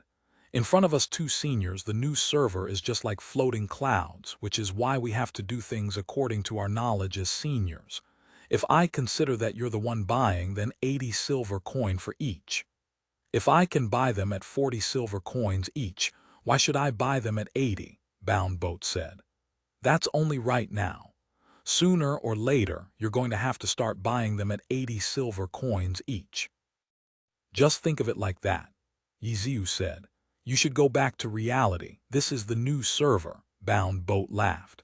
It was clear that this was a very calm and careful person.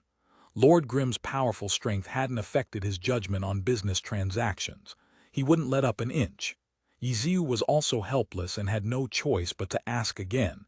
If it's 40 silver pieces for each strong spider silk, then what about frosted stones? Those were much more valuable than strong spider silk. They were items that only dropped from hidden bosses at Line Canyon. Players could only run the dungeon 3 times every day in addition to their low chances of meeting a hidden boss. Yesterday, Ye Xiu and the others had run the dungeon 3 times and they hadn't met a single one. 20 gold coins. Bound Boat said. 35 is more like it. New server, Bound Boat emphasized. 20 is looking down on the fact that I'm a senior too much. Ye Xiu said. Ha ha, how many do you have? Bound Boat asked. If it's for 30, then I can give you 10 of them, Ye Xiu said. 10. Bound Boat stammered. Because of his cool-headedness and carefulness, he had immediately felt that picking up 10 frost stones was unimaginable for someone who had just hit level 30. These were materials that only dropped from a specific hidden boss. Even though their chances of dropping were high, that wasn't the reason why they were uncommon. Rather, it was because of the probability of meeting that specific hidden boss. Only once this was considered could uncommon materials have the word uncommon in them. Lord Grimm had just reached level 30 yesterday. This was something that Blue Brook Guild had been watching closely. Adding in 2 days' worth of runs, Line Canyon could have only been run 6 times at most. Even if he had met a hidden boss every run and each hidden boss all happened to be the exact same one, then it still might not mean that he'd be able to get 10 of them. The chances of this happening weren't 0, but it was close. What do you think? Ye Xiu asked. How do you have so many frosted stones? Bound Boat couldn't figure it out. It wasn't possible for him to get that amount by himself. If he had purchased them, it didn't make sense for him to go sell them to someone who purchased materials like himself. For a senior with so much experience, that would be too stupid. Apart from that, Bound Boat could only think of him getting those through some shady business like killing others for their items. 10 is a lot. Ye Xiu, on the other hand, was grinning. You have more. Bound Boat was astonished. I have plenty. To be honest, I probably have as many as the amount in your Blue Brook Guild storehouse. Ye Xiu said. Impossible. Bound Boat still doubtful. How did you get them? You don't have to worry about that. Just tell me whether you want them or not, Ye Xiu said. Bound Boat was unexpectedly unable to answer at this moment. Even though he had put a price on frosted stones, he hadn't had any plans on how much he would purchase. At this moment, only high-leveled players would have these items, and the majority of these were from big guilds like his. Big guilds would only buy materials and use them. They would practically never sell them. It still wasn't the time for frosted stones yet. When Lord Grimm had suddenly asked him, Bound Boat had thought that even if Lord Grimm had gotten lucky, he would only have 1 or 2 at most, which was why he didn't care too much about it. But who would have thought that Lord Grimm would be so mysterious and start out with 10? Besides the big guilds with clubs behind them, this amount shouldn't be possible for anyone to have. And in addition, Lord Grimm's tone implied that 10 wasn't all he had. How many do you have total? Bound Boat asked. He hadn't made any plans for them because he hadn't thought that he'd be able to get any. But some would come sooner or later. Seeing that the goods had already arrived, he didn't want to miss the opportunity. 30 to 40, Ye Xiu said. Bound Boat almost fell off his chair. If this guy really had as many as that, then it really would be about how many Blue Brook Guild had. Before Bound Boat went out to buy materials, he had checked up on their guild storehouse and recalled that they only had around 40, less than 50 frost stones. 25 gold coins. I want them all, Bound Boat said. This type of large purchase wasn't something that he would ever see again. There was no way a private player could gather this many uncommon materials. When did I say I was selling them all? I'm only selling 10. 300 gold coins and they're yours, Ye Xiu said. 25. Bound Boat didn't care if it was all of them or 10 of them. He'd buy whatever he could. And then me 29, you 26, me 28, you 27. In the end, we'd agree on 27.5, so 275 gold coins. Your guild's so big, what's 25 gold coins to you guys? How shameful. 300, Ye Xiu said. How'd you come up with that? Bound Boat said. You really are calm, Ye Xiu said. Ha ha, 25 gold coins is a very fair price, Bound Boat said. It's you who doesn't want them, Ye Xiu said. Lord Grimm suddenly stood next to Bound Boat. What are you doing? Bound Boat couldn't help but panic. He had been puzzling over how Lord Grimm had obtained so many materials. He definitely couldn't have got them from only clearing dungeons. Bound Boat could only come up with Lord Grimm killing others and stealing their items. But to get this many would mean that there would be a huge fuss over it. Bound Boat had also ran Line Canyon every day, but he had never heard of anything like that. Don't tell me he somehow hacked the game. Old players had experienced a lot, so they had a lot of ideas. Glory hadn't been hacked in many years, but Bound Boat still recalled how players robbed from each other in the early days. But after Lord Grimm had walked over to his side, Lord Grimm immediately moved. He had created his own booth and then said, "At 30 gold coins as the retail price, they'll be sold off in an instant. It's your own fault you didn't want them." After saying this, Lord Grimm's booth was finished setting up. 10 frosted stones were placed on the table, each of them 30 gold coins. Bound Boat stared blankly. In the game, items had a purchase price and a retail price. The purchase price was relatively low, but was a stable path for the seller. It was very easy to find someone who would buy it. As for the retail price, the price was a bit higher. Only players who really needed it would buy it. It was difficult to say how long it would take to sell the item off. It required patience. For players that were in urgent need of money, they clearly wouldn't set their items at a retail price. Right now, Lord Grimm set his items at a retail price. In the Heavenly Domain, the retail price for frosted stones were usually around 40 gold coins, while the purchase price was around 30 gold coins. Ye Xiu was set on 30 gold coins and wouldn't budge. In the end, Bound Boat didn't reply, which was he just straight up set up a booth. 30 gold coins. For the new servers, this was considered a retail price. A retail price that required patience. But what had to be noted was that this was in the 10th server. Practically no one was selling frosted stones.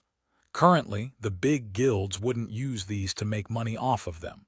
As a result, this was extremely convenient for Ye Xiu.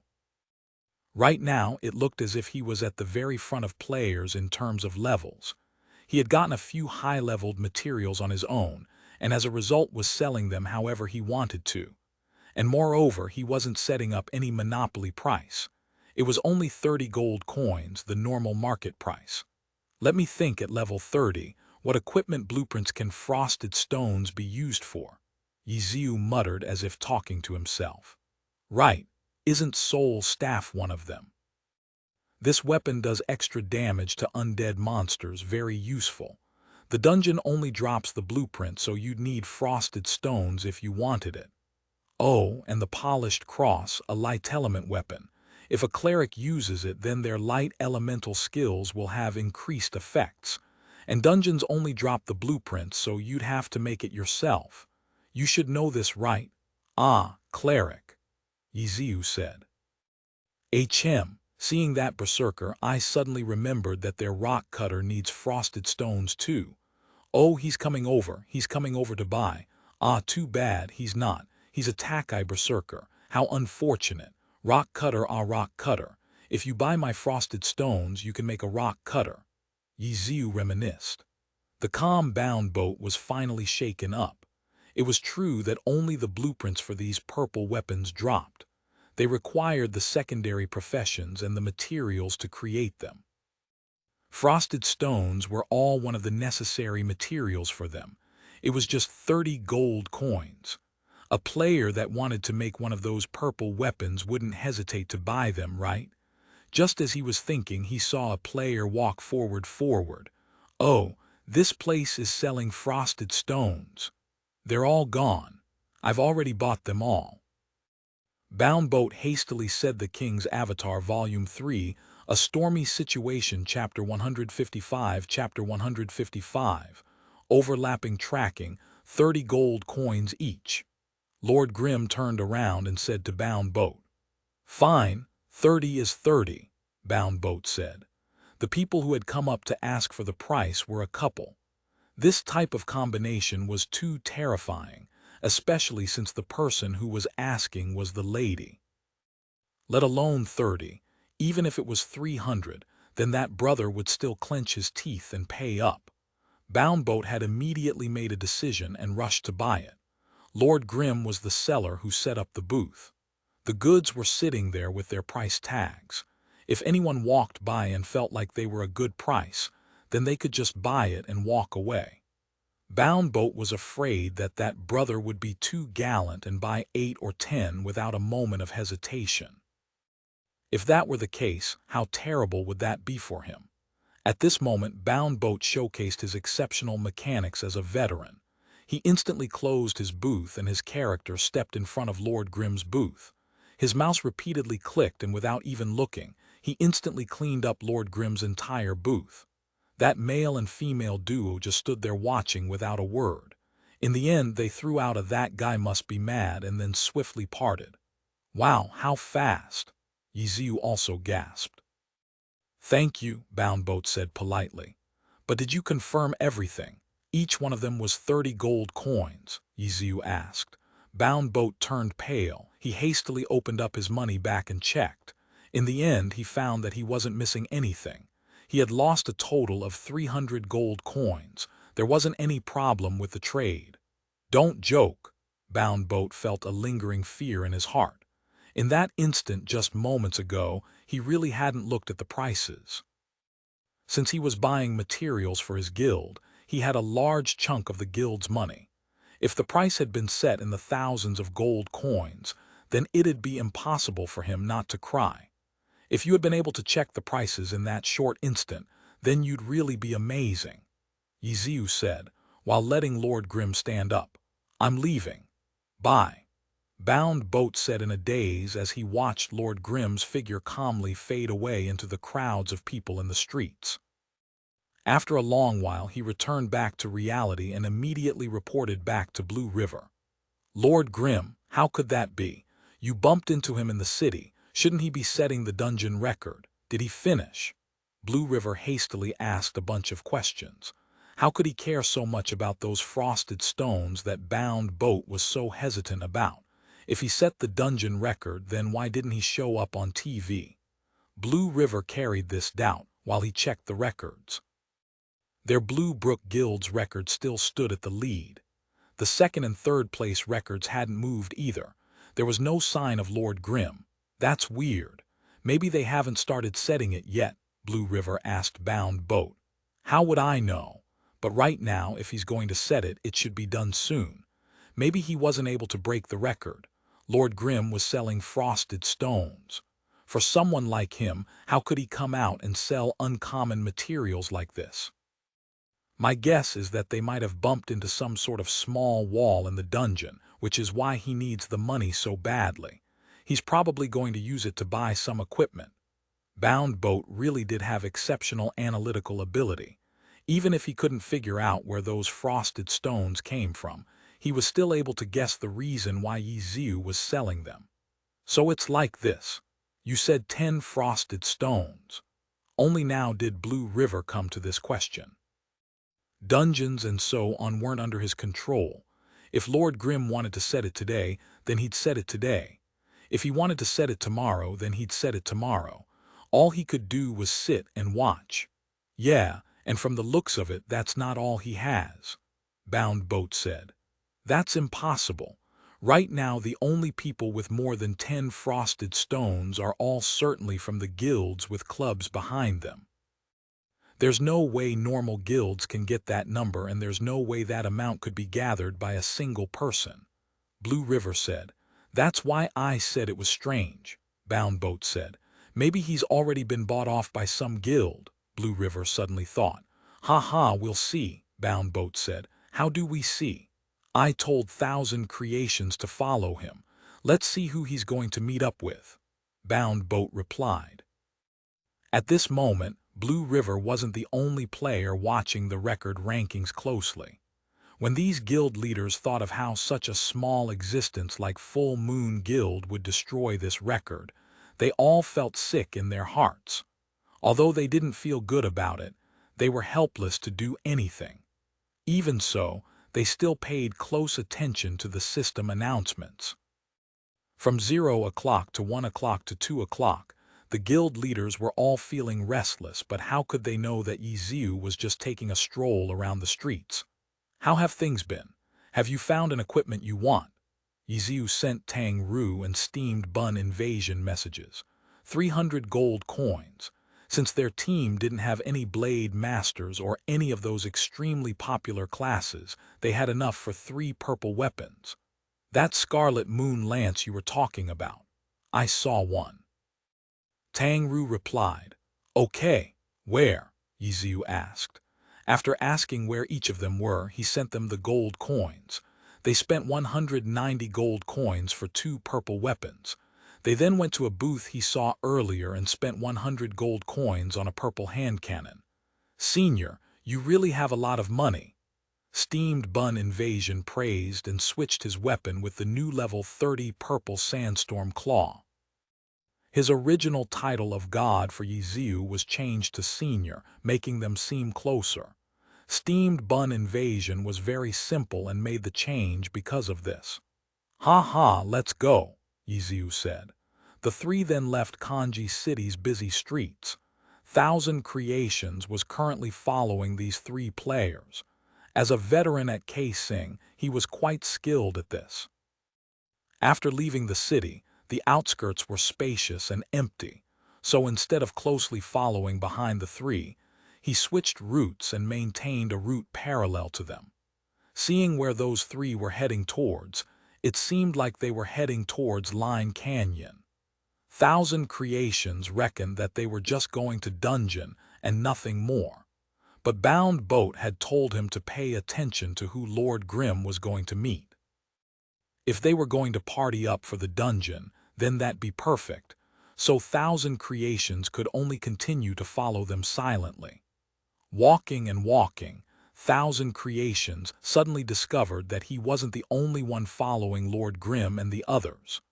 With those 3 as the center, countless players were scattered on the map going in the same direction. For players like this, if it was just one player, then it wouldn't be considered weird. But at this moment, there were suddenly numerous of these types of players. If they really were headed to Line Canyon, then they'd be walking along the main road like Lord Grimm and the others were. But right now, all of these trackers seemed to be experienced players like 1,000 Creations. They weren't tailing them from behind, they were taking a route parallel to theirs. With so many players doing the same thing, how could that be normal? 1,000 Creations discovered that everyone had also realized this. Some began hesitating. Some immediately changed their routes and directly followed Lord Grimm from behind. Their originally secretive way suddenly seemed very normal in this weird situation. 1,000 Creations was different from the others. He ran over to the closest player, and after seeing the player's name clearly, he immediately sent Bound Boat a message. He shouldn't have made any agreements with Wind Howl. The name of the player he had looked at was from Guild Wind Howl Manor. Even though the other side had hidden his guild's name, unlucky for him, 1,000 Creations recognized his id-o. How do you know? Bound Boat was puzzled. He had no way of knowing how 1,000 Creations had come to that conclusion. Because one of Wind Howl's players is doing the same thing as me. 1,000 Creations said. Bound Boat was speechless.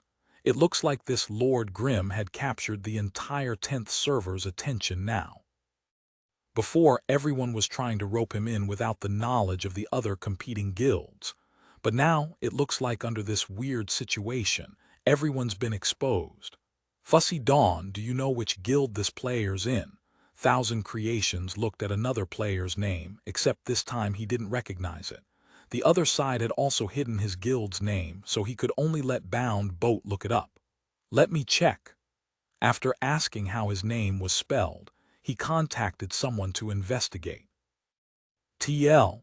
In Chinese, many words are pronounced the same and are all written differently. X. https://n. Wikipedia. org/wiki/lion-eating poet in the stone den like this. Thousand Creation continued his overlapping tracking and reported 9 players to be checked. Actually, there were originally 11 players, but 2 of them had retreated after seeing the situation. Among these 9 players, there were already 5 guilds that had been found: Tyrannical Ambition, Royal Heritage, Windhowl Manor, Samsara, and Blossom Valley. These 5 guilds had all participated in the Great Tracking and saw that Lord Grimm hadn't made any agreements with anyone. "Are you guys still continuing?" Bound Boat asked. "Yeah, we're almost at Line Canyon. I'll wait until after Lord Grimm enters the dungeon, then us 10 can go form a team to run the dungeon." "I haven't used my entries for today yet," Thousand Creations said. "All right, have fun." Bound Boat didn't say anything more. They arrived at Line Canyon in the blink of an eye. Even though the game said it was a canyon, there weren't any tall mountains. Line Canyon was a giant crack in Glory's land. In the yellow-soiled plains, there was a large crack as if it had been cut open by a hatchet. It was long, wide, and deep. There wasn't any kind of vegetation there, only a few animal skeletons. What lived here were poisonous insects.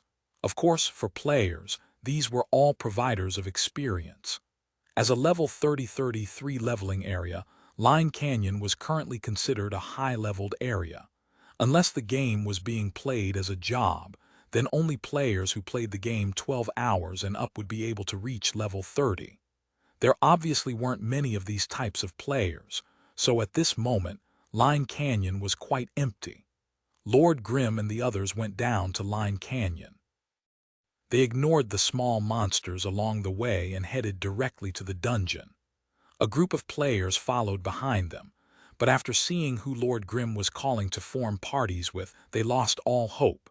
7 Fields, Sleeping Moon. For the ones who did their homework, they all recognized that these 2 players were from Full Moon Guild. And not only this, each of the big guilds had already sent out spies to go join Full Moon Guild. That night, Full Moon Guild grew a lot larger. These players who had joined weren't low-leveled. The spies had all gathered there to figure out what exactly Lord Grimm's intent was. And outside of this Line Canyon, there were trackers sent by their guilds to take a peek.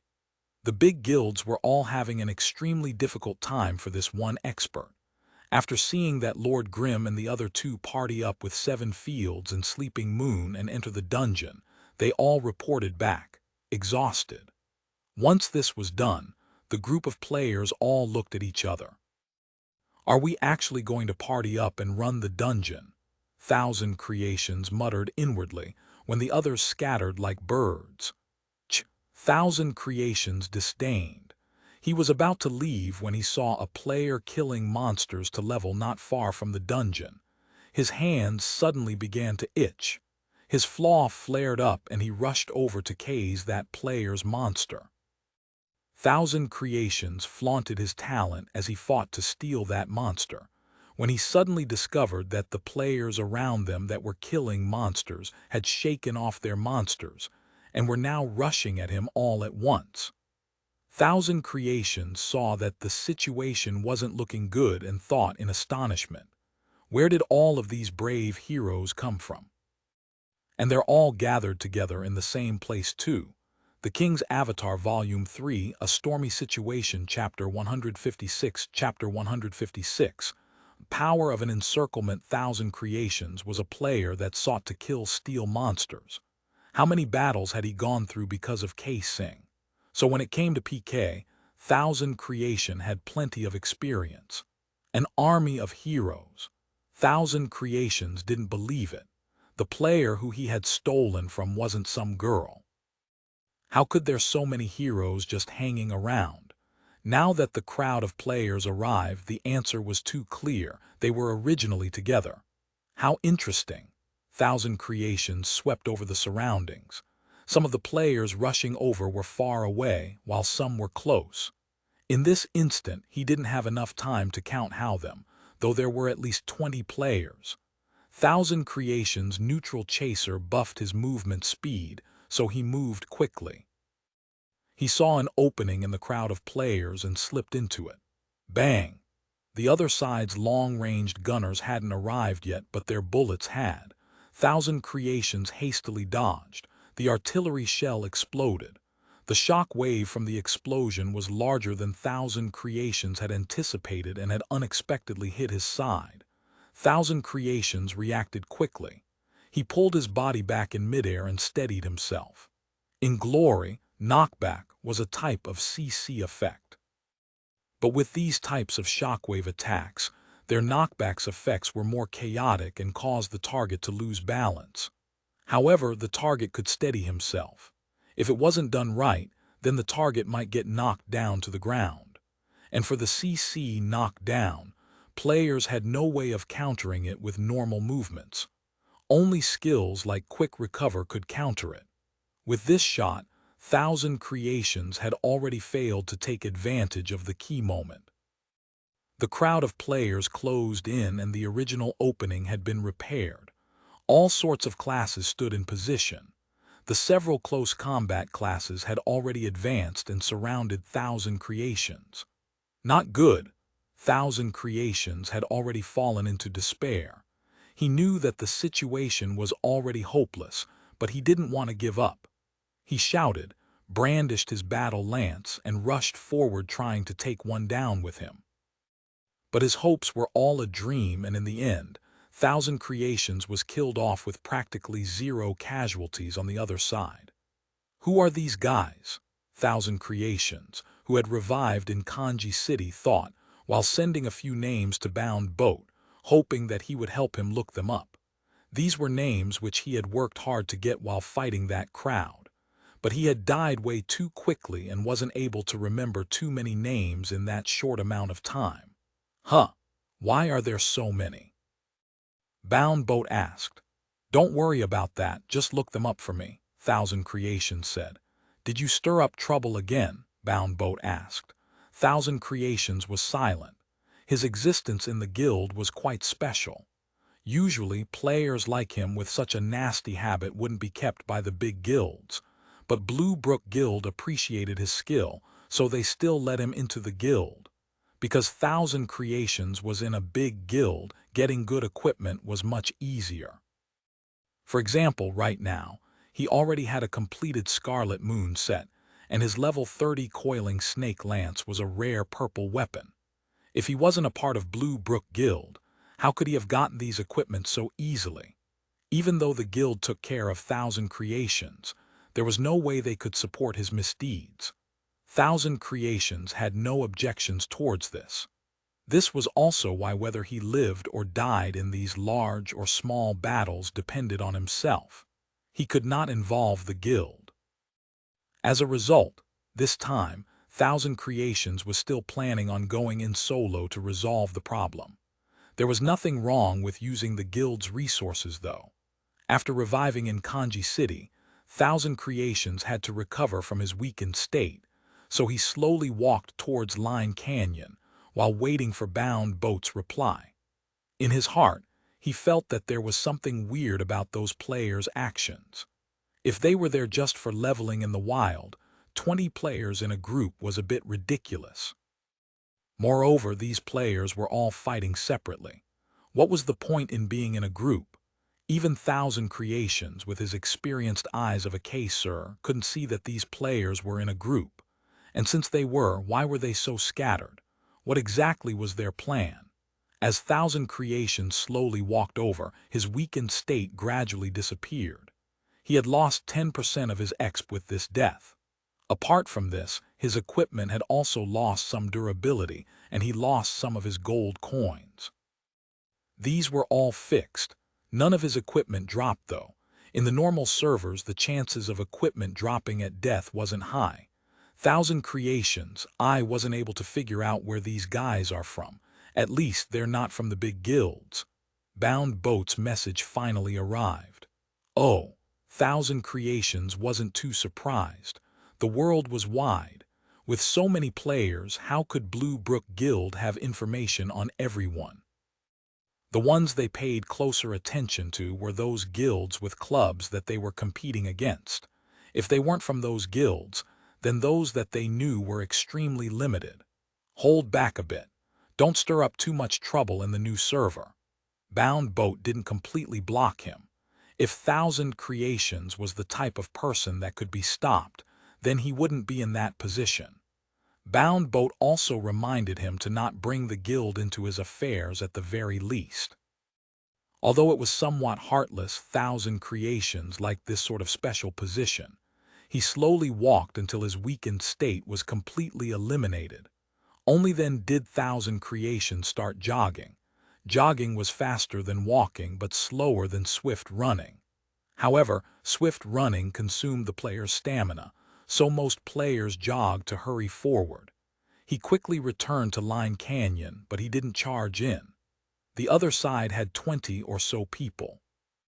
If he directly challenged them, then wasn't that certain death? Thousand Creations planned on waiting for the right opportunity and then striking. He didn't care despicable or low he was. As someone who liked to case, such a principle practically didn't exist. If his name could be hidden like his guild's name, how great would that be? Thousand Creations lamented. He chose an entrance to Line Canyon and then sneakily headed towards that direction. Line Canyon was extremely quiet.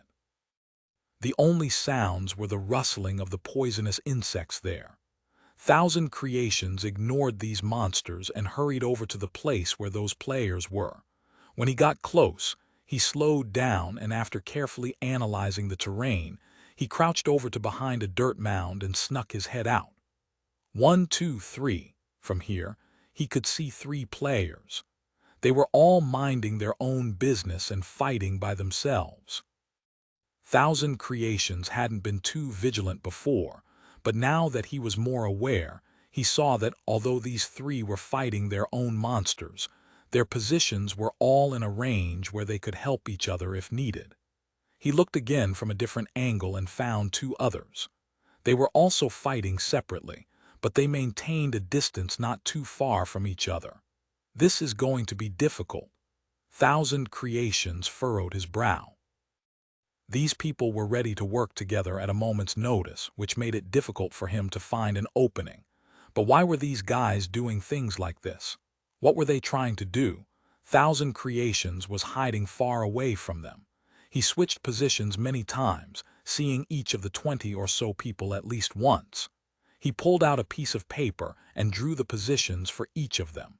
Their current positions seemed a bit different from before. These people had gathered together closer to one side. Thousand Creations looked at the paper while thinking of this.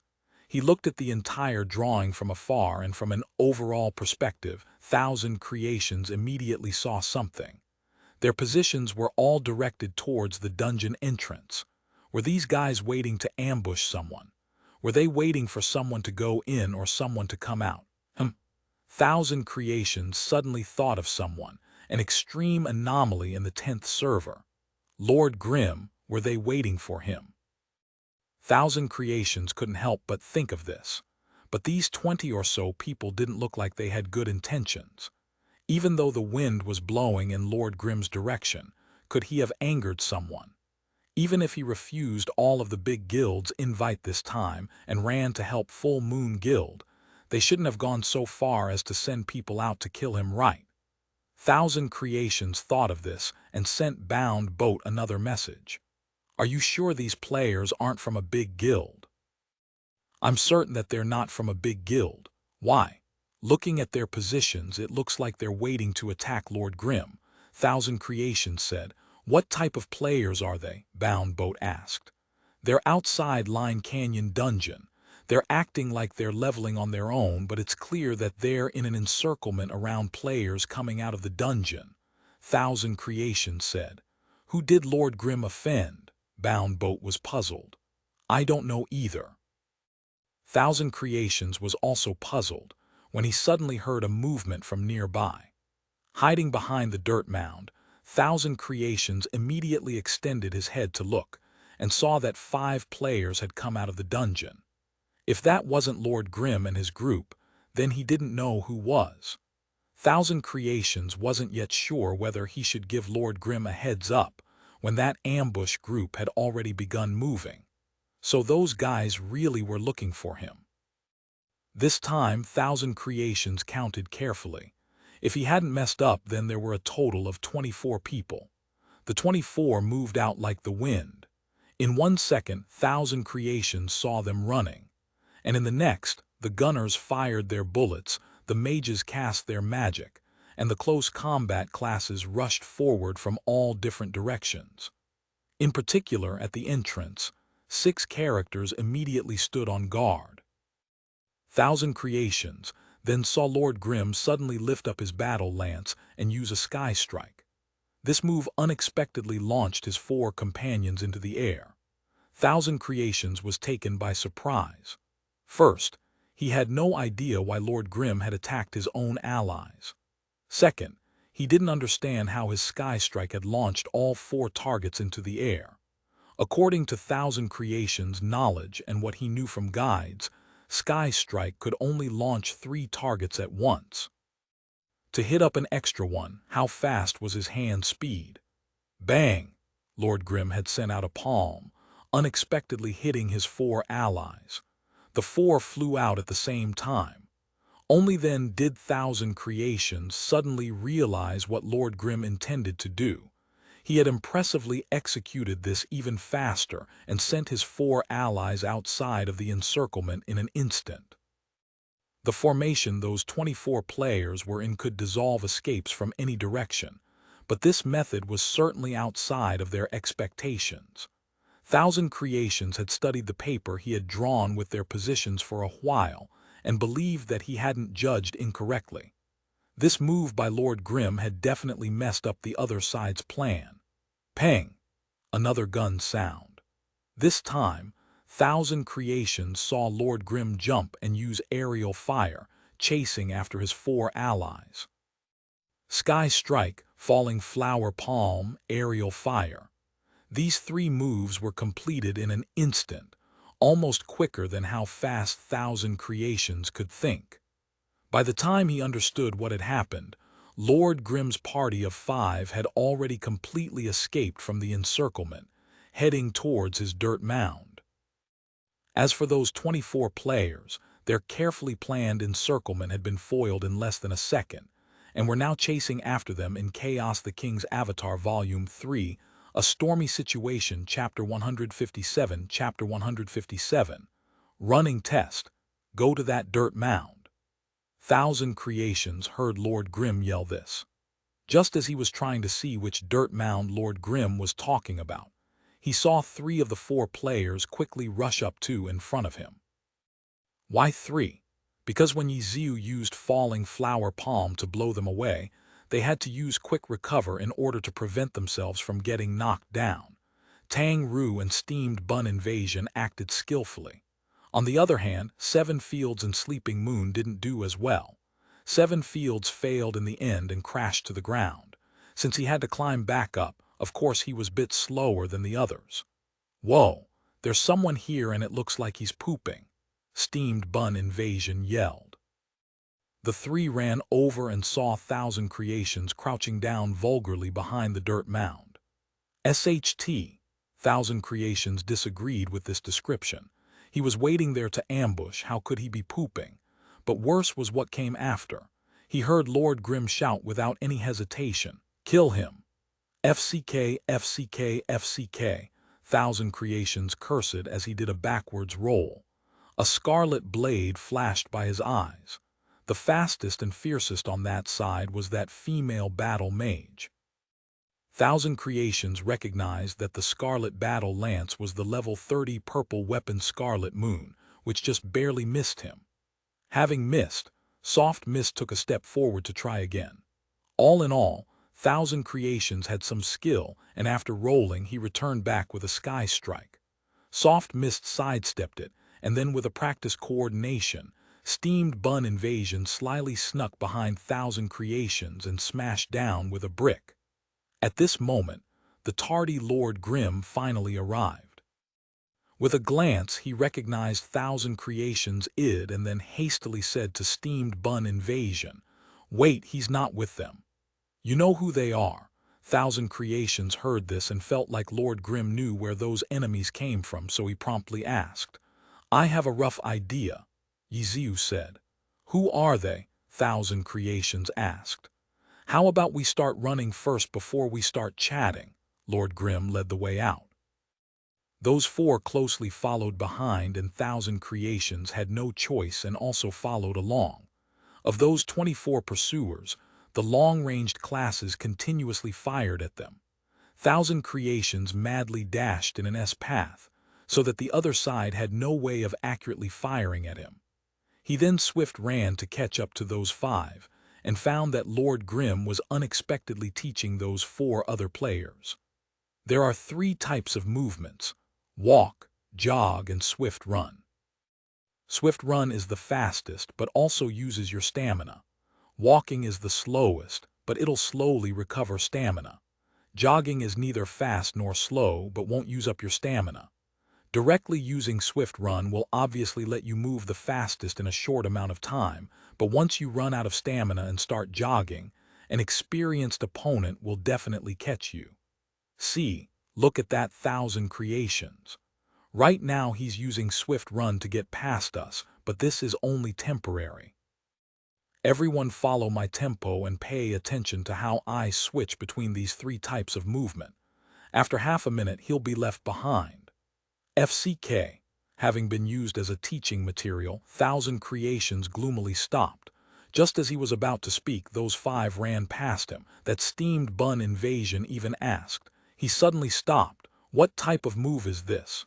"The I want to be blown to bits move," Lord Grimm said. Bang! An artillery shell exploded near Thousand Creations. His mind blurred and he flopped through the air. Fortunately, he was able to use quick recover in time, and after rolling, he swiftly dashed and caught up to those 5 players. He caught up again.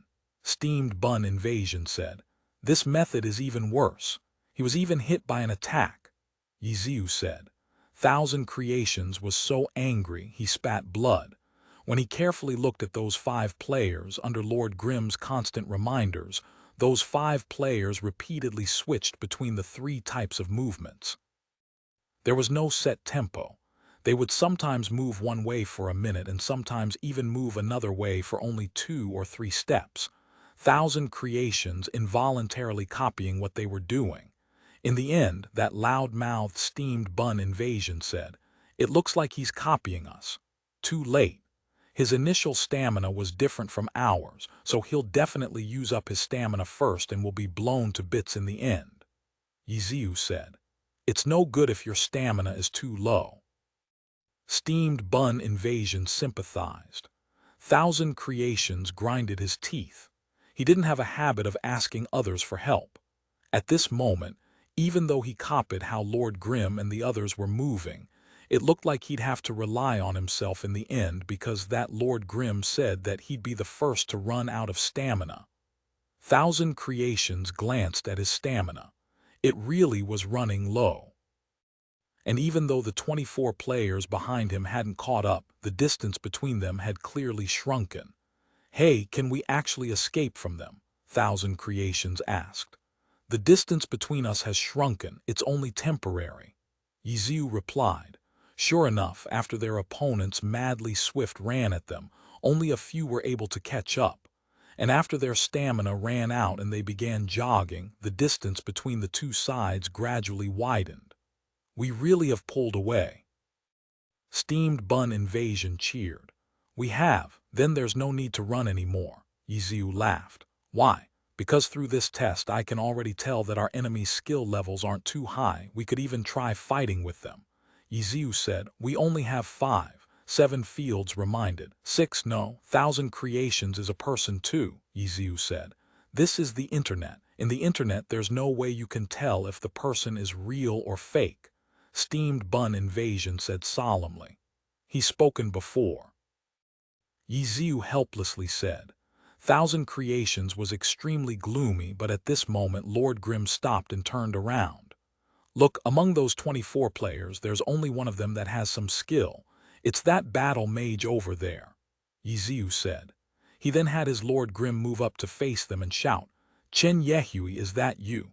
Those 24 players stopped moving. The valley fell deathly silent. Having been called out, Chen Yehui felt extremely depressed. His plans had been ruined from the very start. Liu Hao had to take care of the team's performance, so he could no longer afford to get distracted and tangle with Ye Xiu in the game. As a result, Liu Hao had handed the task of obstructing Ye Xiu's progress to him. But to go against Ye Xiu, what methods did he have? Without any pro players to help, there was no way he could compete in the dungeon records. After thinking for a while, in the end, he realized his greatest advantage: manpower. This time, he personally brought the guild to pioneer in the new server. His ambitions weren't small. Compared to other guilds, their manpower in the 10th server was the greatest. Originally, Excellent Dynasty had intended to compete strongly against the other big guilds and restore their former glory. But who could have known that Lord Grimm would appear and cause a storm? Right now, there was only one thing in the competition between the big guilds. It was to see who could win over Lord Grimm's help. Chen Yehui was extremely bitter. He already knew who Lord Grimm was, so he didn't have any hopes that Lord Grimm would help their excellent dynasty.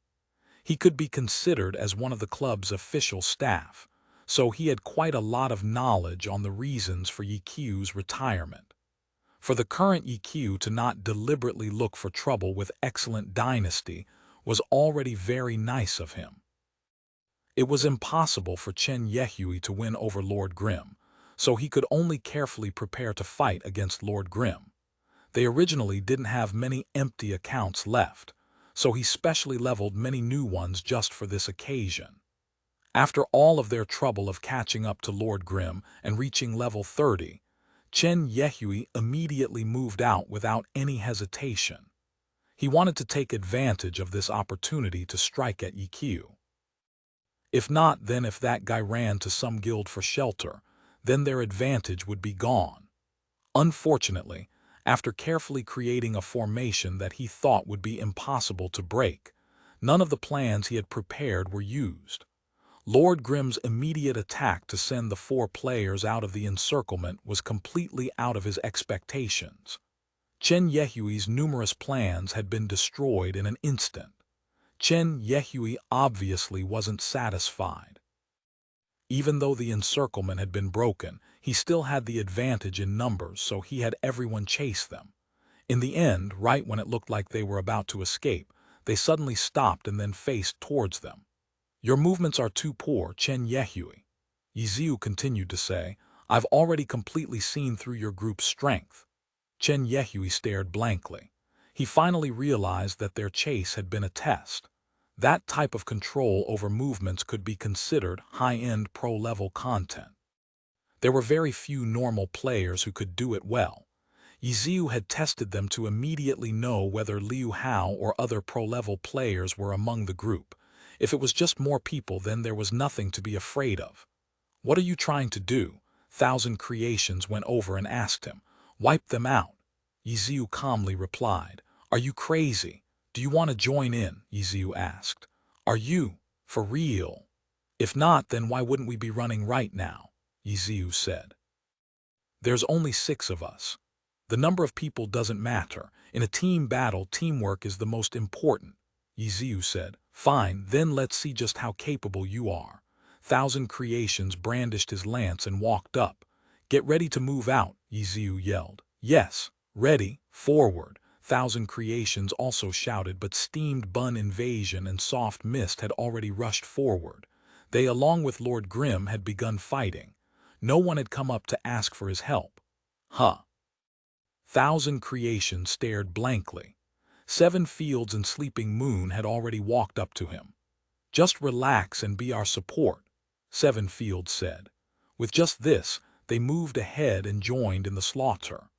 Lord Grimm, Soft Mist, Steamed Bun Invasion stood back to back in a triangle formation. They directly stormed through the crowd of enemies. It looked as if a flood had swept over and drowned them when blood suddenly began flying out. However, it wasn't from any of those three, but rather from their enemies. More people really is an advantage, but there has to at least certain amount, Ye Xiu said. Lord Grimm suddenly left their triangle formation and rushed out. He flew forward with a collapsing mountain towards Chen Yehui's dispatched troops. Chen Yehui's thinking was very simple too. He didn't care if others lived or died. As long as they could kill Lord Grimm, then it would be their victory. The King's Avatar, Volume 3, A Stormy Situation, Chapter 158, Chapter 158. He really is an expert at casing. Chen Yehui's intentions were clear, but the nature of Ye Xiu's attacks were even more so. Ye Xiu had completely seen through Chen Yehui's plans. This collapsing mountain attacked the core of the enemy's group. The shockwave spread out. Those who reacted slower weren't able to dodge it in time. They hadn't even gotten into formation yet, and many had already been hit askew. Sky Strike, Falling Flower. Lord Grimm's weapon closed and his battle lance executed two battle mage skills, launching 4 players into the sky. After lifting his legs and kicking another, his 1,000 chance umbrella transformed into the gun form. The bullets shot out and this player was hit back in a burst of blood. Ye Xiu had fired barbecue in a straight line. This usage of the move had to be done extremely quickly. Right when the target was hit into the air, the skill had to be used. The theory behind it was the same as how witches tried to fly as low as possible. The enemy player that had been knocked back smashed into numerous others. The player hadn't flown far, but had hit 3 others. The formation Chen Yehui had tried to set up was destroyed in 3 attacks. Tang Ru and Steamed Bun Invasion were now sending out attacks separately, one on the left, one on the right. They attacked incomparably fast. In just a few moments, although only a few enemies had been killed, there weren't many that were still standing. Of Chen Yehui's 24 thugs, 1 died, 13 were on the ground, and the other 10 were spinning around in confusion. Lord Grimm, Soft Mist, and Steamed Bun Invasion were once again back-to-back in a triangle formation. They stood there in the middle of the circle with their weapons raised. The pressure they emitted crushed down on the enemies. Thousand Creations was stunned, completely stunned. So 6 players was unnecessary. With just these 3 players, the 24 enemy offensive was thoroughly suppressed. Thousand Creations had fought with the enemies before. Even though he had been killed extremely quickly, this only meant that the other side's strength and coordination weren't weak. But against these 3 players, why did they look like scraps of paper? It hadn't even been a minute yet and their encirclement no longer existed. Some were lying on the ground. Some were spinning around trying to find the correct direction. Some were standing still, not daring to act. Strong, too strong. Thousand Creations admired them. As a person who always went solo, he always wanted to stand majestically in the midst of disarrayed enemies. And now, this dream became a reality. Even though there were only 3 people, this really was the dream he always imagined. At this moment, the other side's characters were clearly still moving, but Thousand Creations felt as if time had stopped. Because in his eyes, those guys were only background characters. They were completely ignored. In his eyes, only those 3 figures existed. Gunners open fire. Witches mess up their sight. Blade Masters, what are you doing? Stay in position. Summoners, you idiots, get into position before summoning. FCK, interrupted again. Go FC King die. Chen Yehui's commands continued to be shouted out, but it was useless, completely useless.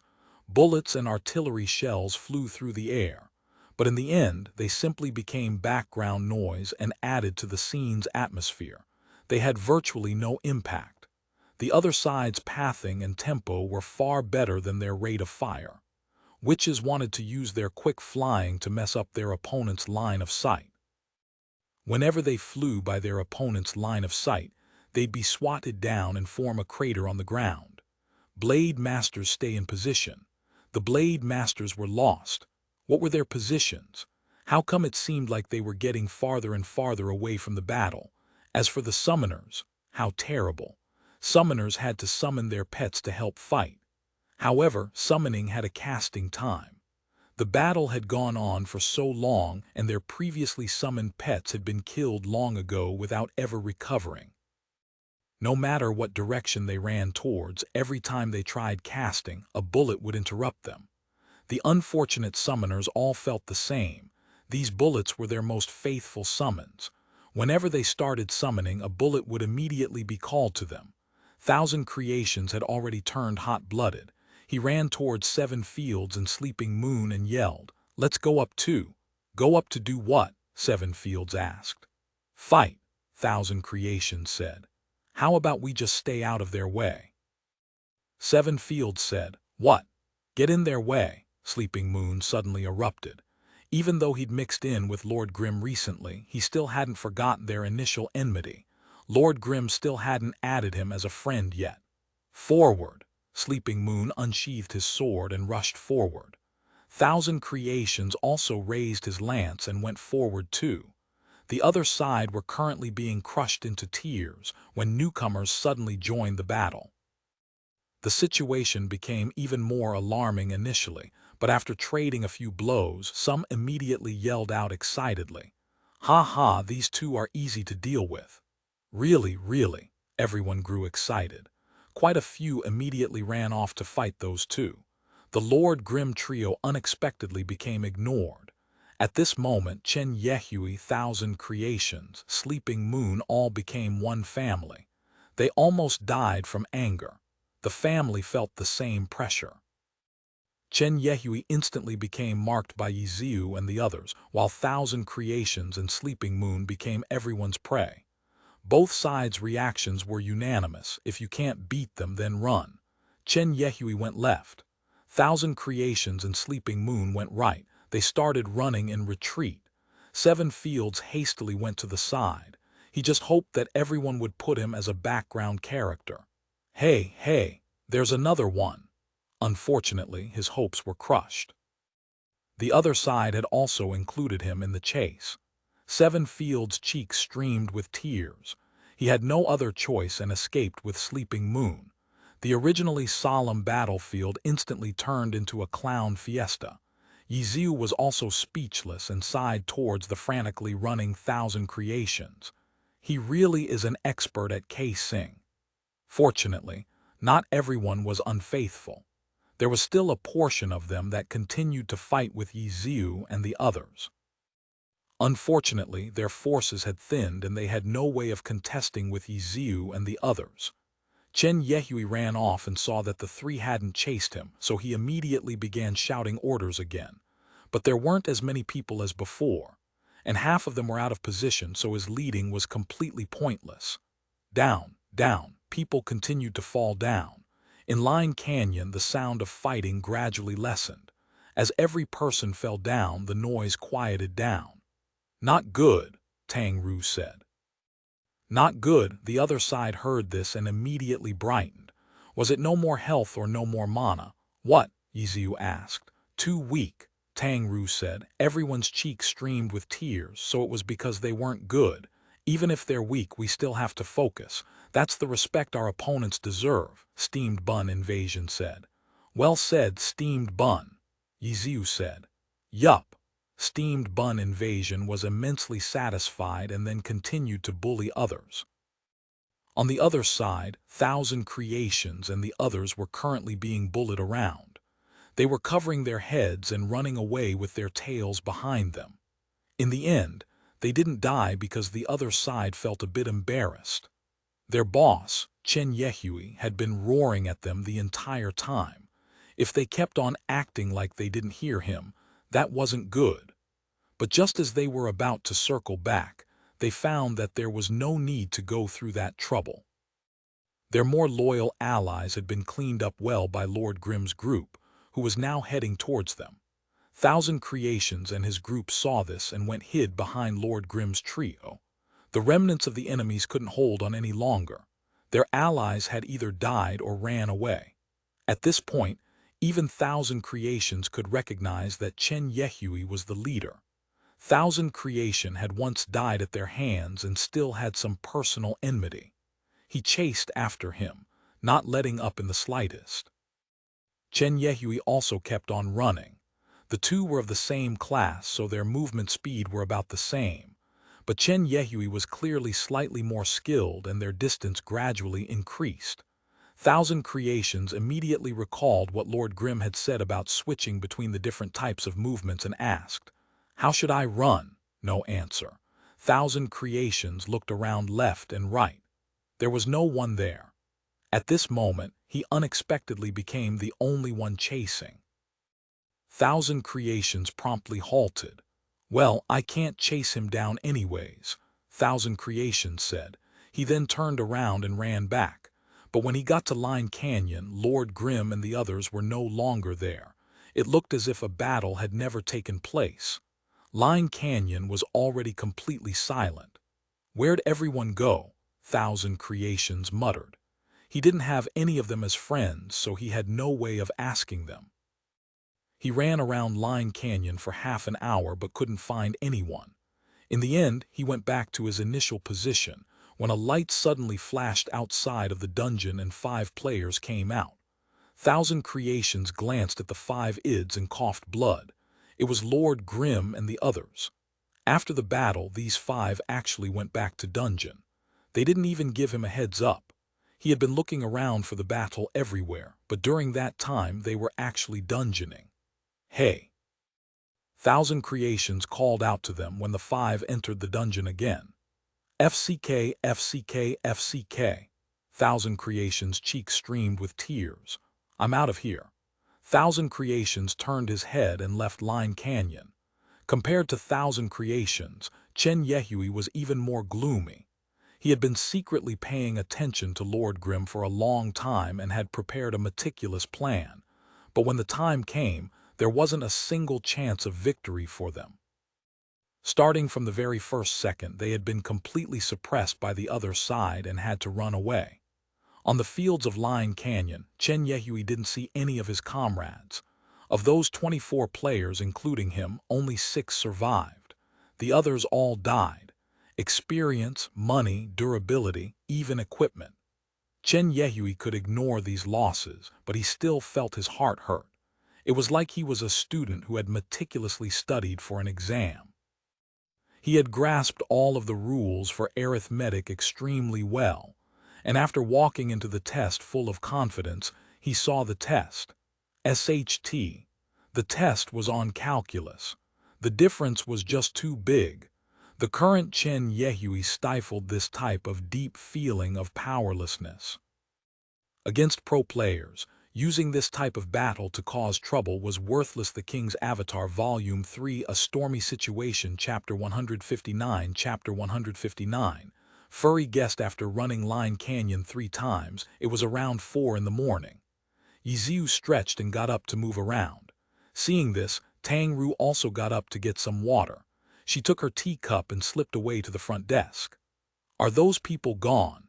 Tang Ru drank her tea while asking. "Who knows?" Ye Xiu said. "What type of hate is there between you and them?" Tang Ru asked. In the game, of course, everyone had asked who those people were. Ye Xiu just said a few words and left it at that. Steamed Bun Invasion didn't care. Seven Fields and Sleeping Moon always had that respectful look towards Ye Xiu and knew in their hearts that the 2 parties involved weren't on the same level, so even though they were curious, they didn't question too closely. Only Tang Ru, who was the closest to Ye Xiu, heard Ye Xiu say those words and then connected them with those guys who were making trouble for him in the internet cafe last time. How do I say it? It's probably because they don't want to see me in front of them ever again, Ye Xiu said. How did you offend them? Tang Ru asked. There was a time when I didn't want to see them in front of me ever again too, Ye Xiu said. Tang Ru stared blankly. Even though she hadn't known Ye Xiu for very long, she knew that he was a very carefree person. She had difficulty imagining that such a person could seriously hate someone. Can I ask why? Tang Ru asked. Because they weren't professional enough, Ye Xiu said. Not professional enough. You know that guy we ran into tonight? To a certain extent, I ended that guy's pro career, Ye Xiu said. Why? Didn't I already say it? It's because he wasn't professional enough, Ye Xiu said. Oh, Tang Ru understood. You're not wrong. Of course, Ye Xiu grinned. But you already left, so why are they still bothering you? It looks like they're afraid of you coming back, so then it looks like you were forced to leave, Tang Ru said. Oh, how smart, Ye Xiu was amazed. It looks like you didn't completely cut them off, so you left them a chance to bite you back. If not, then how could you be chased and pressured by them? Tang Ru said. Yup, I was too lazy. I should have worked a bit harder, Ye Xiu said. Or maybe you hadn't thought of completely cutting them off, Tang Ru said, but didn't wait for Ye Xiu to reply. She raised her right arm and waved it twice. Boneyard, we can still do it 4 times, she said, while returning back to her seat. The night went by like this. After morning came, they ate breakfast and discussed things. Chen Gu woke up and saw these two looking like they were treating the game as work. While eating the breakfast those two bought back, she shook her head and scolded them. This was already a daily task in Happy Internet Cafe. After eating breakfast, the two went to rest. Tang Ru used to switch between the morning and afternoon shifts, but because she was now playing the game all night every day, if she took the morning shift, then she'd have to endure through the morning shift before she could sleep. Chen Guo had seen her tired face sprawled on the reception desk and couldn't bear it anymore, so she simply made it so that she only had afternoon shifts. All night was all night. She would at least have a set schedule. The day continued on like this. 11 o'clock, the Internet Cafe's busy day ended, while these two's day were just beginning. Speaking of this, Ye Xiu's time in-game was actually a bit longer than Tang Ru.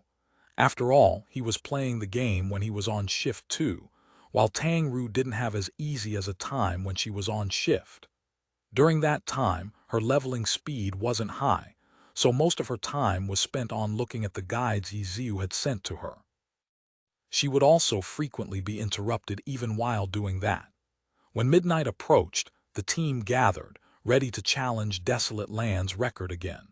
Full Moon Guilds, Guild leader Maple Tree confidently came and narrated the practice he did that day, which earned Senior Steamed Bun's praise.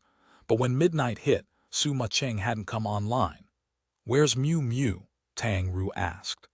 After so many days of playing the game together, everyone had become quite familiar with each other. The names the girls called each other clearly showed that they were close. This one called that one Mumu, that one called this one Ru. Neither of them cared if others felt sick hearing them.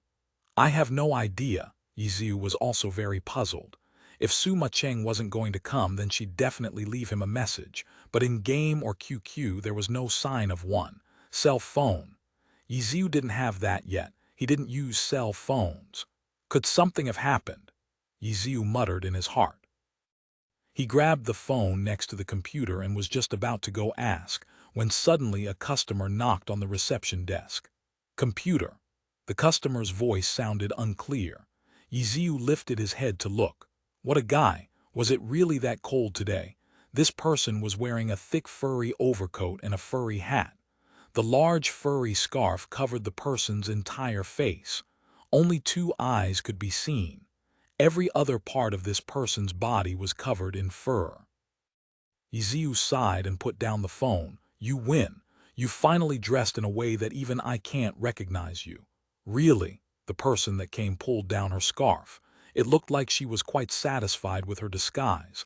I also felt like no one would be able to recognize me. But don't you think that you'd stand out in the Internet Cafe like this? Ye Xiu said. It's not like there are a lot of people here. Suma Cheng turned her head and scanned the internet cafe. The customers were thinly scattered. Business during the night was naturally very different from business during the day. You could have just stayed in your room. What was the point in running over here so late at night? I was bored, so I came looking to play with you, Suma Cheng said. Let me figure out where you should go sit. Ye Xiu got up and looked around the internet cafe. Last time, Huang Xiaoshan had hid up in that empty corner where there was no lights or air conditioning, where it was dark and cold. Ye Xiu looked around and then he patted the seat beside him, said, "How about over there?" Not bad. Suma Cheng liked it and took a seat there. Ye Xiu helped her turn on her computer and then warned her, "This is the server computer, so don't mess around with anything. If not, then all of the internet cafe computers will die." "It's that fun." "It's not fun at all," Ye Xiu stressed. "Hurry up and log in. We're all waiting for you," Ye Xiu said. Okay. Suma Cheng didn't take off her hat and logged into the game like this. She's here. She's finally here. Ye Xiu's Lord Grimm was still with everyone. When Suma Cheng's cleansing mist came on, she heard everyone's pleasant, surprised voices. "Yeah, she's here," Ye Xiu said, but didn't say if the person was coming directly over. "Where are you?" Suma Cheng turned her head to see where Ye Xiu and the others were and then rushed over. "Sorry, I'm late," Suma Cheng greeted everyone. "It's not a problem. Being late is a girl's privilege," Steamed Bun Invasion said. Coming from this guy's mouth, no one could tell if he was joking or trying to win her favor, or maybe he was actually serious. Cough. "I won't say too much. Let's start." Ye Xiu put on his headphones and said, "Let's go." Steamed Bun Invasion seemed to regard Ye Xiu as the commander while he was the vanguard. He loved to be at the front and was always the first to go in. Soft Mist and Maple Tree also rushed in. Suma Cheng's cleansing mist was just about to go in too when Ye Xiu told her to stop. "Take this." Ye Xiu sent her a trade request. "What is it?" Suma Cheng accepted the trade request and looked. It was a level 30 purple hand cannon. "You bought it for me?" "Of course." "How much?" 100. "How cheap?" "That's not cheap in the new server," Ye Xiu said. "But you're rich," Suma Cheng said. She obviously knew of Ye Xiu's bets with Tiny Herb. He had won over almost the entire guild storehouse. The two chatted as they entered the dungeon. The 5 players officially started. Ye Xiu and the other 3 didn't have any problems with their coordination. As for Maple Tree, everything that needed to be made clear had already been made clear. It was fortunate that he wasn't a noob and was familiar with the dungeon. After Ye Xiu explained the theory behind the strategy, he grasped the concepts very quickly, but was a bit lacking in practice. However, now that Suma Cheng, Tang Ru, and Steamed Bun obtained new purple weapons, their damage output was much higher, and as long as Maple Tree wasn't too off, then they'd be able to make up for his weaknesses. As soon as these 4 entered the dungeon, they had already found their targets. Maple Tree immediately did as he was ordered the day before, and aerial fired up to the window. The 5 bullets from his aerial fire wasn't wasted either, and headed towards the monsters Lord Grimm had pulled. However, when his character reached the window, the monsters that were fired at were already angrily chasing after him. "Oh!" Maple Tree stopped his ot halfway because those aggroed monsters were instantly taken back by Lord Grimm with a circle swing. "Beautiful." Ye Xiu praised him. Maple Tree shook his head. He reminded himself that he wasn't in a normal dungeon team and he had to get rid of those wrong notions. In this team, ot and so on didn't exist. All he had to do was put out damage. The fiercer he was, the faster they would advance. That was his task. As he thought, Maple Tree ferociously fired at the monsters Lord Grimm was attacking. "So good," Maple Tree said. This was DPS. When he attacked before, he had to always pay attention to the MT. That truly didn't feel as good. Maple Tree fired his pistol happily. The other monsters had already been pulled over. Cleansing Mist flew up to the high grounds and attacked like she did the day before. However, today, Maple Tree didn't need Suma Cheng to tell him where those two monsters in the center were at. After understanding the theory behind the strategy, he could already figure out where he should be attacking. Although he could openly let out his damage, he still had to coordinate with everyone. The damage he put out couldn't just be fired out at random. This first wave of 12 monsters was cleared much faster than the day before. When the last monster died, Ye Xiu glanced at the time. Sure enough, there was a big improvement. Keep it up, everyone. Let's break the record on our first try. Ye Xiu said the King's Avatar, Volume 3, A Stormy Situation, Chapter 160. Chapter 160. Suppressed. The desolate land dungeon was located at an abandoned castle. The inside had a lot of side routes, so first-time runners would often take the wrong path. And for those who were there for experience, they often took the wrong paths on purpose in order to clear the entire dungeon. As for those who were there to set a record, they naturally wanted to take the most direct path to the final boss. Even though Maple Tree's performance still wasn't perfect, there weren't any major mistakes that affected the overall situation, so their journey to the bosses could be considered as having gone smoothly. After slaughtering their way past all of the normal monsters, as well as the first and second boss, the team finally broke into the castle's rear garden. The garden's condition was similar to the broken-down castle, and waiting here was the final boss called Desolate Land Ruler Toya. Even if their way here had gone by without any mistakes, the final boss Toya was still a deciding variable. This was all because Toya was a boss with many skills. He was an abnormal entity with skills from many classes. Because there were so many skills, it meant that he had a lot of options to choose from. Toya was one of rarely seen NPCs with no fixed attack pattern. When fighting against Toya, each time would be a different experience, so the time needed to kill Toya also depended quite a bit on luck. They had to see what this guy would do this time. Fortunately, they didn't need to spend time discussing the strategy on how to deal with him. This boss tested the player's ability to adapt on the spot. After rushing into the garden, the 5 players didn't hesitate and rushed in as soon as they saw Toya. Their individual setup was similar to when they entered the dungeon.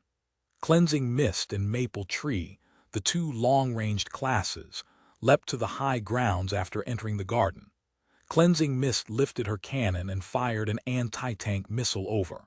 Her pulling was incomparably quick. Amidst the smoke from the explosion, Toya cursed loudly and then rushed out. He wore a dark red leather jacket and an iron chain around his waist. Hair of all different colors streamed down his head. Toya didn't have an appearance befitting a desolate land ruler and looked more like a rebellious teen. Toya shot out of the smoke. His figure shook shadow clone technique. The fake body stayed in the original position to lure in players, while the real one flashed behind Cleansing Mist. From a player's analysis, the usage of this instant movement technique to appear next to his target was very fierce. Standing there, Cleansing Mist looked like she didn't know what had happened, making Maple Tree want to remind her in alarm. But before he could say anything, he heard the repeated firing of a machine gun. Beneath them, Lord Grimm had already switched his 1000-chance umbrella into the gun form, and a Gatling gun shot at Toya. Toya, who was just about to attack Cleansing Mist, was immediately hit by the line of bullets and unable to move. At this moment, Cleansing Mist turned around and used the gunner skill, Swing, to swat Toya down from the high grounds. She then followed up with her own Gatling gun, firing at the falling Toya. Lord Grimm's Gatling gun also followed the falling Toya. The firing from the 2 players' guns shot out in 2 lines. It looked as if they were sending Toya down to the ground. The 2's skilled coordination wasn't anything new to Tang Ru and Steamed Bun Invasion, but Maple Tree hadn't seen it in the 3 runs done the day before and was now staring dumbstruck. If he wasn't so stunned, as a long-ranged class, he would have also begun firing. Of course, With the target moving so fast, whether he could hit the target accurately was a big question. Soft mist and steamed bun invasion didn't need any reminders. The two were already waiting in position. Lord Grimm's and cleansing mist's attack from both sides sent Toya to them. Tang Ru didn't wait for Toya to hit the ground and used a circle swing. The scarlet moon lance in soft mist's hands turned into an arc of red light, accurately stabbing the falling Toya. A large swing followed afterwards, smashing Toya into the ground. "Attack! Don't daydream!" Ye Xiu called out Maple Tree. Maple Tree woke up and immediately began sending out skills at Toya. Soft Mist and Steamed Bun Invasion, who had been beating up the knockdown Toya, jumped away in order to avoid the shockwave attack the boss would make when getting up. Toya directly leapt up and kicked towards Soft Mist, but before the kick could reach her, a large energy ball smashed into his body, and after an explosion he crashed back to the ground. Cannonball. Of course, only Suma Cheng's launcher could have fired this. Cleansing Mist's gun was now gathering energy for a laser. This time, Toya moved swiftly and quick recovered to avoid getting knocked down. After rolling, he used a roundhouse kick, a sharpshooter skill. This time, the chasing Soft Mist and Steamed Bun Invasion weren't able to defend in time, and the two were kicked stumbling. However, this skill didn't cause the targets it hit to be knocked to the ground, and with their mechanics, they were able to steady their balance in an instant. Ye Xiu's Lord Grimm rushed forward and chopped with a collapsing mountain. Toya, who had just finished executing the roundhouse kick, was once again flung down. Cleansing Mist's laser shot out at this moment and Toya was hit to the ground. Shockwave. Lord Grimm didn't retreat though. He pulled out his sword and guarded against the shockwave. As he slid backwards, his sword flashed, sword draw. Whether or not sword draw could knock down the target depended on the situation. It looked like this time, the move would only cause Toya to stumble a bit. Immediately following, he lifted his leg and used the striker skill whirlwind kick. Unfortunately, his leg was shorter than Lord Grimm's lance, and once the thousand-chance umbrella changed into the lance form, circle swing was used and Toya was sent smashing into the ground again. Tang Ru and Steamed Bun Invasion still didn't have much experience. Toya had many skills, which was quite similar to unspecialized characters. Even Team Tiny Herb, those extremely experienced pro players, were a bit delayed in their decision-making because there were so many skills. Although Toya wasn't as ridiculous as unspecialized characters, it was still enough to make Tang Ru and Steamed Bun Invasion unable to react in time. For example, the two were hit by the previous roundhouse kick. But Ye Xiu was different. No matter how many skills Toya had, he couldn't leave the boundaries of glory. And how could Ye Xiu not be familiar with every skill? His experience and decision-making could clearly be seen now. In addition, Lord Grimm was an unspecialized character. Even though Toya had many skills, Ye Xiu could always find a way to counter it. This was an advantage that no normal class possessed. Normal classes all had their own style. They had their own strengths and weaknesses. For example, launchers had high attack and long range, but their close combat ability was almost non-existent. They barely had any skills for it, and if they didn't think of a way to widen the distance between the enemies, then they would certainly die. Unspecialized characters could use skills from all 24 classes. Although they were all low-leveled, there were both close combat and long-ranged ones of different styles. There would always be a suitable skill to use in any situation. They didn't lose to Toya's many skills in any way. Toya was suppressed. This was something no record-setting team could ever imagine. Toya's unpredictable skills always made everyone go mad. How good the dungeon record always depended on that guy's mood. But this time, Toya looked like a trapped beast. His usual sharp claws and teeth were useless at this moment. However, their coordination wasn't as good in this battle. It was quite clear that Tang Ru and Steamed Bun Invasion were unable to keep up with Ye Xiu's tempo. Although Toya had a lot of variations, Ye Xiu could keep up with all of them and always found a way to restrict them. But for others, this battle was quite complex. They didn't have that type of experience and decision-making, so they naturally had no way of coordinating with him. Tang Ru and Steamed Bun Invasion were left almost as embarrassed as Maple Tree. They could only stupidly put out damage. The only who could echo Lord Grimm's attacks was Suma Cheng. Even though her experience and decision-making weren't as good as Ye Xiu, she knew Ye Xiu very well. This person, so he really isn't going all out sometimes, Tang Ru lamented. At this moment she had a feeling of being unable to keep up. For her, this made her feel defeated. In the past 3 times they ran the dungeon, Ye Xiu hadn't shown such a dominating pressure here. Everyone had relied on their own skill. But today, Ye Xiu was going all out, making them feel like they were watching a play. At this moment Tang Ru only had one question. When they had piqued at that time, did Ye Xiu go all out? The battle wasn't advancing in complete silence.